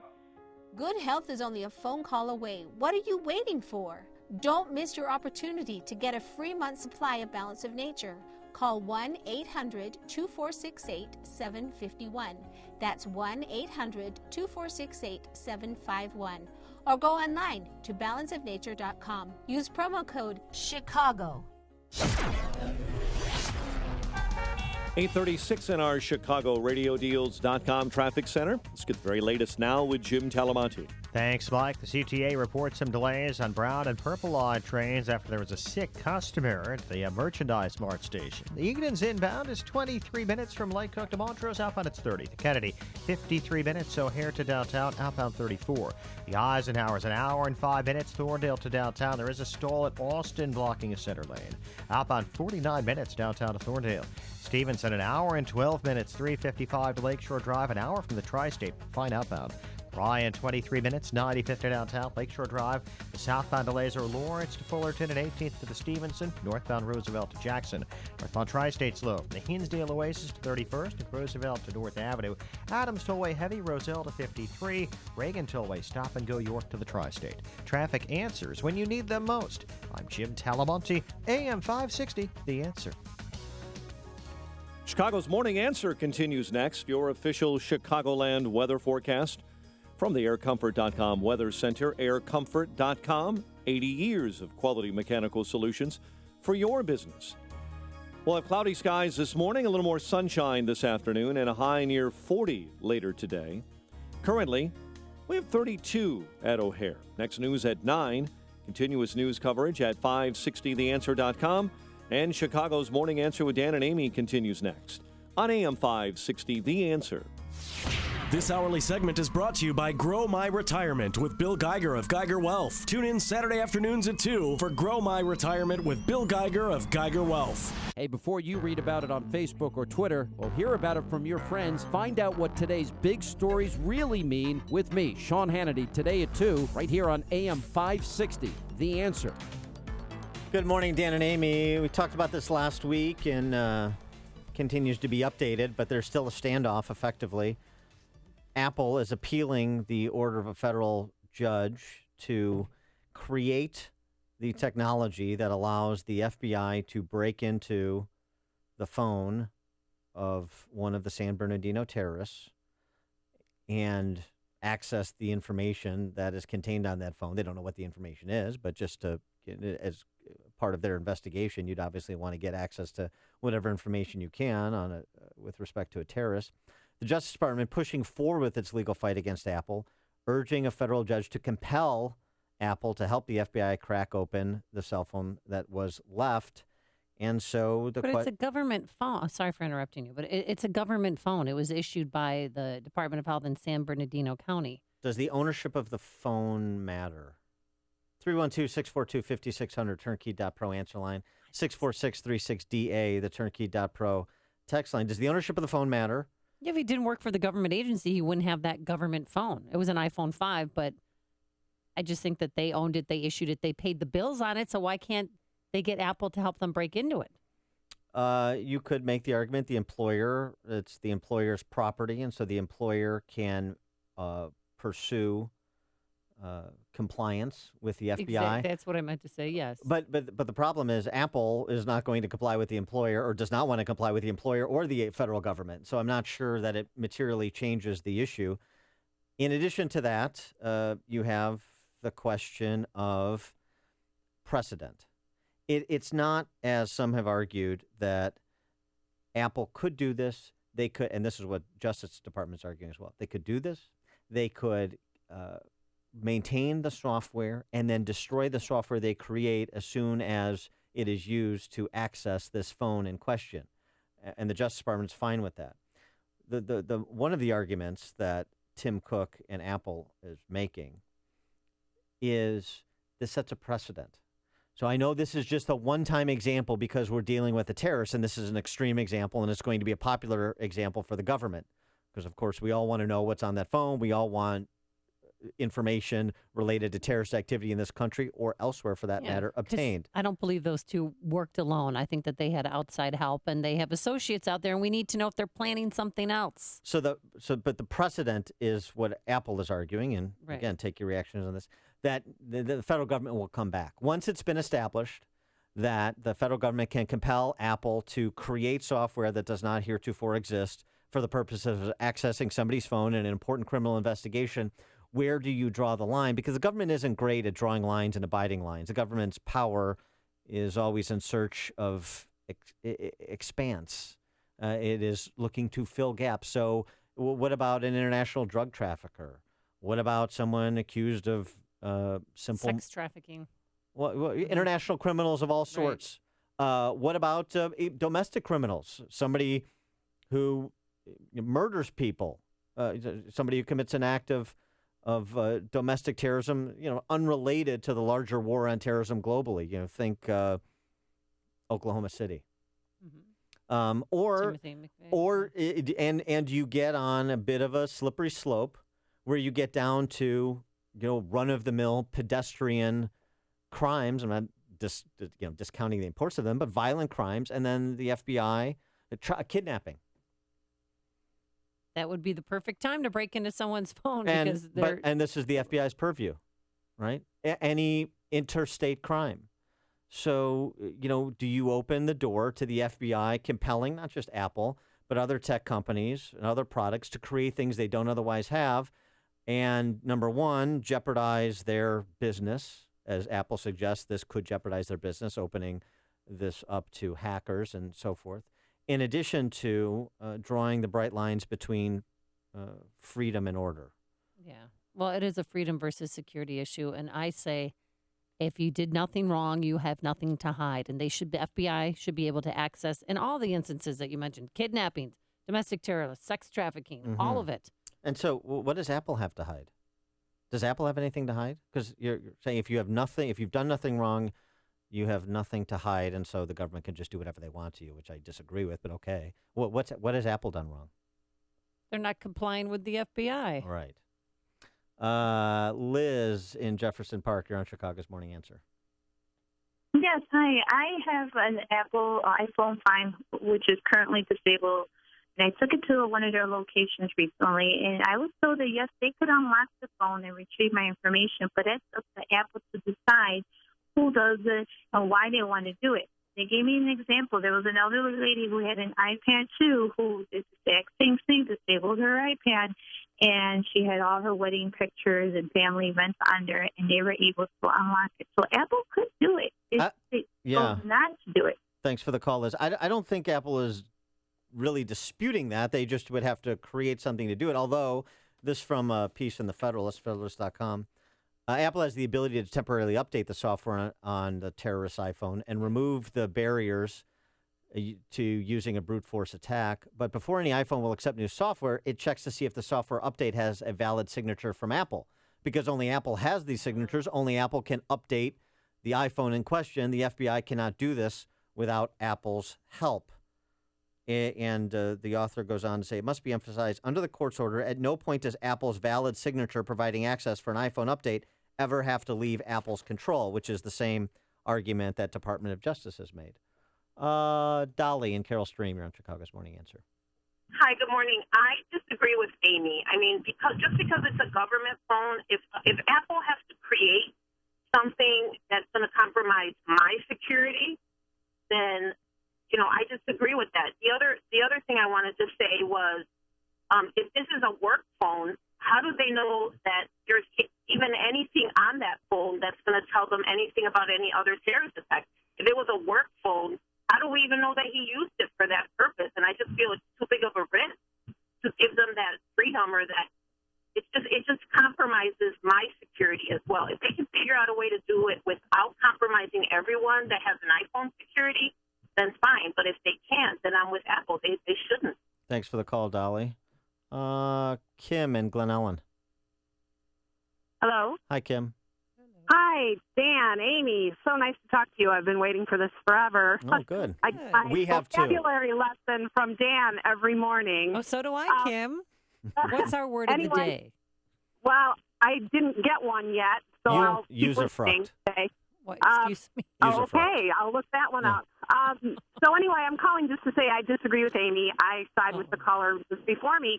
And, the government doesn't do anything well. So why would we trust them with such privacy and security of Apple's systems and phones and such? And if once they push one corporation to do one thing, next it'll be another corporation to do another thing. It's a very slippery slope. And I don't think we should go there at all. Thanks for the call, Kim. Hypothetically, what if they break into it and then there is this huge terrorist organization that is planning something bigger than, say, 9/11, something catastrophic and life-changing? Well, we could have done it, but we're afraid of our freedoms being jeopardized by security. I mean, we got to make a choice. Whose side are you on? And of course, I'm of the camp. If you do nothing wrong, you have nothing to hide. Well, right. So there's that issue of kind of. Turning over privacy on the altar of order. So there's that, turning over liberty on the altar of order, really. And then there's the other question that I've asked before, as we talked about this, do the ends justify the means?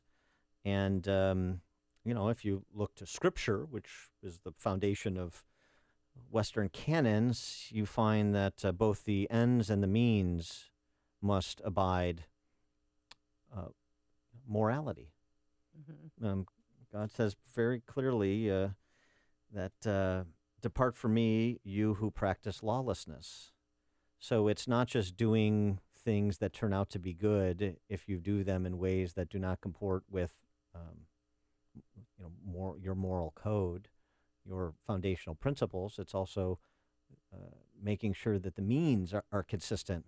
And that's kind of lost because this is an extreme case, and extreme cases make bad law and also may turn people into situational ethicists. That's kind of a problem. Let's go to Mike in Orland Park. You're on Chicago's Morning Answer. Hey, good morning. Let's go back before any of this started. The government, along with many businesses, buy the Apple product because of the security, because if the phone gets lost, stolen, your information, your access to your company or government information cannot be accessed. That phone was bought for that specific reason why you cannot get into that phone if it was lost or stolen. Yeah, thanks for the call, Mike. And this highlights the commercial reason, too. Apple now, this undermines the brand of Apple because now people know that Apple will turn this over to the government, and that's not quite the promise implicit in the Apple brand. Kurt in Park Ridge. Android phones sell more than Apple phones, and if this was an Android, you could get into it. So what Apple's basically saying is we want to be the phone of dope dealers and terrorists because that's who's going to buy the product. And we don't want to lose their sales, so we're not going to let the government in. And I agree with Amy that the government owns the phone. They want it to be cracked open. It's their phone. Apple should abide by them. Thanks for the call, Kurt. I don't know how they became the most profitable company on the planet by only selling to dope dealers and terrorists, but okay. Joe in Racine, Wisconsin.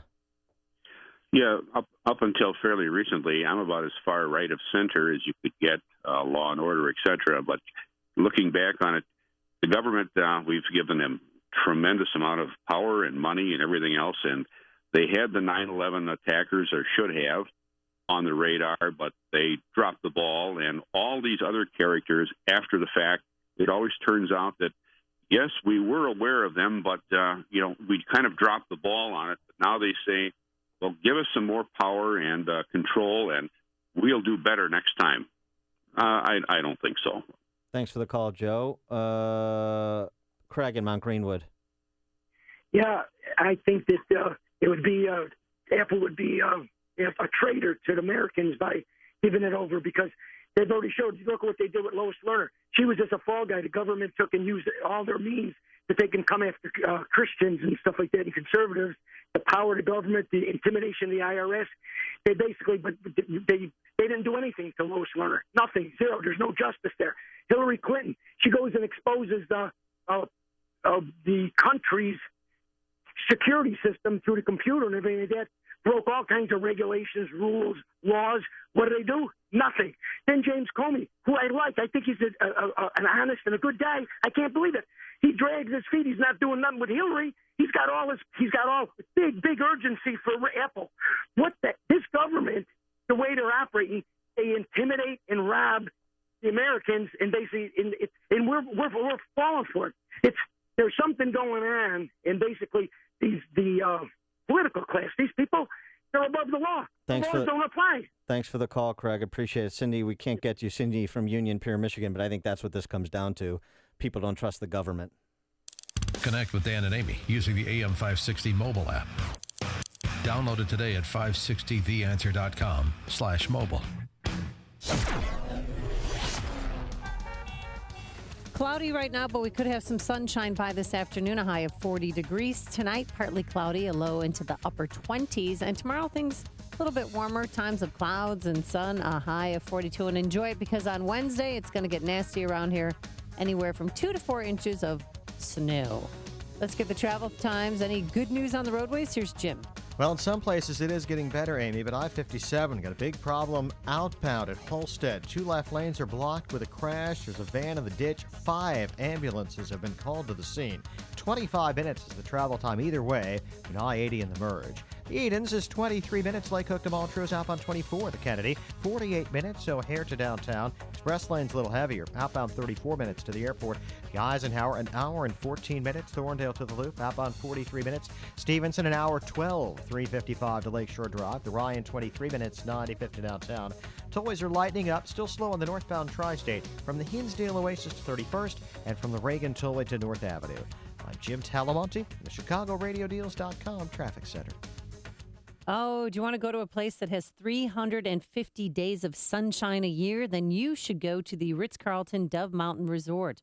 Weather today, it's going to be 82 degrees. Perfect day to play on their Jack Nicklaus signature design golf courses. There's 12 acres of practice facilities surrounded by lush Sonoran desert to a full-service golf and retail shop, top-ranked 45,000 square foot clubhouse, and golf instruction and clinics. It's truly a golfer's paradise. Or maybe it's just time to escape from the winter blues with a decadent spa vacation. You could be relaxing in the heated spa Serenity Pool with beautiful private cabanas. Relax in this tranquil Sonoran Desert haven. It's named the #1 spa in Arizona and the #3 resort spa in the USA. So make a family adventure, take a romantic getaway, escape to the Ritz-Carlton Dove Mountain Resort. And they still have special rates right now on packages for your spring break. So visit ritzcarlton.com/Dove Mountain for details. Again, that's ritzcarltondovemountain.com. I can't wait to go back. Winter weather is here, and this season's roller coaster ride and temperatures can be especially taxing on your business's mechanical HVAC system. That's why it's important to schedule a comprehensive review of your system today with Air Comfort, Chicagoland's leading mechanical professionals. For more than 80 years, Air Comfort has maintained hundreds of businesses' HVAC systems throughout Chicagoland and Northwest Indiana. Why do they trust their mechanical systems to Air Comfort? It's simple. Because they understand that Air Comfort has the best trained and highly skilled team of award-winning technicians. That's why Air Comfort is recognized as an MSCA Star Contractor, a designation achieved by only 2% of contractors nationwide. With a large service fleet of more than 80 fully equipped vehicles, chances are that an Air Comfort technician is nearby. Schedule your system check by calling now, 708-345-1900 or online at aircomfort.com. Do something for yourself. Treat yourself to a MyPillow. There are many of you who are dragging your heels, but don't put it off any longer. MyPillow is a premium pillow with 4 different loft levels that's customized to your individual preference. And for our listeners who use the promo code Amy, guess what? You'll get 2 MyPillows for the price of 1. It's MyPillow's best offer. You know, it is so important to get a great night's sleep. You'll wake up feeling refreshed, rejuvenated, ready to tackle your day. And MyPillow helps with snoring, headaches, neck pain, and insomnia, and allergies. And it's washable, so it keeps its shape and gives you support where you need it most. That's why it's the official pillow of the National Sleep Foundation. For this 2 for the price of 1 offer, just visit MyPillow.com, type Amy in the promo code, or call 800-489-0201. That's 800-489-0201. When's the last time you saw a pay raise? For many Illinois families, it's been years, unless you work for state government. AFSCME workers have seen their salaries grow 5 times faster than Illinois workers' median earnings over the last decade. And they get Cadillac health insurance that most Illinois families can't afford. But that's not enough for Illinois government workers. They're demanding more, $3 billion more. Enough is enough. It's time to stand up for Illinois taxpayers. Learn more and make your voice heard at illinoispolicy.org. Illinois' political class is crushing Illinois families. Illinoisans struggle to find good jobs and schools, and they struggle to pay for government workers who retire in their 50s and earn millions in retirement. Illinois Policy fights against the Springfield status quo on behalf of all families, not just the politically connected. See what Illinois' political class doesn't want you to read at illinoispolicy.org. Illinois Policy.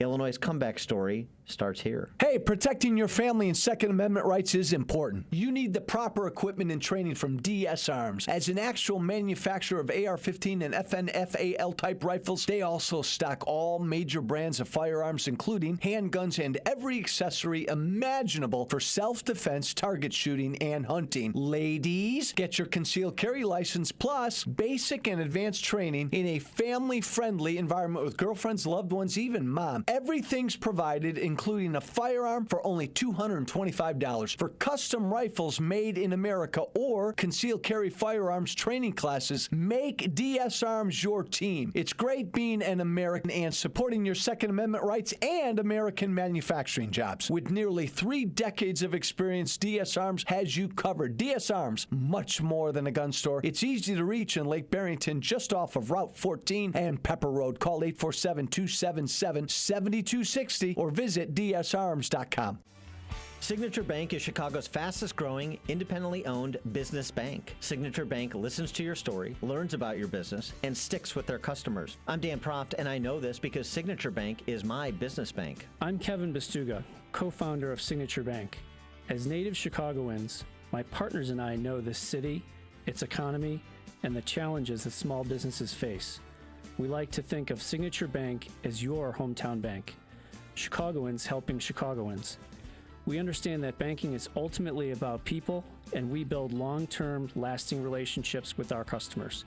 We stand by our customers, and our customers stand by us, and we welcome new customers every day.